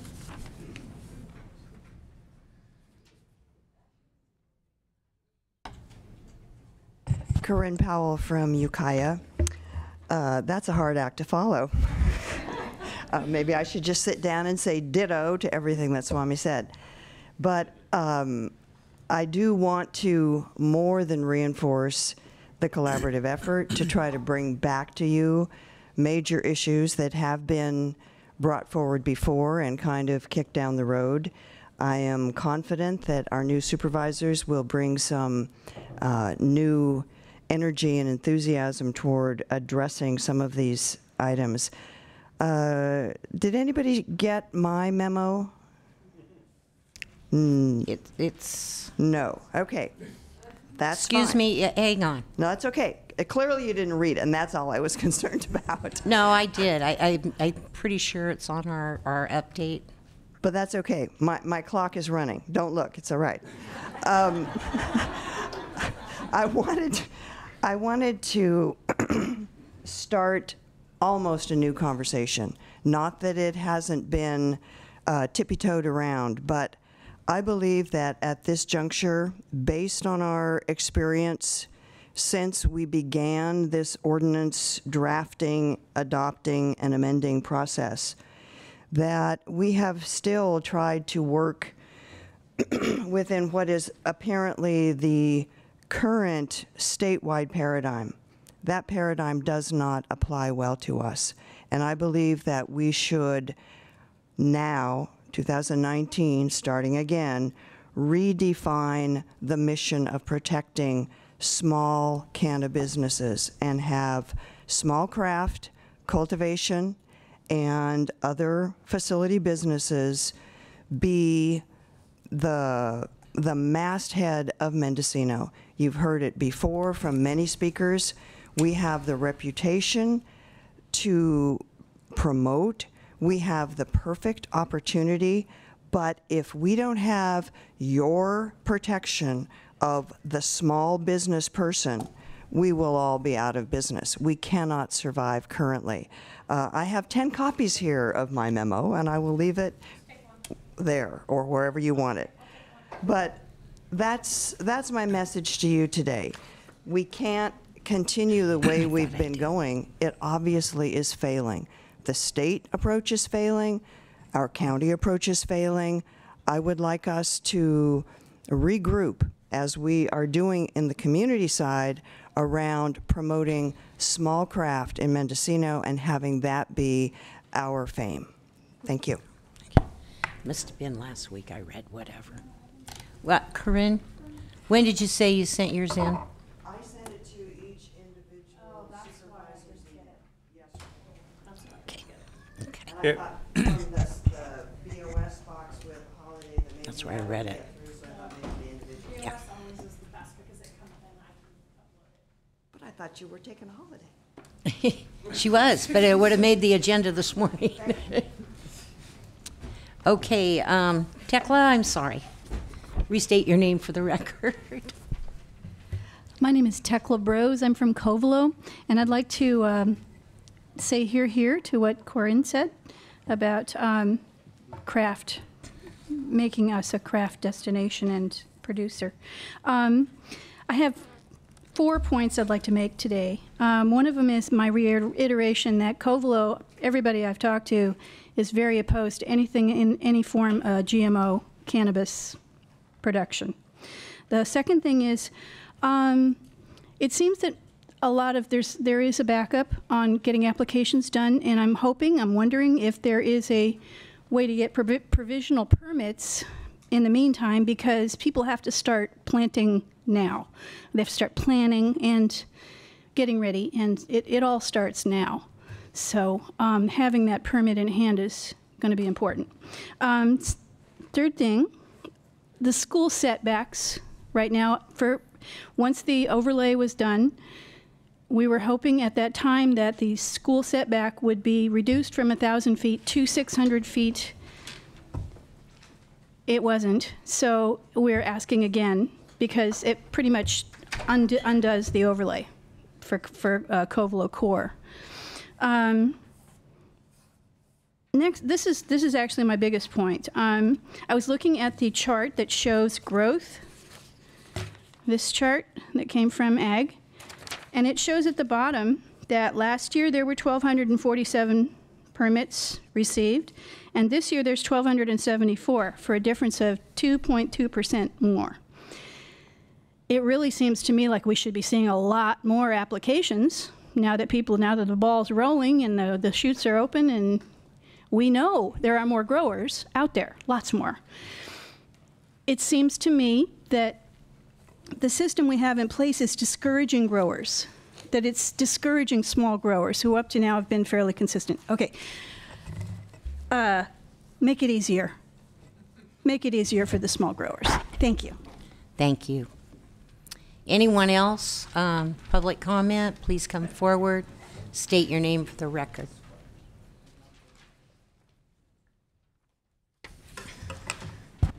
Monique Ramirez, District 3.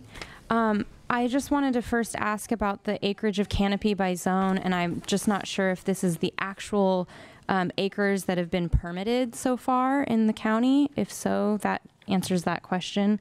I just want to say that we conducted an inner survey amongst some people in the community just to get ideas of how people are dealing with their building and planning issues around storage and drying of cannabis. And as of right now on SurveyMonkey, we have 61 responses. We found out that 36% of the people are in process of getting a permitted structure, but they don't have the final. We have 14.75% have an ag exempt finalized structure. We have 5 people that are in process for an F1. That brings it to 8%. And we have 26% that are using a permitted structure, but it's not for cannabis. And we have 24.59% that are using an unpermitted structure currently. So I just want to emphasize the importance of figuring this out and that we need to find other avenues for drying and storage. And I would really hope we'd entertain occupancy as an avenue looking forward. Along the lines of the track and trace, I know we've finalized the contract to end, but I'm really curious still about the outstanding bills that we're still getting emails about, if we should be paying them or not. And I want to echo what other previous speakers have said about looking to us as the community, the industry, to help provide feedback and how we shape the ordinance going forward. And on behalf of the Covelo Cannabis Advocacy Group that I represent, we will be pushing strongly to potentially not open up Phase 3 in Covelo.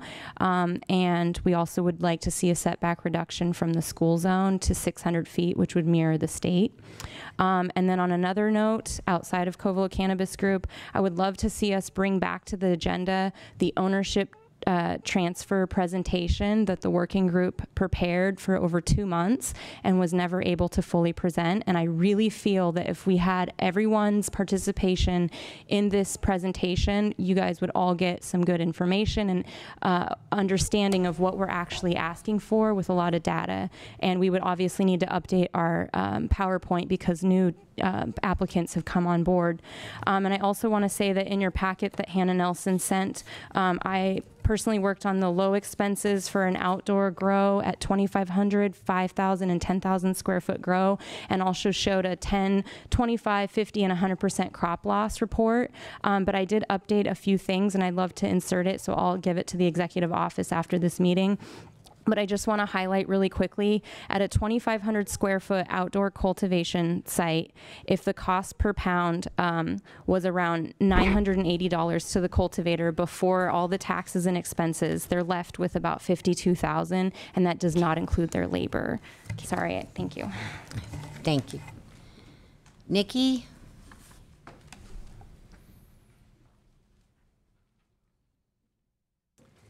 Hello, I'm Nikki Listretto. I'm from Laytonville, a member of MCIA. Welcome to these wonderful new Board of Supervisors. It's great to see you guys up there. So I just want to kind of piggyback on some of this, specifically about the part that has to do with the land use resources and transferability, even though I don't want to use that word. I think we know what it means.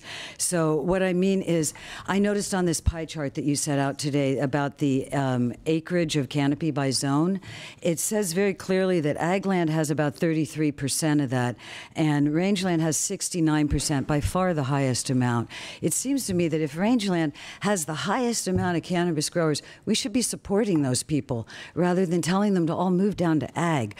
in ag land, there's so many problems they're going to have.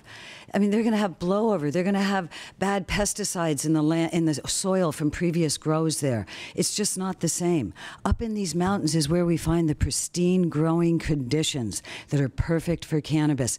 We really feel like people are very much, not just in our county, trying to get rid of the growers in the mountains specifically. And I would just like to put in a good word for us. I think rangeland is a very important part of of the main growing population of this county. And I think we really would like you to consider that. And that's all. Thanks. Jed Davis.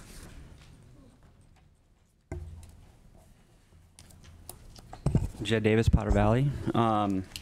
I will piggyback on that really quickly. I've spoken before on rangeland, and rangeland basically is zoned as ag land. You can do pretty much everything that you can do on ag, including farm worker housing, animal husbandry, row crops, orchard crops, propagation.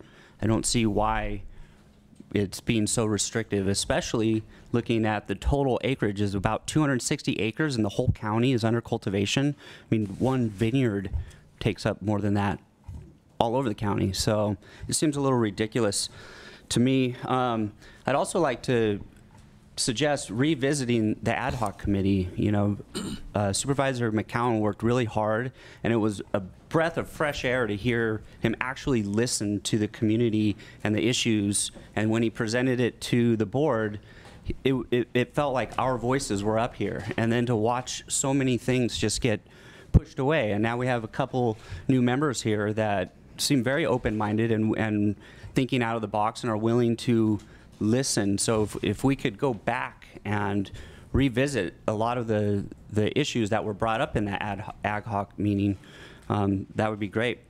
As well as the 1 acre canopy. I would endorse mixed light canopy so that people can pull tarps and do light dep instead of just outdoor. We're an agricultural community here. We always have been.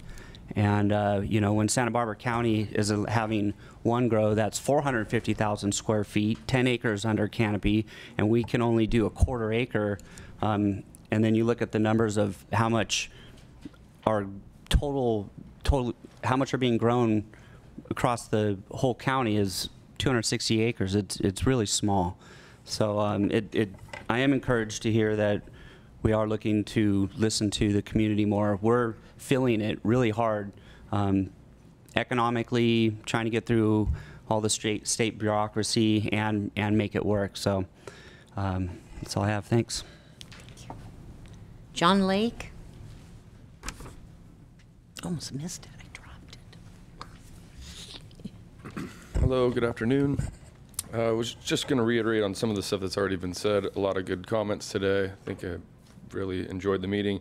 My first thing was to see the numbers that are currently in process for the applications right now. I know that those numbers are kind of high, and I know that everybody's working very hard towards that, but it brings a concern when we have deadlines such as the January 1st deadline for people to come in and apply, and to know that we've had that many that are on the back burner, not the back burner, but are on the backside that aren't already ready, and that we're going to be opening up a new phase 1 in the future in April. Kind of brings up a concern. I know there's a lot of people that we mentioned that don't have all of their documents. I could be one of them, but it also goes to some of the people that submitted a full application before January 1st, hoping that they could get it submitted and approved by this coming grow season. But it's going to be hard for the ag department and the building and planning to make all these applications processed before we bring more on board. So I don't know if it's the best idea. I do think everybody has the right to do this, but most of the people that are involved in the program are the ones that are serious about it, that already have tried to make the first deadlines. So I think maybe thinking about bringing on more applications is kind of hard to see when we can't process the ones we have. Thank you. Thank you, sir. Anyone else? Seeing no one come forward, it's back to the board. Supervisor Williams? I'll try to be quick. I'd like to touch on some of the People had set over the other. No, we've already closed it for comment. Oh, but I submitted my comment request earlier. Okay, hang on. What'd you say, Carla?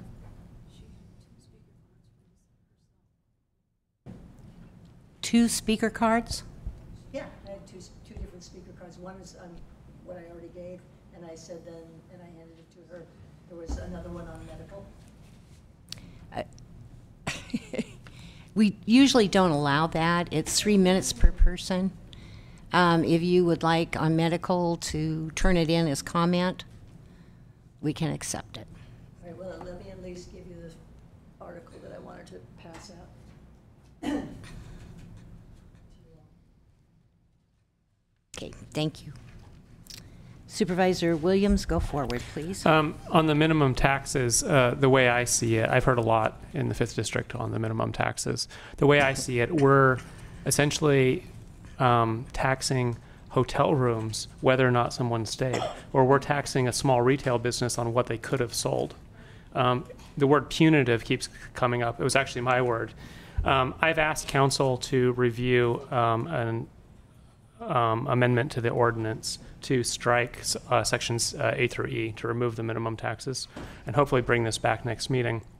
The question I have for staff is, how much revenue are we talking about? On one hand, it doesn't matter because it's punitive. We shouldn't have this tax in place. If we see significant funds from it, it means our small businesses aren't doing well, and that's a failure. But I think we need to, in order to bring it forward, we need to have some sense of how many minimum taxes we're talking about. Supervisor McCown. Thank you, Madam Chair. I think the CEO had a comment. If you. Oh, Ms. Angelo. Thank you, Chair Brown. I have talked with Supervisor Williams about this and certainly want to support his ideas and his actions. In doing that, we did do some research, and we had a discussion with the treasurer and asked her, based on her collections of the tax, and I have not had an opportunity to speak with Supervisor Williams about this, but our treasurer believes that the figure could be up to $3 million. So if indeed the figure is that high, by eliminating that tax, I can't imagine that we could afford to lose $3 million. So we are researching, you know, we are researching this. Some courtesy here, please. And the information I am giving you is coming from our treasurer who collects the tax. And so I will have more information. My goal was to, again, meet with our treasurer, which I haven't had time to do. And so, but again, if the treasurer's preliminary figures are that high, I can't imagine that we could easily eliminate this tax. So I won't know until I sit down again and look at all her figures. So thank you. Supervisor McCowan. There may have been a follow-up. Yeah, I'm going to hold a lot of these comments regarding feedback from what we heard today until time as we have a session specifically for cannabis. I think we do need to allocate one of the Tuesdays we talked about earlier. There's so many issues here, and I would rather. And I would like to debate that with you. Okay, you can debate it. I would prefer we work on it together rather than send it off to an ad hoc. And then have to come forward and argue the same points. I think we all 5 need to hear it, and we need to get cannabis off the front page. It's been a long-running, county of cannabis because we haven't adequately dealt with a lot of these problems. I see medicine from cannabis coming from other counties being sold in our retail shops. That's a failure when we can't produce those medicines locally. When do we talk? Just this is an example. When do we talk about this topic? Is it a standing committee? Is it the ad hoc? Is it all 5 on a Tuesday? Do we want to ask the association, one of the associations, to run off and come up with a plan, get unity from the industry and bring it back so that we have one voice as input? What's the best process for working through these issues? Supervisor McCowan. Thank you, Madam Chair. Well, we're all 5 talking about it on a Tuesday now, as we frequently do. Every Tuesday for how many years?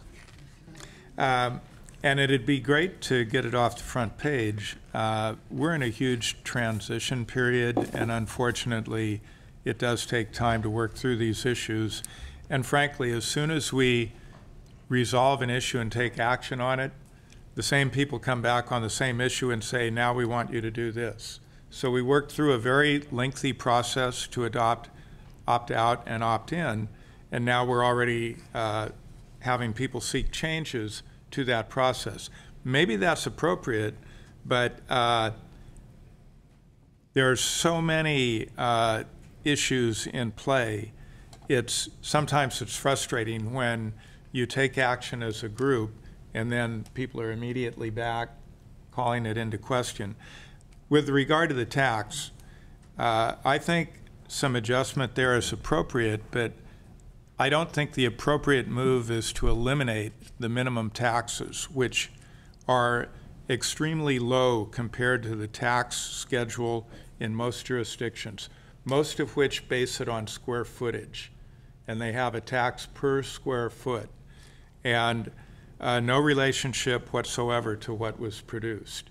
So we have it based on the permit size, the square footage that they've applied for, and well, the tax is primarily based on what they actually produce, what they actually receive in compensation, and then we do have a minimum. So what we've heard from some people, they may have a permit that they applied for 10,000 square feet because they want to hold a space for that, but they're not yet prepared to go up to that. They may be cultivating at a lower level, 5,000 square feet. The relief I could support is if someone has applied for a permit at the 5,000 or 10,000 square foot level, but they're growing at a lower level, they could file a document, and of course it'd be subject to inspection whenever the inspectors are out there doing the annual compliance review, and then they would be taxed according to the permit level they were operating at instead of the permit level that they've applied for and have been approved for. So, you know, I could see that it would be equitable to make that adjustment, but to start you know, wiping out taxes when we don't even know where we stand with the program in terms of revenue. And frankly, that's one thing. I assume at mid-year we would be getting some definitive numbers, but this is probably something that we should track on a monthly basis, is what are the expenditures to support the cannabis program by department, and what are the revenues that we've been receiving? Because that seems to very much be an open question. I'd like to respond briefly to a couple of other things. I think our staff has actually been doing a great job. We don't yet see the results necessarily, but there's been a tremendous amount of work done to review these applications and determine what category do they fall into and which ones are ready to be approved and which ones need additional documentation, which ones the applicant needs to be told, we've been trying to get your attention, here's the deadline. So, you know, I think they're handling that in an appropriate way. Small biz, this board has been very supportive of cannabis as small biz. That's actually the only kind we have in Mendocino County, primarily, you know, given the, you know, there's a big elephant in the room out there, but primarily our entire ordinance and a lot of the activity has been to supporting small businesses. Also, I don't think our program is failing. Again, I think a tremendous amount of work has been going into it. And I saw an article recently that actually makes the suggestion that Mendocino County has been preparing our applicants for the state process instead of setting them up for failure like some other jurisdictions that took your money as soon as you walked in the door, no thought to whether you were actually in a position to move forward and succeed. So I think our staff has been focused on trying to help people succeed. Supervisor Haschek. Yeah, I think that we can have this debate right now about some of the points about the minimum tax, but I think that what Supervisor Williams was trying to get at is, and I'm trying to get at, is what is the process to look at some of these issues that were brought up in this memo and that are really relevant to our small growers at this point in time, and how do we expedite that process? Because what I see is we have these reports from the cannabis, the ag department people working in cannabis every 2 weeks, and then we have a discussion but we're not dealing with the action items themselves.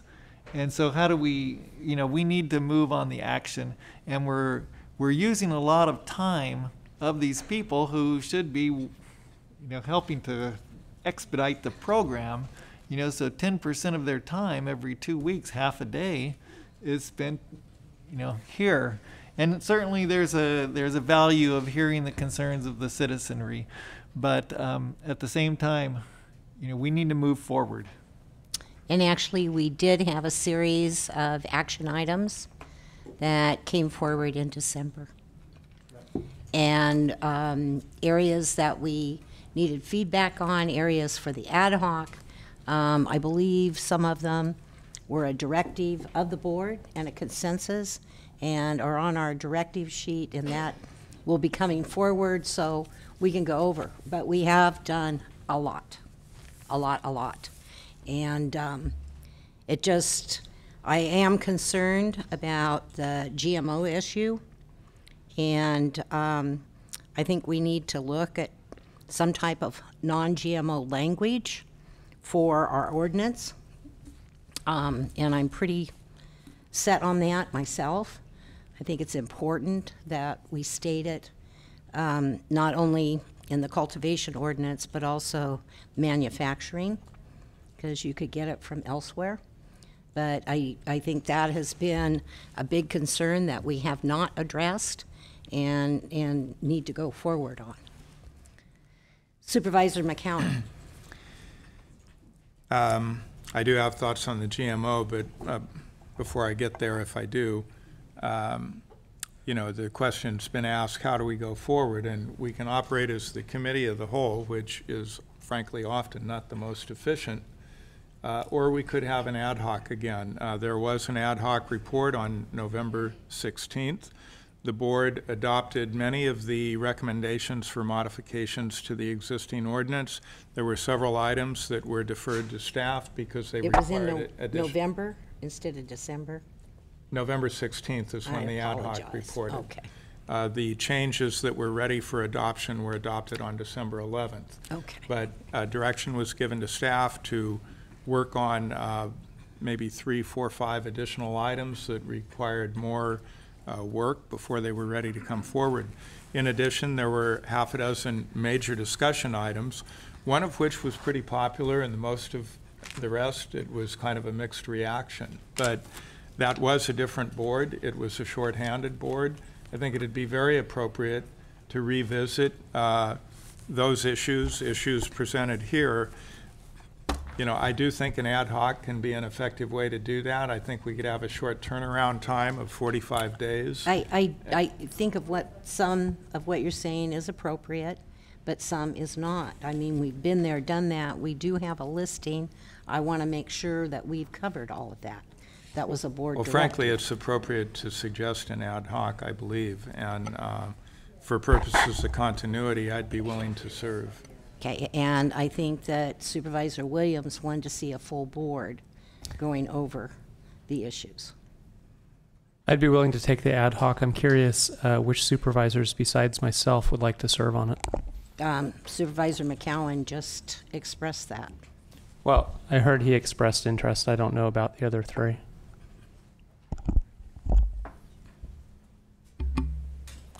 Well, I guess there's a question about whether we even do an ad hoc or what other processes there are available, because an ad hoc, the limitation on that is that it's not that open to the public. And so it can be made Brown Act compliant. It could be. Okay. Supervisor Jurdy. I'd volunteer, but I'd be afraid I'd disappear afterwards.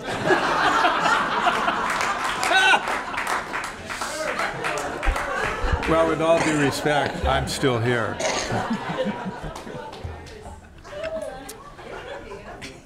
Okay. Where do we go from here?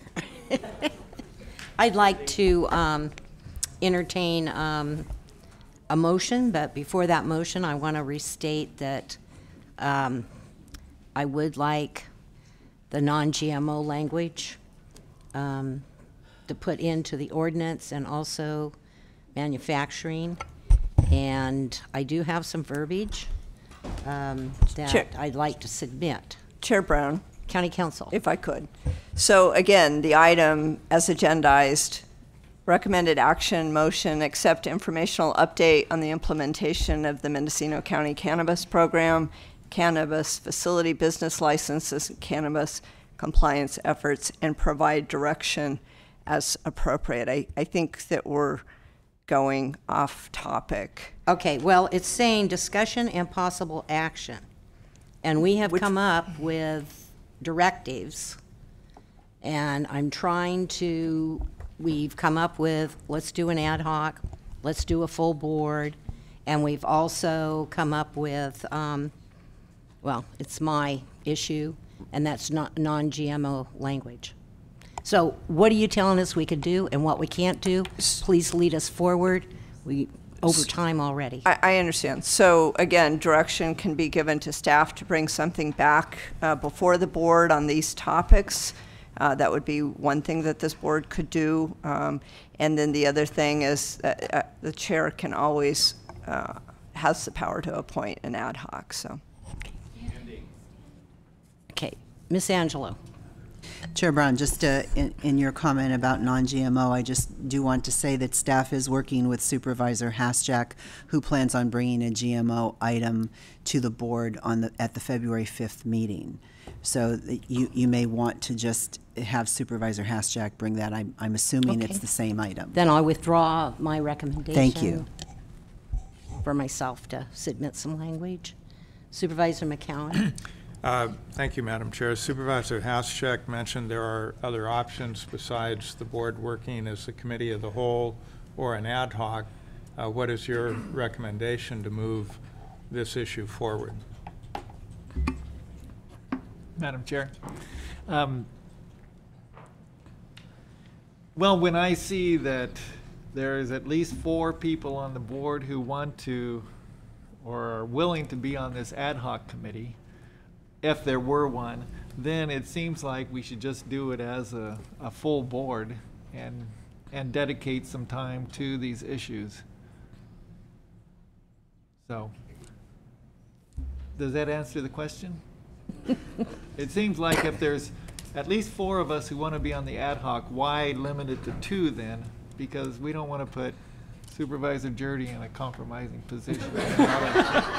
So.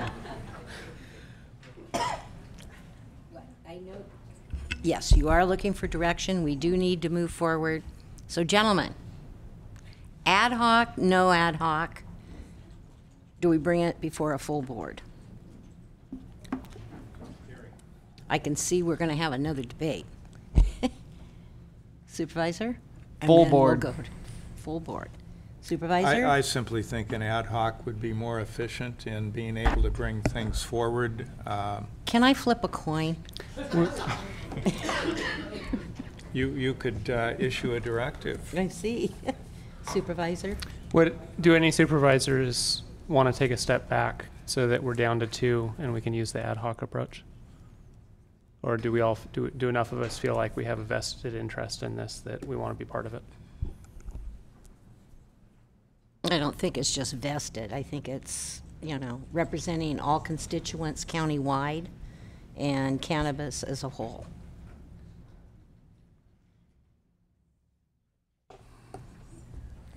All right.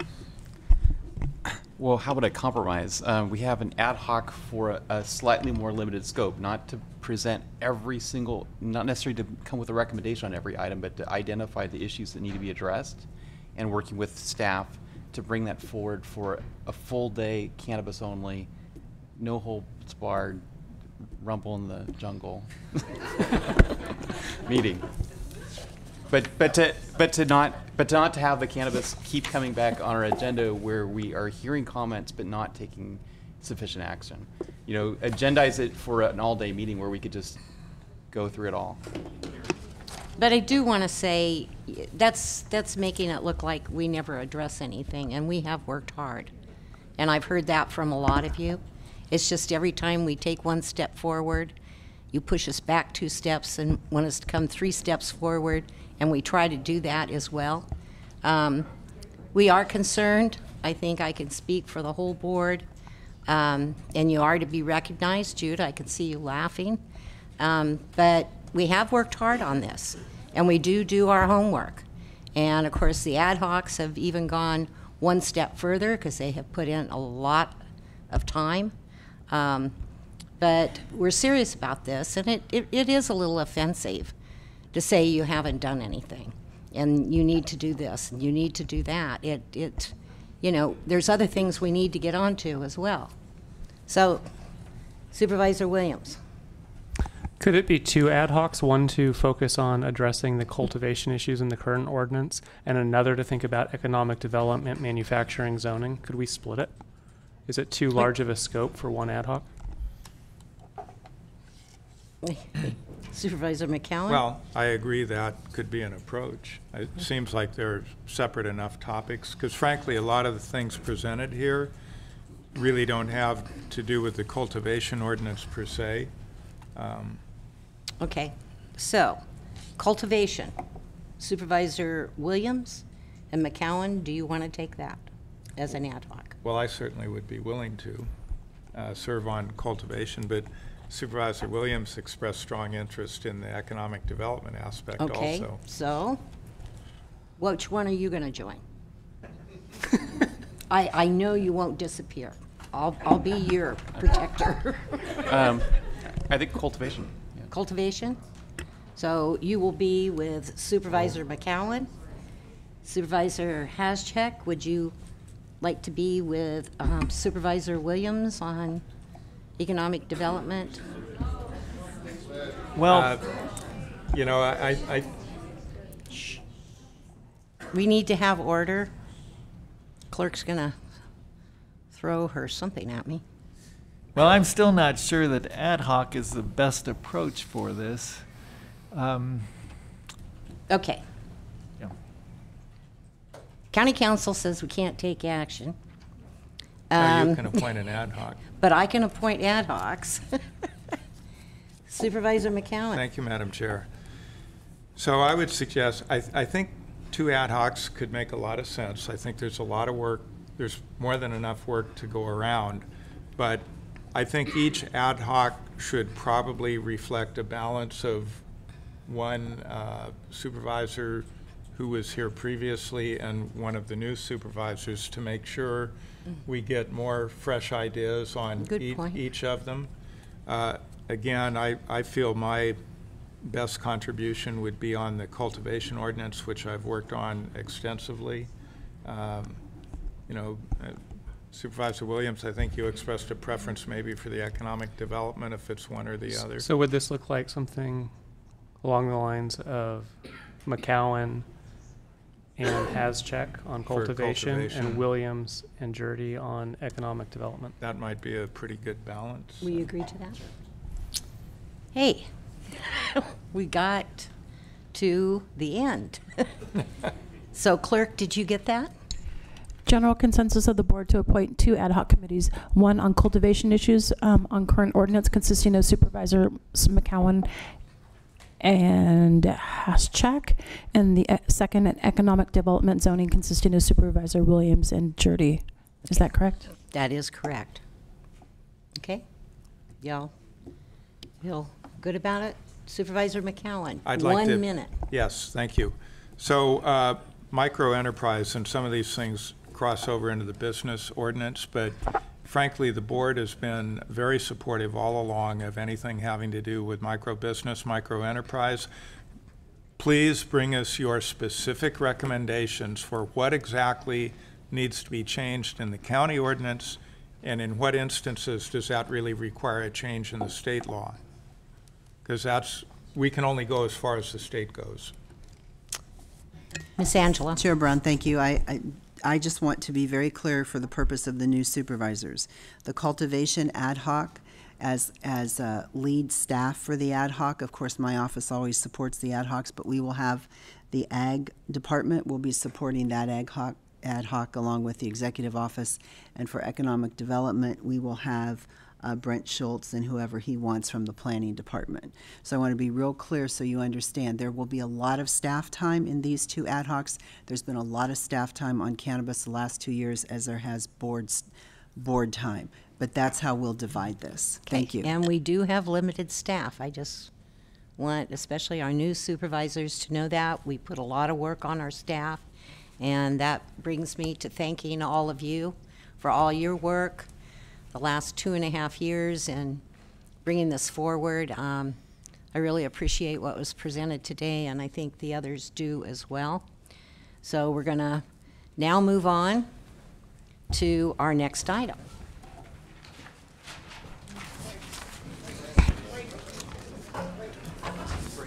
You're going to break me if I don't? I think so. Oh, I just turned the page. Okay. We're going to take a 10-minute break.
Okay, the board is back in session after our break. We are on agenda item 5G. Discussion and possible action, including acceptance of presentation regarding private roads as emergency access and/or evacuation routes. Let's go forward. Department of Transportation is our sponsor and will introduce the item. Mr. DeShiel. Good afternoon, Madam Chair, ladies and gentlemen of the board. I'm Howard DeShield, your Director of Transportation. And the presentation for today was an outgrowth of the meeting that was held last October 16th when the ad hoc reported out and there was an item about emergency access roads. So I will say right up front that I tried to listen. You know, there were several meetings held around the county, the ad hoc. I wasn't at all of them. I was at 2. And so, you know, to some extent, I'm not saying what I have to present to you today will address everything, but it's to the best of my understanding, you know, just some ideas, options. This is really informational at this point, giving you just what I call it, some feasibility, funding, and practical factors if the board were to take on really a new class of roads. We've never had a class of roads that were just emergency access or evacuation routes. It's new. I might add too that as I researched this on the website, talked to other counties, there weren't specifically any other examples I could find, but there appeared to be enough examples of private roads that did come under districts for additional funding that seemed like it would be applicable. So I'll just preface all that with those remarks and, good. So interestingly enough, the first time that there was actually a statewide legislation to try to deal with access during an emergency was after the 1991 Oakland Hills fire. That brought about the California Division of Forestry, now CAL FIRE, but what they call the fire safe standards. It actually tried to identify some minimum widths, some turnarounds, some avoidance of dead-end corners.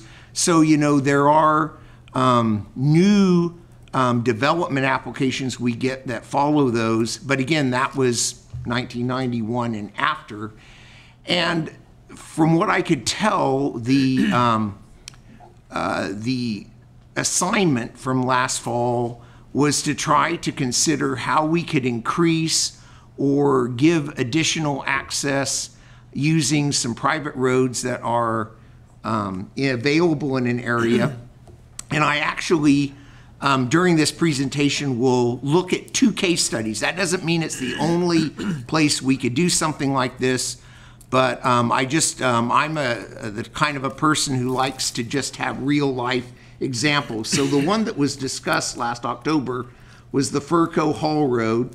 That's a 3-mile private road that extends down from Brook Trails on the long road that goes to the airport, and ends up down at the old Furco Mill, which was an LP mill. And then the other example I have that the department has looked at in the past was about 1.5 miles of a private road that would connect some county roads to together in the Mitchell Creek subdivision area just south of Fort Bragg. So just for the sake of something to discuss, we'll look at those examples during this presentation. So, you know, there's a lot of things I thought about as, you know, I was putting this together. And, you know, one of the things was for a new class of road, an emergency access road, we really don't have any policies or codes. There's really nothing about that in streets and highways. There's nothing about it in county code. As I mentioned, the fire safe standards are in code. And if we're talking about the roads like Furco or what we would call the Pearl Canyon extension, those are private roads. And, you know, obviously the folks that own those gate them or control them. And, you know, one of the things we need to think about is as we approach property owners about something like this is, you know, are we looking for willing owners? Do we want to go into a government condemnation process? Will we lease? Will we buy? You know, how do we come to agreement? Again, I don't have the answers. They're just factors to consider. Another big factor for me, it was discussed in last October, reference was made to an old 2005 memo that we worked on where we were looking at ways for private road associations who were having trouble maintaining their private roads. How could they get some kind of a quasi taxation power, and using either the county service area or community service district were looked at as ways that additional funding could just in general be found for private roads. And so that really gets down to how we would assess the benefactors of these things and then somehow fund the operation of them. So I did a little just research online. I don't pretend to say that this is complete. I did discover there's an organization called the California Special Districts Association. They have a really good website with some really good resources. You know, I invite the board or public to read those. They go through a lot of things. But in my simple way of looking at it, there were kind of two choices. There's this idea of a county service area with zones of benefit. And from the examples I could find around the state, and I even was able to talk to some other counties, that approach is generally taken for large regional type things. And they typically, the county examples I saw, that they had those roads as additional funds, but they were still open to the public kind of roads. And as I looked around at the other option, which was the community service district, those would appear to be smaller and much more regional in purpose. And there's many purposes those can fulfill, not just roads, sewer, water. You know, there's all kinds of things you can fund through any kind of a service district. And it would appear to me that the choice to make there, and you know what I was going to just put out to the board, tends to be this idea of an independent or dependent district. And an independent district is one that forms its own board of directors under LAFCO and has its own government.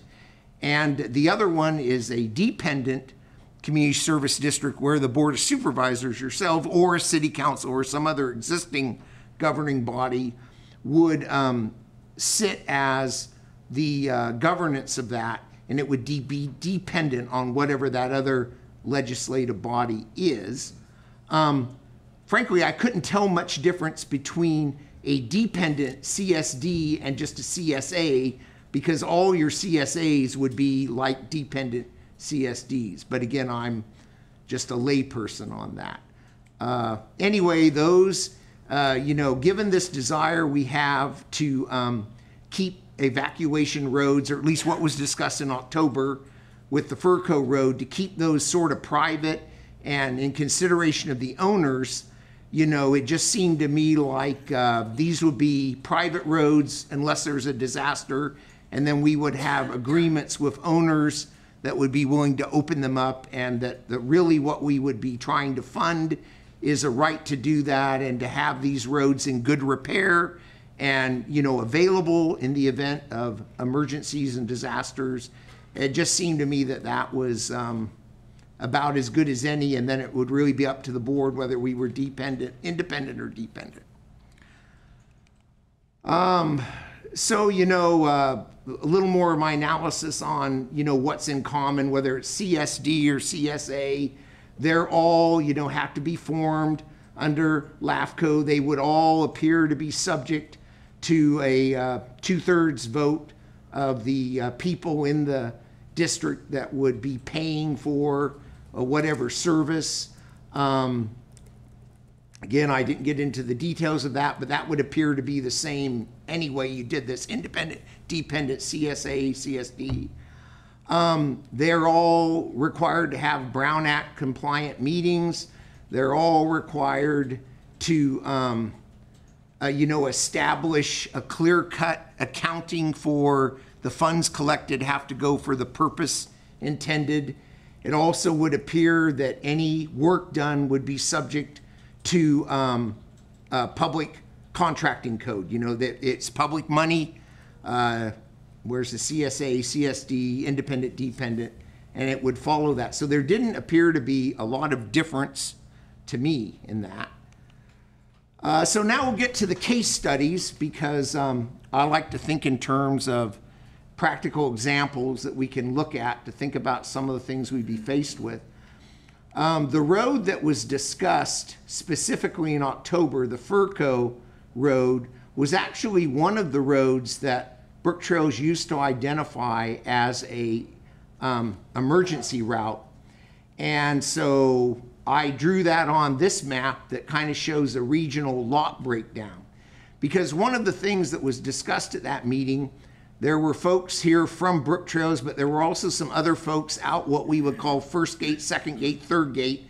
Basically, this is Sherwood Road, and there's a lot of larger parcels out there, and there were some people who were interested in contributing to and seeing some benefit in having, you know, there's Sherwood Road kind of drawn in there in black dash, and then this would be this extra Furco Road, this 3-mile section is the same one that was shown here. And, you know, my thought on that is you're looking for the people who benefit from having that, and how would you spread that assessment out? How would you decide where to draw the line on who has a benefit there and who doesn't? Again, these are questions I don't necessarily have answers to. My experience from, 25 years ago, we're working on some sewer districts, and, it was pretty easy. Where the sewer pipe went, they were in the district, and we figured out what that cost, and we spread an assessment. This is kind of an access benefit. So, it just, that would be, to me, the work that would have to be done. My other example, to the Mitchell Creek thing, here we have Boyce Lane and Pearl Drive that are county roads. Over here we have Mitchell Creek and Canyon Drive, and way back when we studied this, we actually saw a little blue area here that was identified as a pretty good option. There were quite a few private roads in this area. Well, this isn't a road, this would have to be built with a bridge, but these were all kind of existing dirt roads, and I drew the preferred option here, about 1.5 miles, this Pearl Canyon connection. So, right now these folks in the middle, or at least the folks right along that road, are the only ones really with a right to the road because it's a private road. Of course, the folks over here, Simpson Lane, which goes back out to Highway 1, or Highway 20, Highway 1. I wrote that down wrong. I'm sorry, I put 20. I did this kind of quick, so mistake there. That should be Highway 1. And how we would then have a gate opened and have access to these folks. I think the assumption would be there would be some kind of benefit here, and that these folks would want to pay for some improved maintenance. And, maybe the people who already have access to the road wouldn't have an interest. And then, of course, these folks out here already have county road serving them. So it's just how to spread the assessment. That would be something we would need to consider. So I'll recap, just some of the decisions that I see that we need to explore. A legal authority or standards. I'm big on that. If I'm going to get involved with something, I want to know what the standard is for it. There are the fire safe standards. At the meeting last October, there were some fire professionals that said they really thought these roads should be for bringing equipment in, and we should take folks out on the existing public roads. But that's a decision that needs to be made. What standard would we bring these roads to? Would we condemn private property? Do we seek willing owners? Do we lease? Do we buy? How long? Decisions. who pays. Some of the examples that I found of other counties, the county will actually, if there's a 10% petition in an area, help a community try to hold an election to see if a district could be formed. And if it's successful, they'll reimburse from district funds. And if it isn't, I think the county kind of eats it. We've got to decide whether you want to do these as independent districts, in which case it would be communities forming their own boards, or dependent, where this board would be the governance. And then, of course, there'll be a lot of engineering and public meetings and outreach as we would decide how to spread assessments for the service of an additional emergency access. Recap on the big questions, for me anyway, how would we do this work if the board decides we need to proceed? Initial setup is going to require some staff time to meet with private road owners, negotiate easements. I would envision there would be a need to meet with the public. We would need to know if there's a big enough interest in an area to where people would be willing to, contribute to this kind of endeavor, and whether an election had a chance of being successful or not. I have limited experience with this. I know that when we were looking at sales tax, we actually, MCOG hired a political pollster to do that, but we would somehow have to gauge whether there was a chance of it going forward. So, my thinking is we would either hire a consulting firm to do something like that to investigate these proposals, or if the board wanted to do things with a county staff person, my feeling is with the workload that the department has on the existing disasters and our existing projects, to really do justice by that, I would see at least needing to start with another position to do that sort of work. There may be some grant funds for some of the planning and public meetings. In the audience today is Nafili Barrett, the executive director of MCOG, and I know they've applied for grants. And if later on during public expression the board has questions or things about that grant isn't in place yet, it's just been applied for. But anyway, any of the grants would be just for the planning and public meetings. They wouldn't actually build anything. And moreover, as an operational person myself and someone who maintains a road system that has been called unsustainable, my thinking is we've got to come up with some kind of a mechanism, if we do this, to actually have ongoing operational funding. So those are the things that I'm bringing to you for thought and conversation. So that's the end or the beginning and questions. So hey, perfect. Supervisor Williams, you have a question? Real quick questions. With the CSD concept, would the CSD be able to tax commercial timberland for the purpose of maintaining the roads in the district? You've real quickly gone above my head. I think that there has to be under law, and I didn't really want to put county council on the spot because, in all fairness, I haven't done any legal work on this. That would have to be done by a consultant. I actually would recommend, there are some consultants that do district formation. So I'm not real sure how to answer that. I'm not sure county council is either. But I think anyone who would benefit could pay a fair portion. But I think there has to be some fairness, and I don't know. That might be a question we need to find out if Kit can't answer it today. I think maybe in the broader sense, if the question is, are there any other counties that have done this that we could use as an example so that we're not reinventing? I have not found an example for emergency access roads. Most of the examples I found were private road associations that were having trouble getting participation from their members that formed these districts so that there could be some fair taxation done so that everybody shoulder to share. That has been the example that I have found. So one of the county's largest landowner invited me out at one point to look at some of their road network and how it could serve as emergency access during fires. And I thought this was generous. And they were willing to work with other neighbors and put together a plan. But they needed some help on maintenance.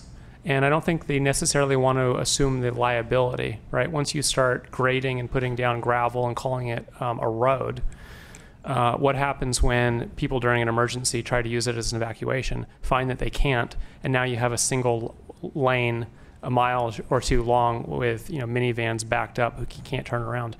Do you have any thoughts on, I think this comes back to your comment about following CAL FIRE standards, but are you picturing the county or the CSD doing regular inspections to ensure that the routes are passable and maintained and somehow shut them down if not?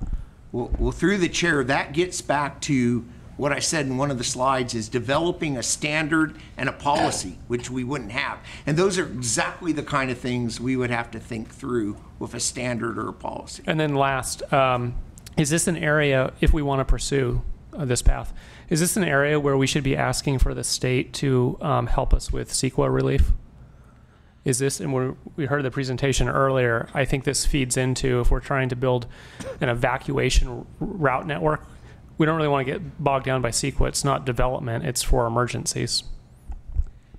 And I come back to this, that there are firms out there that form districts all the time or hired to do that. And I think they would have the expertise to maybe know how to answer those questions. I don't.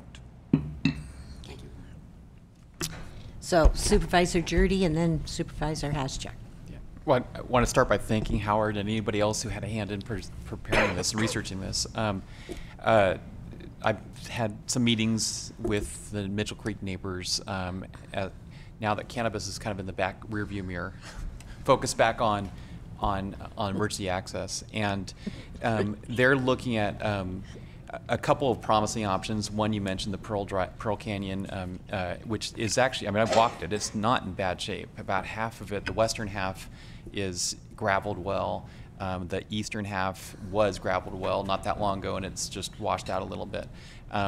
There's a gate at either end. The western gate, somebody busted through, so somebody, perhaps one of the neighbors to the west, put a berm and debris in the way. So, but at any rate, the fire chief from Fort Bragg has found out that from I guess the timber companies that put in these gates all the time, that the subcontractor that puts in these gates said it would cost about $5,000 to take out the old one, put in a new one that they install all the time.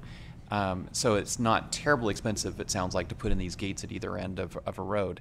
So I think the option they're looking at that seems most palatable for everybody involved would be to get that road, Pearl Canyon, not as a county road, but as an emergency access point, up and running, and then perhaps to the south, going through Jackson State Forest and connecting into Jug Handle. So there could potentially be two of these emergency access routes in and out of there. And so anyway, so I think those both sound pretty promising and probably not terribly expensive. Again, I think, and finally, I think the promising thing is the fact that these neighbors are so activated and so motivated. I don't think we need a consultant. I mean, we could get a consultant to help us prepare the format of this, but I think we don't need to hire someone who's going to take it to the next step. I think the final step, I think the neighbors will push it over the finish line in terms of getting their neighbors to sign up for it. Once we have a format in place for them to approve. Well, through the chair, if I could just remark about, from everything I read, I don't see it simple to form this district, hold an election. You've got to have a LAFCO map. You've got to have a legal description, the boundary. You've got to have an engineering study of actual cost. You've got to be able to demonstrate to the people who vote on it, you know, what their benefit is and what they're assessing themselves for. So there's quite a lot to do. So really, if we do a true district. Yeah, I get it. I mean, I know there's a lot of hoops to go through, but I'm saying I think in this particular case, the costs will be relatively minor per parcel. It seems it's not a paved road. It's a relatively small project. Once it's established and up and running, I would tend to agree with you, but I think that initial, particularly because the county hasn't done one, you know, there's going to be a pretty big learning curve, my opinion. Thank you. Supervisor Haschak. Yeah, thank you for this study, and I also want to thank the people from the Sherwood and Brook Trails communities who've come here and spent most of the day waiting for this presentation.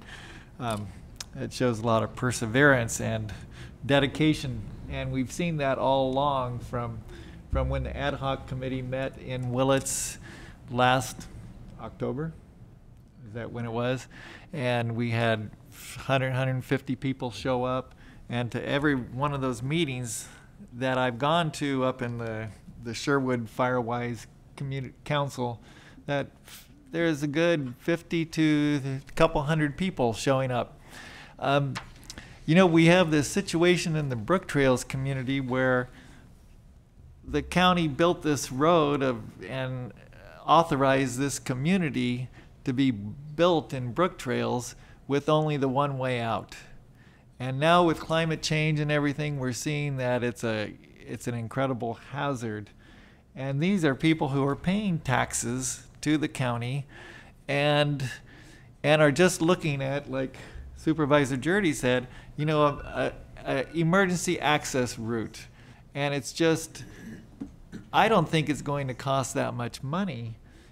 You know, the gates are there. We have Chris Neary working on an MOU with the landowners there, and they seem to be willing participants in it.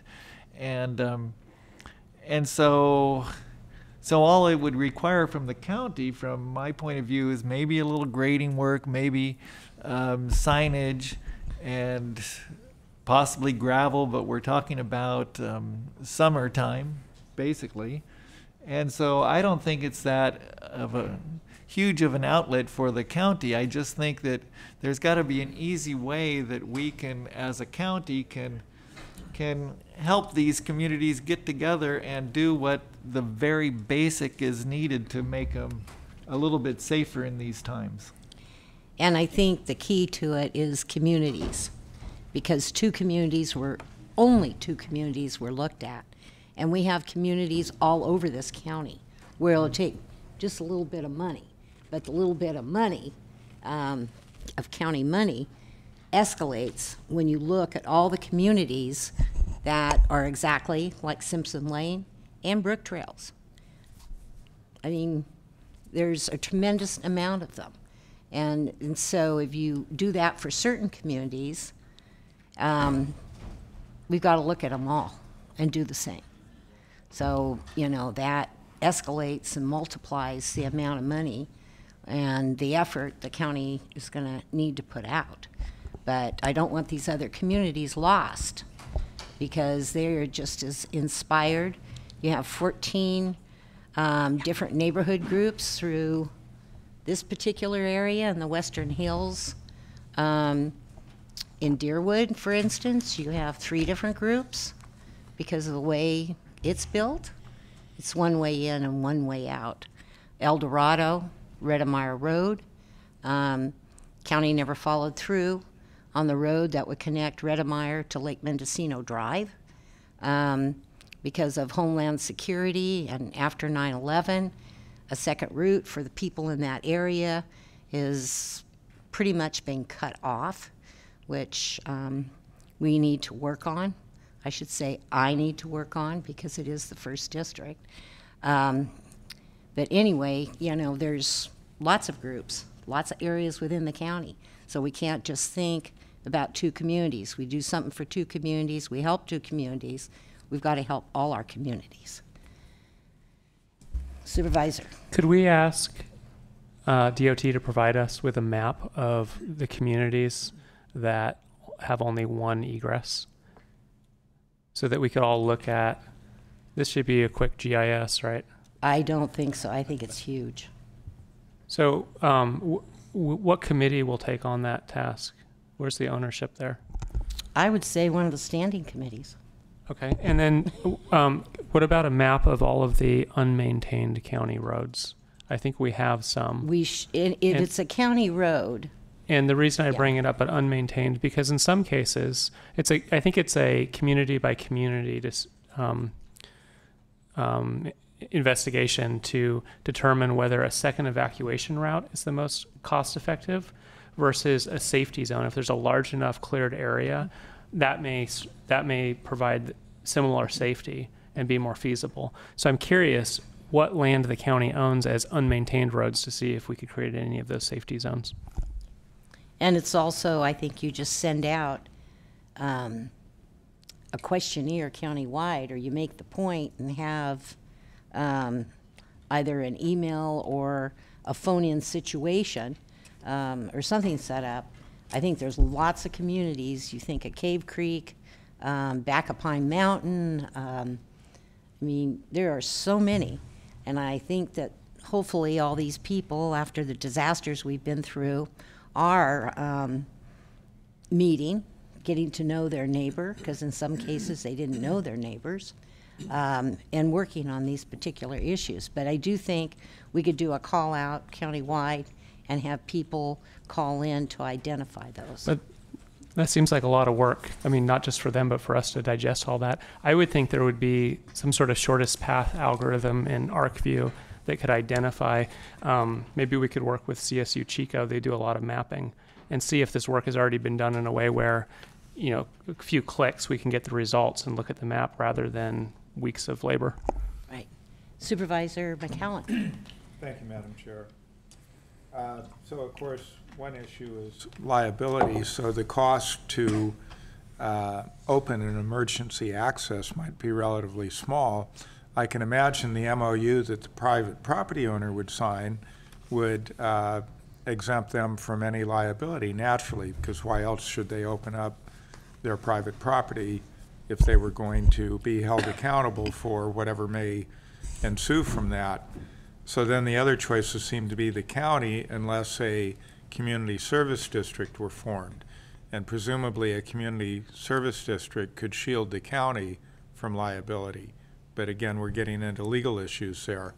So it was my recollection, and I'm sure we'll hear from the public shortly, and they can correct me or fill me in, but I recall a few years ago, it was my understanding we had established emergency access egress in the Brook Trails area, but then I believe last year the fire chief said that they were not in a proper condition and he would not send anyone down them or even tell anyone they were there, because he felt that that would not be prudent, that it would only be putting people more at risk. So, I think that's the first step, is to try and reestablish emergency either ingress or egress. And, it doesn't take much to get a one-lane road blocked. One emergency vehicle's coming in and someone's coming out, there you are.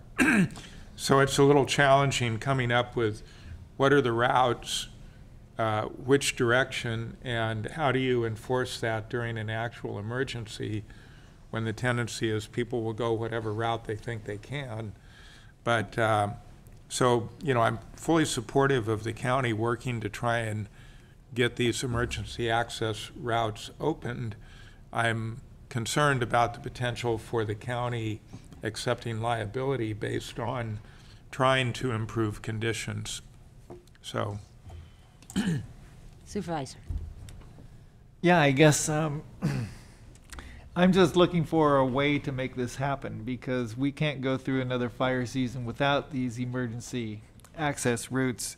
Brook Trails has the 4th biggest population center of this county, and I thought we were moving along with something. What can we do as a county?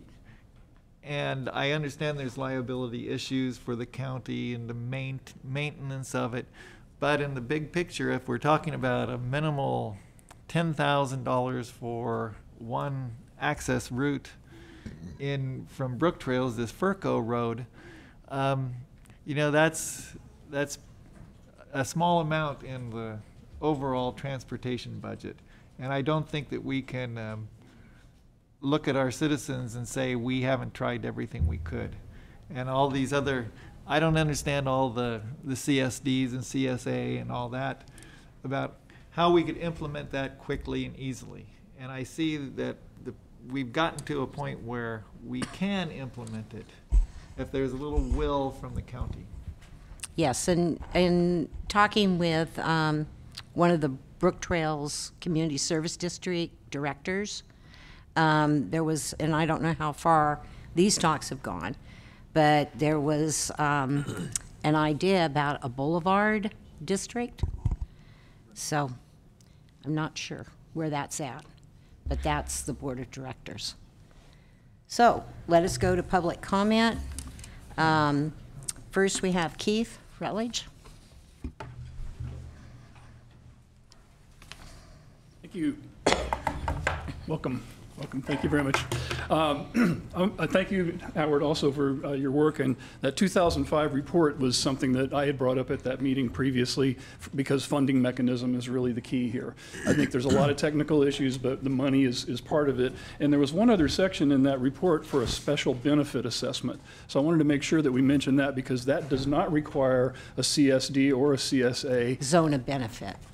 It's a special benefit for parcels. It's petitioned from the parcel owners, very much grassroots. Board of directors can vote on that, and then it's a majority of the property owners have to protest in order for it to not to happen.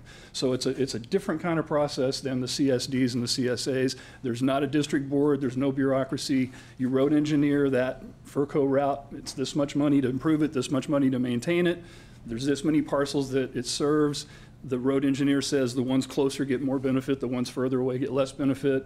That goes on their property taxes as a benefit assessment, and it's not Prop 218 or Prop 13.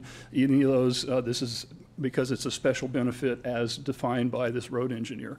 And I think what it allows is a community, like a small road association could do this by themselves to form with their own members and then come to the board and say, we want to assess ourselves, very much like the PACE program, and I know Supervisor Jurdy is familiar with that too, and McCowan and Brown as well. That's like a self-assessment. And so I think this is a similar kind of thing where property owners can say, we're willing to pay a little bit of money. Now we need to differentiate between road association roads, which are typically 2 lanes, they're full-time use, they're all-weather conditions, as compared to the evacuation route, like a FERCO route, which I like what Supervisor Krosky said about it. It's a fire break you can drive on, and that goes to the CEQA comments that were made earlier. So I would really encourage thinking about this benefit assessment as another way to approach this.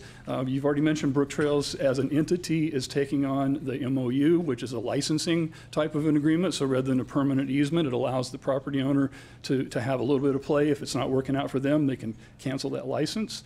There could be ongoing payments to that person, but I think a lot of property owners realize that it's a benefit to them as well to have their property vegetation management, road condition kept up, paid for by others.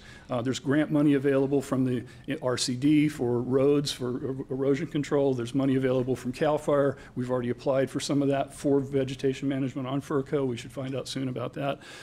There's other funding available beyond those kinds of grants that we can get on a regular basis. Brook Trails Fire Department says they can help with the maintenance of that particular route on an ongoing basis. So I think we can get the cost down really low, and keep the bureaucracy very simple. So that's really my main point. I've got plenty of other things I'd love to talk about, but thank you very much for considering that. Thank you, Keith. Alex Harter.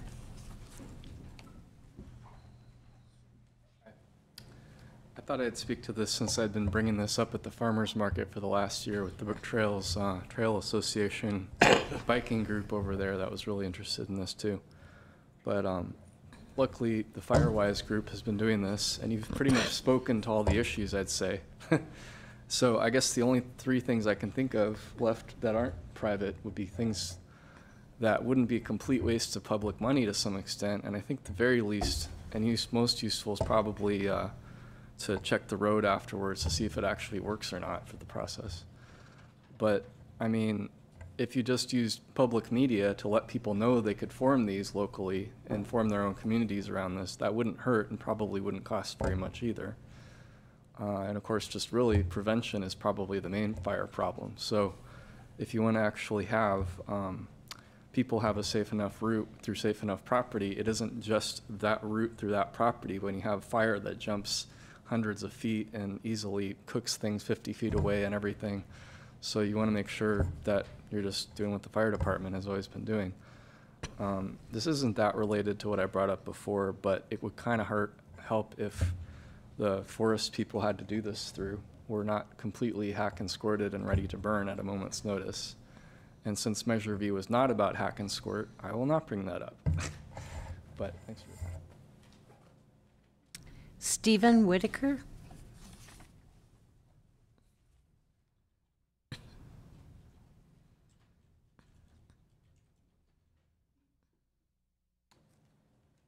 I'm Stephen Whitaker from Irish Beach.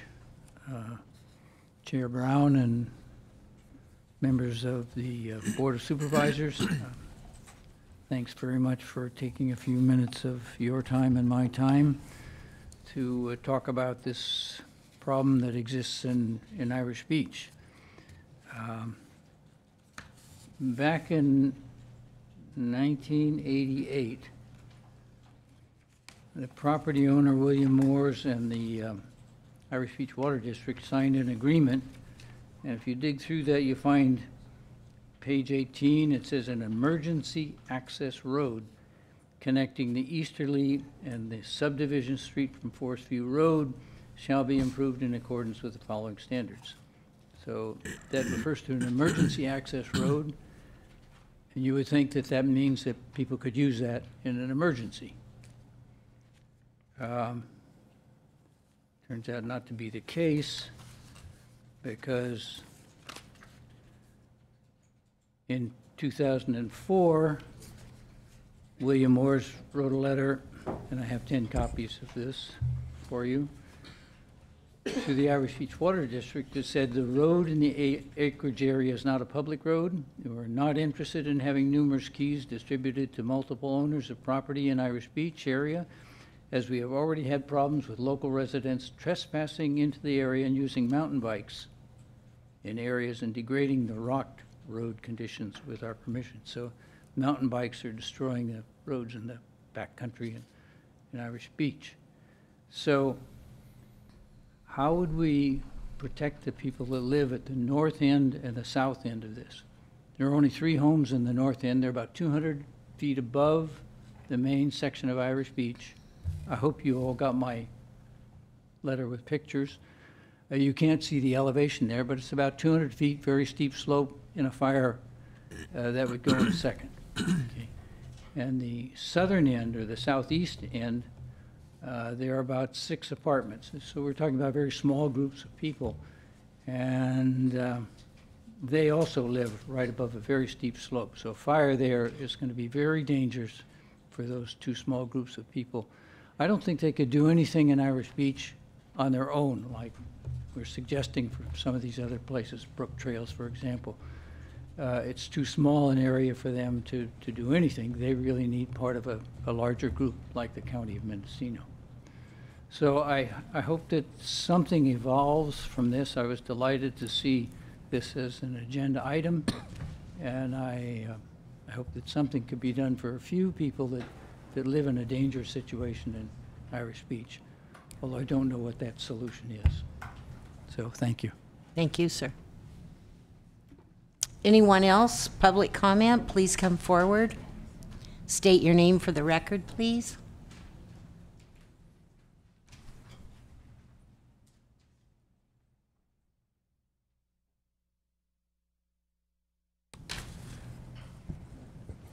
My name is Doreen Blumenfeld, and I live in Willits, and I'm part of the Sherwood Firewise communities. And I appreciate the board bringing this issue up. It's very important to, I think, almost every resident in this county. And I just wanted to comment on a couple of the issues. I believe, and please correct me if I'm wrong, that there was some study group that was done last year, in the last quarter, where there was attention put to communities that had one road in and one road out. And so I think some of that work has already been done. Secondly, as it's been mentioned, there's many communities that are dealing with this particular issue in regards to fire safety. And I also think it's really important to prioritize those communities because there is limited funds. And so prioritizing them perhaps by looking at population and also by the community organizations that are already exist might be able to move this issue along so we can be more productive in dealing with it. I also want to mention liability. I think liability is a big elephant in the room because I think there's liability in many areas where there were good plans when they were initiated with population levels and second access roads to be built, but that didn't happen. And so moving forward from that, we need to look at that this is a very difficult situation, a very hard decision of what to do and where to go from this point on. And I think of it as a little bit like a family that's had a dementia diagnosis with one of the family members. It's a really hard diagnosis. But what you do as a family is you educate yourself so you don't make a hard problem more difficult to deal with. And I think that's what the Board of Supes needs to really look at now, is how do we move forward and deal with the situation in a very responsible way where we minimize the amount of liability by addressing the issue. And the only other thing I wanted to mention is it may be appropriate in some areas that the county can direct some attention if a road doesn't seem possible or limited access in and out, then perhaps there can be work done on staging areas with water bladders there and things like that so people can have a greater sense of safety in their communities. Thank you for your time. And thank you for bringing up that survey. I think it was done through maybe the Fire Safe Council, but I'm not positive. Yeah, I'm not sure who did it, but I think there was work done already. Thank you. Next, Joanne.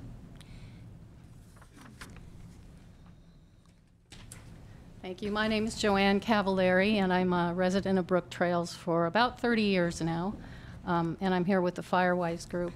I just wanted to point out that in the policy that you reviewed earlier today, at the bottom of page 11, it says provide funding for fire-safe private bridges, road retrofitting, improvements to provide critical emergency exit routes. So the county documents do already provide for funding of this type of a program. Yeah, and hopefully advocating for more funding, and let's pray that we get it. Right. And our ledge platform, it's great, and I'm glad you quoted that out because it's there. Okay, thank you. Thank you. Anyone else, please come forward. Good afternoon, Tom Allman, Sheriff. If I had my druthers, I believe that this topic should be on every agenda every week until we get it taken care of. The second access for Brook Trails and some of the other high-profile areas could be our Oakland Hills disaster. And I certainly appreciate Supervisor McCowan bringing up liability, and we've talked about so much. I would imagine the liability is now greater because we haven't done anything. And when I say we haven't done anything, we certainly talked about it. It's like the weather, and I'm not blaming you because we have private property owners. We certainly have some right-of-way issues and we have some genuine dirt moving that has to be done. I lived in Brook Trails for 12 years, and Brook Trails could be an Oakland Hills fire. And I appreciate the supervisor bringing up that it's the fourth largest population in our county. It's a very important part of our county. When you look at what happened in Paradise, Brook Trails is laid out the exact same way. And you have Otter Drive and Otter Place and Otter Circle and Otter Court. And if you're not familiar with Brook Trails, you're going to die in a forest fire. It's that simple. And Supervisor Krosky was able to get some signs put up, but those signs are on Sherwood Road. So once you get to Sherwood Road, then it would say go north or go south for the second access to Laytonville. But if you're in the body of Brook Trails, either on the east or west, there are no signs. But if you're if you go to say a snow area, Chicago, Washington D.C., they have evacuation signs on all the surface roads throughout, not just on the main thoroughfares. And I certainly would encourage us to get this done before July 1. If you remember 2008, we had 134 fires in one weekend from lightning strikes. And then if fires come in threes, then this is a bad year to say fires come in threes, because the last 2 years have been devastating. We've lost many lives. So the sheriff's office obligates ourselves to work on any project anywhere in the county that deals with second access, third access, and fourth access, because that's where the liability is going to be. And Brook Trails has been very patient with us, and it's time that we say, let's work with them. So please, on Brook Trails, if any of the 5 supervisors want to have ideas or want to hear of some of the ideas, all you have to do is ask the sheriff's office. We have them, and that we have ideas that would certainly be less than $5,000 that would help on second access. So thank you very much. Supervisor. What are the concrete next steps? We've heard a lot about this concern. I'd like to instill some confidence in the public that we're going to take action. I don't know if it's next meeting. What is our process for working through it? What I've heard is maybe they need a dozer for a day and a road grader, and that might not be ideal. It may not be gravelled, but it would give them some access. It sounds like the sheriff has ideas. How do we not just kick it down the road? And I bring this up in context of we funded a full-time position earlier today, which I think is probably needed to take park reservations, which could be done online, and yet we're telling the 4th largest community we don't have funds to help with their evacuation route. It's not setting well with me. I know if there's a fire, I'm going to have doubts about whether that was the best decision. And so the question is, what is the process for moving forward? Supervisor McCown. To start with, thank you, Madam Chair. To start with, I'd take the sheriff up on his offer, and I'd like to know what all those ideas are, and I'm sure they have them. And frankly, one issue that Sheriff Allman referenced was improved signage. So not just once you've made it to Sherwood, here's your options to go north or south, but depending on where you are in Brook Trails, what is your best route to Sherwood, or what are your options? Because it'll depend on where the fire is, where people need to go. So, you know, we did have an ad hoc that did make some progress. 3rd District Supervisor was on that, as well as 4th. You know, we do have these areas all over the county, but maybe reforming an ad hoc and not necessarily wait till there's the comprehensive, here's our proposed solution on, you know, 6 or 8 different things, but as soon as any part of the solution is identified, come back and report back to the board with an action item. You know, I agree we want to get the emergency access in Brook Trails restored as rapidly as possible. Frankly, if I was living in Brook Trails, I'd probably be looking at the Community Service District and the Fire Department, who know the area best and are directly answerable to the people who live there. So Brook Trails is fortunate that it does have a structure that these issues can be addressed. A lot of other unincorporated areas have no district formed. And, you know, the eastern hills of Ukiah Valley is one of those.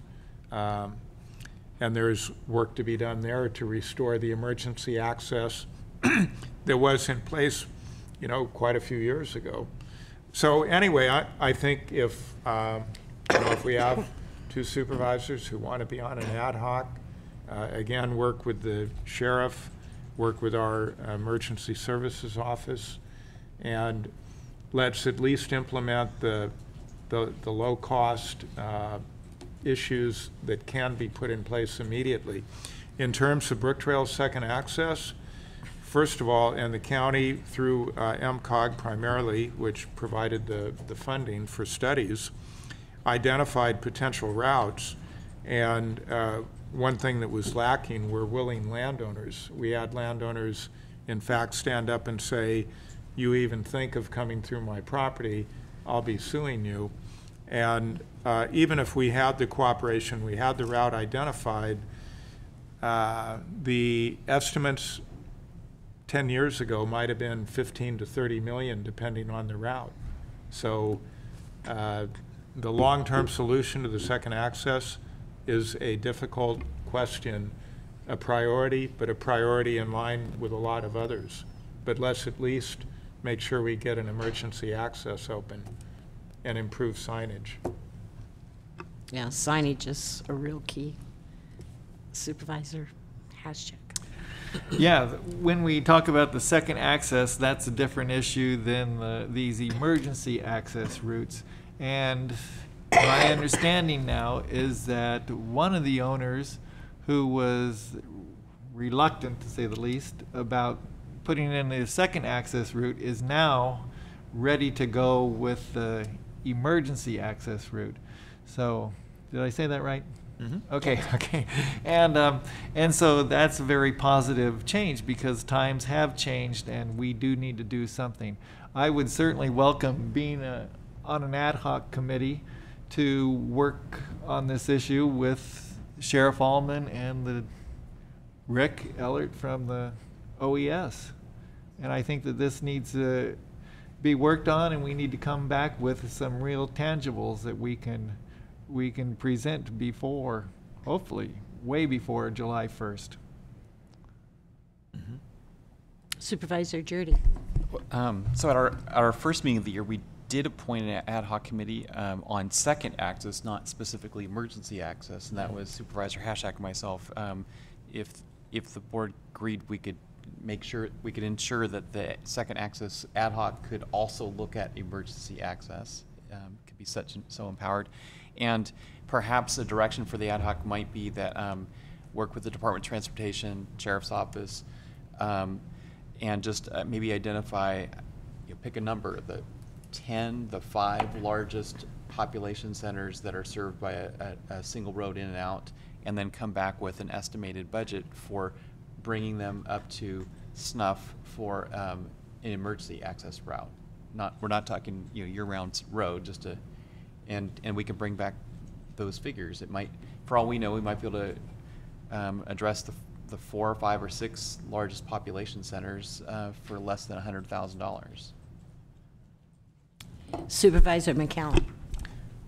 Well, I didn't quite have mine up. Okay. I was just going to briefly say. You've been going like this. I was just going to briefly say that if there's no objection from County Council, I think emergency access is certainly a form of second access. So it could be second/emergency access ad hoc, I think. Supervisor Williams. I agree with that. I like Supervisor Jurdy's idea of bringing X number of projects forward, but I wonder if another approach would be to bring just one Brook Trails, say, to the next meeting, work with the sheriff, figure out what that plan would look like, what it would cost. Bring one so that we can build some confidence that we have a model in place. We've solved the problem in the largest current community that doesn't have access, and then maybe make that list of the next 9 to work on. But I wonder if that process going through it would give us experience so that we don't have to do work twice on the other. Supervisor Haschak. Yeah, I like that idea, and I just wanted to add that when I've talked to the people in Brook Trails and the Sherwood Firewise Council, that they've said that the CEO's office and Steve Dunnicliffe have done an exceptional job in working with them and trying to make things happen up there. So I look forward to working in the future too. That's great. Okay, so I think we have a recommendation to combine the ad hoc. Are you willing to do that, gentlemen? Sure. Okay. So, board directive, right? And there is a consensus, I think. Okay. Okay. Thank you, Carla. Okay, thank you, and thank you everyone for being here.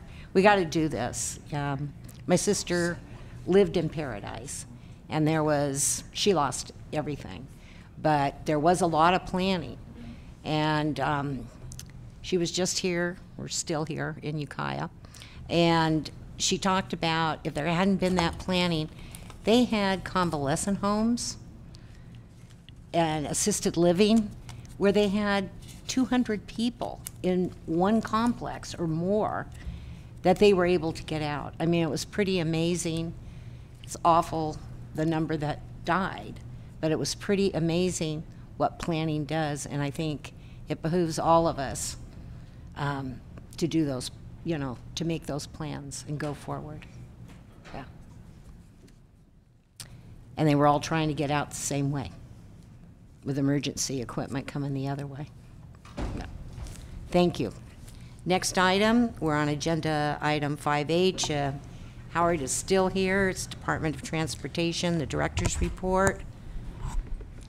So again, Madam Chair, ladies and gentlemen of the board, Howard DeShield, Director of Transportation. I've submitted the report in writing. I'll respond to questions. I basically just wanted to update, you know, the disaster-specific recovery and when I'm hoping to fix things. So it's just a schedule for your benefit. And if there's no questions, I don't really have anything to add. Supervisor Williams. Yeah, just one. I brought up last meeting the idea of doing a traffic study before a storm, during a state highway closure, and after, so that we could potentially go to the state and argue that our county roads are deteriorating because of effective detours. Is that something, just in terms of process, should I bring forward as an agenda item at a future meeting, or is it possible for the CEO or for through the chair? Through the chair. Just to let you know. Yep.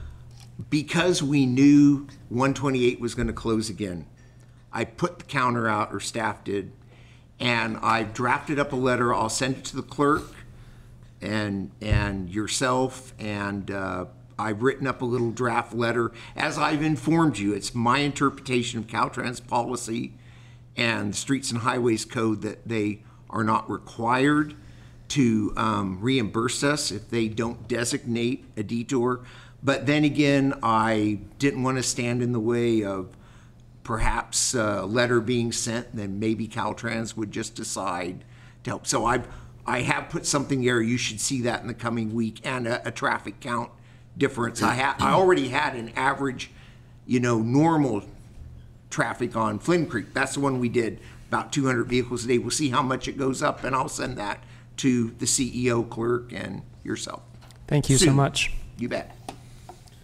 Okay, job accomplished. Supervisor? Okay. Supervisor McCowan. Thank you, Madam Chair. Another issue might be to attempt to avoid what I would call the artificial closure of 128. So certain storm events and the tides, it's going to close. There's no question. However, when the sandbar doesn't breach, and then we wind up with the road closed, sometimes prolonged periods of time, it's a great inconvenience to the public, to tourists who are trying to get to Mendocino County to spend money. I think they had a similar situation in Bodega Bay, and they did work out protocols, and in that instance, homes were being threatened. So when the estuary reached a certain level, then the sandbar could be mechanically breached. You know, I'd like to see what's the process to get something in place here to breach the sandbar, you know, a few days early. And the objection by, I think it's primarily a state parks biologist, well, if it happens naturally, then that's nature. But if we do it mechanically, that's terrible. Well, the process for whatever organisms are in that estuary, they're going to react in the same way. And I assume, gee, it's getting too salty here. I think I'll go back upriver. But we are hindering, I think, our residents as well as the business community by not trying to pursue limiting the unnecessary closures. Through the chair, that is, like I tell everybody, I'm the road department, not the flood control department. So I don't even have an answer for that. You know, you've lived in this county longer than I have, Supervisor McCowan. I remember when they used to breach sandbars just to get the fish up through. They used to do that at Usaw Beach too. But there haven't been permits for that kind of activity for years. And I would assume you'd need a permit, and I don't know how you'd get one. Well, I was just going to tell him good luck, but, you know, it doesn't hurt to ask. Well, we could look to Sonoma County, where I do believe they have a protocol in place. Okay. And maybe this is something we need the help of our state legislators. Well, Great idea. Okay. Anyone from the public would like to comment on the Department of Transportation Director's report? Seeing no one, we accept the report. Thank you, Howard, and we'll move forward. Next item on the agenda is discussion and possible action regarding presentation of the Department of Planning and Building Services Development Activity Report for the month of December 2018. We have staff here that will present it.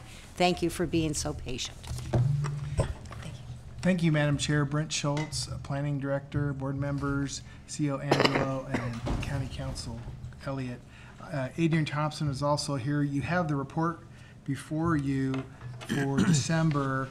Our activity really for that month it's actually down 10 to 15%. And being brand new to Mendocino County, I've been told by Adrian that's kind of normal for the holiday season. We usually see it dip down a little bit. We expect it's going to come back. Everybody's very busy up there, but you have the report before you, and we'd be happy to answer any questions about that. One thing I did want to give you a quick update on, we are moving forward with those priorities that we discussed. I know I'm not sure if the new board members got that priorities list that I had got from the Board of Supervisors last year. One of the ones that I think is very important is the airport comprehensive land use plan. We are working and we're making some headway with the city of Ukiah. We're working cooperatively on that, and I'm hopeful soon we'll be announcing that we're moving forward with that, and in 5 to 8 months from now, hopefully we have an amendment that everybody can look at and it can be approved, because it is hindering that activity, economic development, especially around the airport. And so that would come forward later. But I just want to let you know that's going on, as well as all those other priorities like Vineyard Crossing. That is moving ahead. The accessory dwelling units, we need housing everywhere in the county where we can build it. That's going to be coming forward soon and is being worked on. So I just want to assure you that's on my board right in front of my desk, and I watch that and work with Julia and Jesse and all our staff on that, and as well as Carmel. So just want to let you know that's what's happening. But we're here to answer any questions. Great, and I did write that down. I knew I wrote it down someplace, and it was on Department of Transportation Director's Report because of the update, Federal Aviation Administration. And I was going to ask Mr. DeShiel if there was any funding that you get through airports that would help us do the update on our plan, and then just totally forgot. You know, I have seen that they did apply for some funding, but I don't think we would hear for quite some time, even if that could come through. And it is an application to the Department of Aeronautics at Caltrans for funding. We've gone after it, I think, before one other time and did not get the funding, and we're going to keep going after it because while I don't think there's much in this comprehensive land use plan for the other airports that we have CLUPs on, you know, it is always good to, after this one gets done for Ukiah Airport, we should probably go back and look at the other ones if we can get funding for it, and then just tie it all back together. Okay. Thank you, Supervisor McCowan. Thank you, Madam Chair. And I believe it is the intention of the city of Ukiah, because the issue is so important to them, that they're willing to put up the majority of the funding necessary for having an amendment that will address the issues around the Ukiah Airport. And then hopefully, if we continue to apply for grants to update the balance of the report, eventually we'll get that funding. But I think we have not identified critical issues with the other airports. So, you know, those hopefully can wait until we do secure grant funding. One thing I wanted to ask about, have we gotten to the point yet where we're able to make standard plans available to the public without charge? That's something we've been working on for a while. I'm working on that so that we can get them out sooner, not later. So I should have a better answer within a couple weeks. Great, thank you. Supervisor Williams. Yeah, so a problem in the town of Mendocino, for those who haven't been tracking, Mendocino Historic Review Board denied an applicant 3-0. And then the applicant went to the building department, got a permit, and had it finaled. And in the process, we discovered that MHRB didn't have minutes. And I understand that's been corrected now, and I'm pleased that's resolved. We're going to have minutes going forward. But I think that lack of minutes may have fed into the decision-making process to issue the permit because it was hard to track. Is that a problem that will need supervisors' attention, or do we feel like planning and building can resolve it internally? But I have a number of people from the town of Mendocino arguing that this is a profit center, a lot of TOT generated. It's because it's a historic town. They're not happy with the outcome of a historic roof being converted to composite. Madam Chair, could I answer that? Yes, absolutely. Yes. Supervisor Williams, I did attend that meeting. I didn't get a chance to talk to you after that, but I have directed staff to do action minutes. We don't have the staffing to do detailed minutes, but we will do action items on them all. And at the next time we have an item to take to them, I'm going to be there. And but I've directed our administrative staff and Adrian, let's make sure that's done, everyone. We record every meeting. Yes. So we have the recordings on every meeting, but it does take a long time to go back through those. So we'll have action minutes from now on. I was more asking about I appreciate that, but I was asking about the particular case of a historic roof being converted. Is that something that planning will resolve, or does it need further action? No, you don't need to make any further action. I am on top of that and put directives out to them that I want to see every one of these issues that goes before the Historic Review Board. I want to see them with Julia before they are submitted to them to make sure they've been vetted and we're complying with code on them. And I'm not going to slow down the process. I don't think it's going to. And they're already feeding me those applications when they come in. I think I've got a good process. Thank you. Thank you, Madam Chair. And the question may have been partly to the present case. It sounds like the conversion has taken place subject to the permit that was issued. So what is the resolution? Is the county standing by the issued permit? Because wouldn't be a very good situation if we make the mistake and then we tell them they have to undo it and go back to the historic material. So how did that resolve, or has it? I have not gone back to brief them on what I've discovered. I haven't worked with county council on this issue. My understanding right now, but we're still discussing it, but is that they have a vested right to that roof. After we issued the permit and we finalized the permit, they have a vested right to it. I don't have a way to undo it.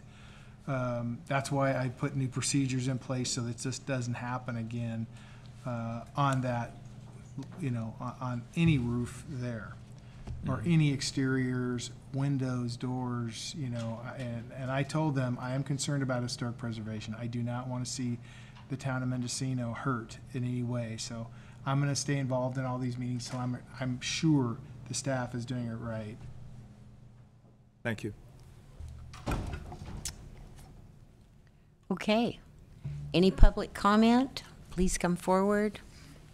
Seeing no one, we're going to thank staff for their presentation, appreciate it, and move on to item 5J. This is a notice public hearing. Clerk? I'd like to ask you to defer to the Director of Planning and Building Services, please. Pardon? I'd like to defer to the Director of Planning and Building Services, please. Okay, thank you so much. Mr. Schultz. Thank you, Madam Chair and board members. Brent Schultz, Planning and Building Services Director. We've had an unfortunate problem come up late last week, Friday, with some numbers within this application. It was on one specific item. I'd like to withdraw the application, clean up the, work with the applicant to make sure I've got a precise number. I've got to renotice this. There's a precise process with HCD and HUD to get these fundings for Mendocino County and our project. So I just want some time to clean those numbers up, renotice it, and get back to you as quick as I can, because the application's due on February 26th. And just in a little defense of everybody here on this process, we heard in November from HCD that this money was available. We hustled up and had a public hearing in December, and, you know, and a mistake was made on some numbers. If it's not precise, it'll get kicked out by HCD and HUD. So I gotta have good numbers when you recommend approval of something, when I recommend approval to you, so. Anyway, with that, I'd just like to withdraw the application and resubmit it just as soon as I can work with the clerk to get it on your board, on your Okay. agenda. I'm going to note that on my minutes as the item was withdrawn by the department. Okay. All right. Thank you very much. Sorry about that, and look forward to it coming back as quickly as possible. All righty. Moving on to agenda item 5K, Chief Executive Officer's Report. Thank you, Chair Brown. I'm hoping that each board member has a hard copy of my report in front of you. If you don't, it is online, and there are copies in the executive office for the public as well as online. The first item is Human Resources Update, and Chair Brown, at this late hour with 1 hour of closed session before us, I'm going to go through this quickly unless there are questions. The usual under Human Resources, we have a Supervisors Academy, harassment training. The vacancy list is attached for this board. Under Public Health and Health and Human Services, you can see that based on the air quality, that air scrubbers were distributed to county schools. I'm not going to read all of this, as you can all read it yourself unless there are questions.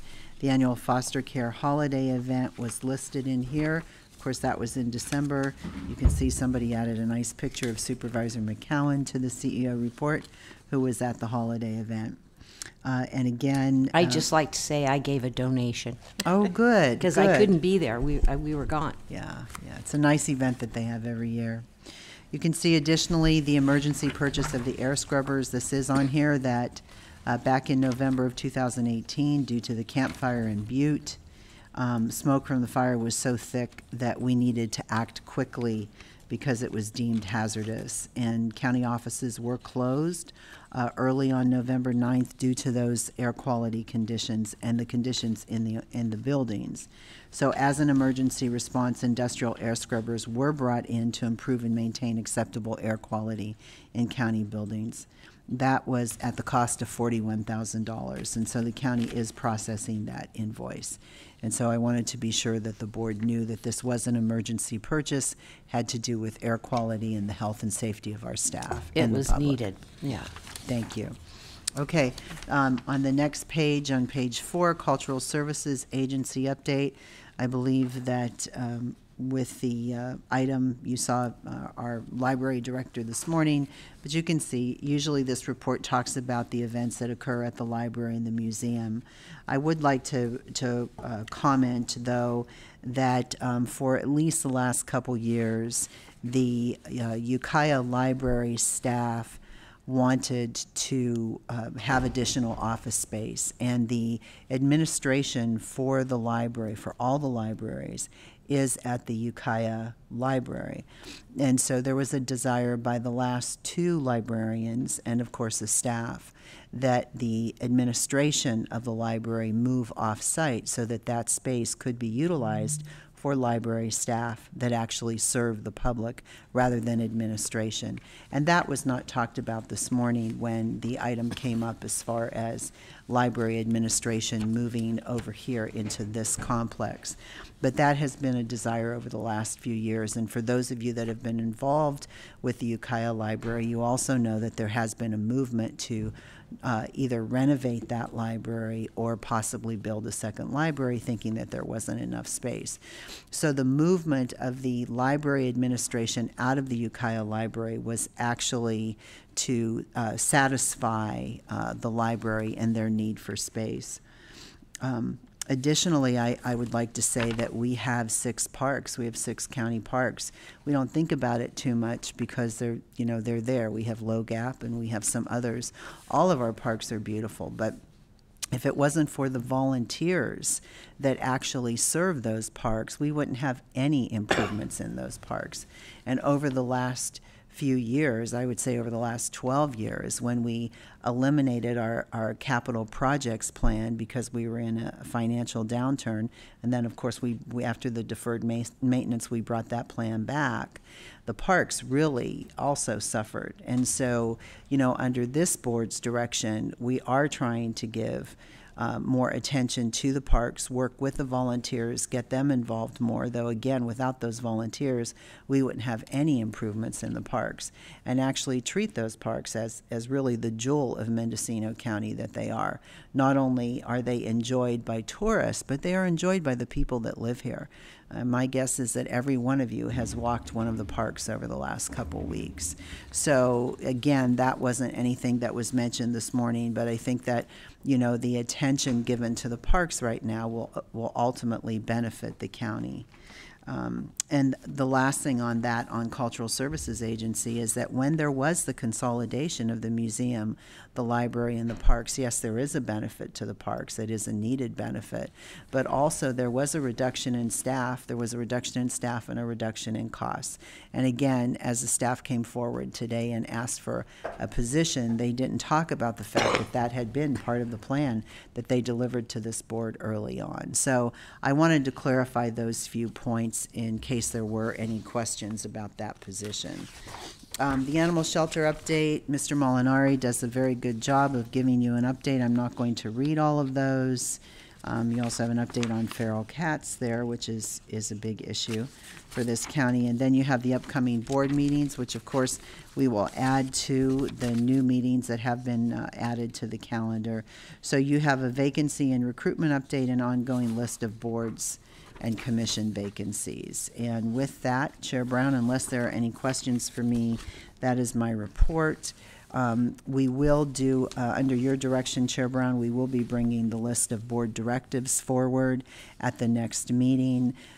Also with those is that the board has formed the 2 additional and then expanded the 3rd ad hoc today. And with those ad hocs, we will have a department head that will be staffed for those ad hocs. So again, economic development will be our planning director. Brook Trails will be Howard Dashiell, our DOT director, and I'm grateful that the sheriff will be jumping in on that. And then cultivation will be our ag commissioner. So you will have the advantage of having the department heads and all of their resources on those ad hocs. That is it. Okay. Doesn't appear to be any questions. We'll move forward on the agenda. Just covered up my agenda. And do we have anything for item 5L? Not today. Legislation? Okay. Moving forward. Supervisors' reports. Supervisor Judy. Just very briefly, Sonoma Clean Power had its meeting and first meeting of the year, and we have a closed session scheduled for this Friday. I'll be participating by conference call from Fort Bragg City Hall instead of driving down to Santa Rosa. But it's specifically about what might happen if PG&E's bankruptcy moves forward. Okay. All right. Supervisor Haschak. I'm not exactly sure how this goes, but I appreciate the report of Supervisor McGowan on NCRA and the Great Redwood Trail. Those are very helpful. Yeah. I attended the meeting of the Economic Development and Finance Corporation. We discussed the projects that have received loans and subcommittee work. One subcommittee dealing with cannabis needs to be revitalized so that we can fulfill the mission of the EDFC, which is to connect entrepreneurs with capital. I also attended the Behavioral Health Advisory Committee. And Thank you. And there was a good discussion on Measure B funding and the need for a prioritized list of how the money should be spent and the full spectrum of needs of the county. Great. Thank you. Supervisor Williams. Yeah, so I attended the EDFC meeting, but as a guest, because I hadn't yet taken the oath for that assignment. And the EMS committee, is that the correct name? More or less? But I'm going to hold my thoughts there until next meeting, given the time and that we have a closed session. Okay. Supervisor McCowan. Thank you, Madam Chair. I also attended the EDFC meeting and the EMS meeting. Also, the third Latinx Alliance Luncheon, a local group that is formed and periodically have luncheons and invite very thought-provoking speakers. At the luncheon last week, their speaker was Dr. Victor Rios, who 20 years ago was a gang member and in juvenile hall. In juvenile hall, obviously in trouble with the law. Now he's a doctor,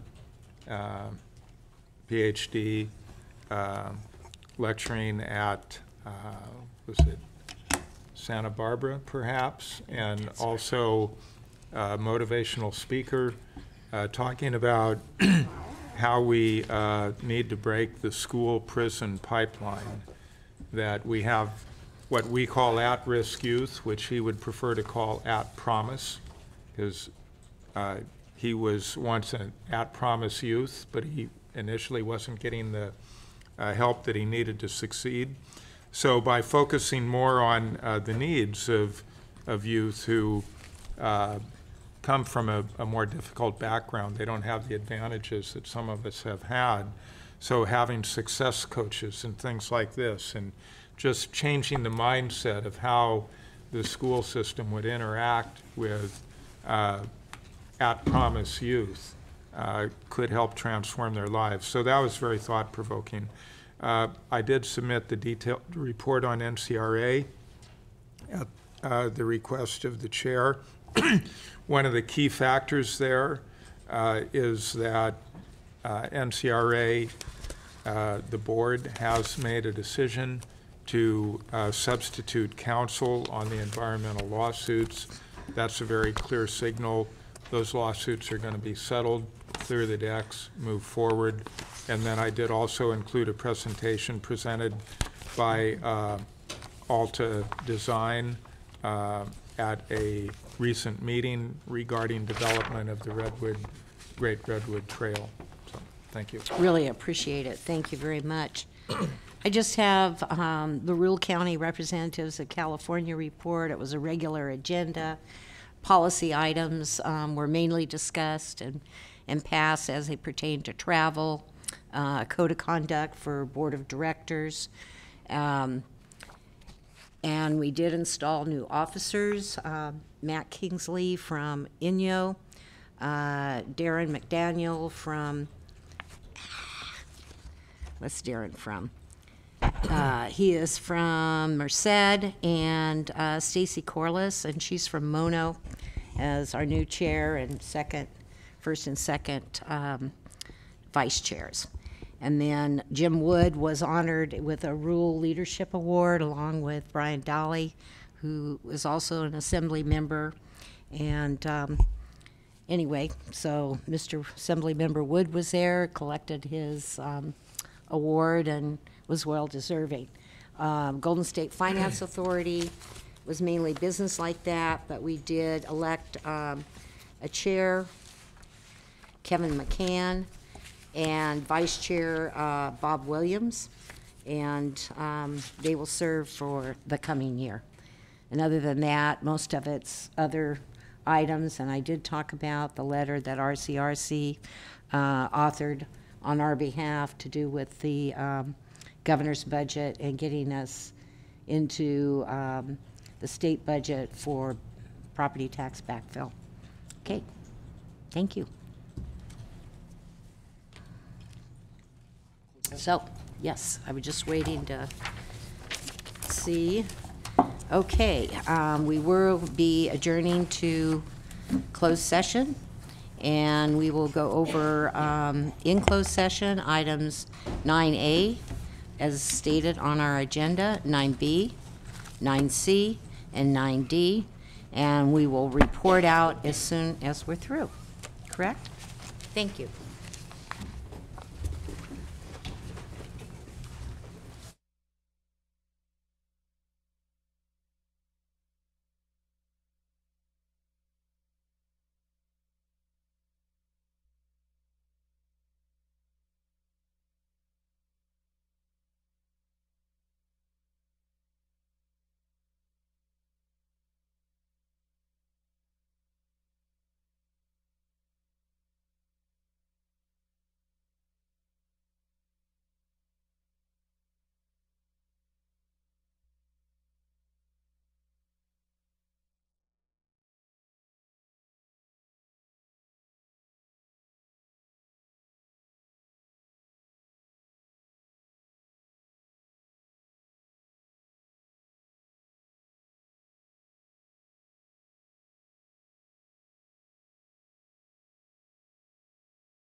The Mendocino County Board of Supervisors is back in open session at 6:35, and we're reporting out of closed session on items 9A, 9C, and 9D.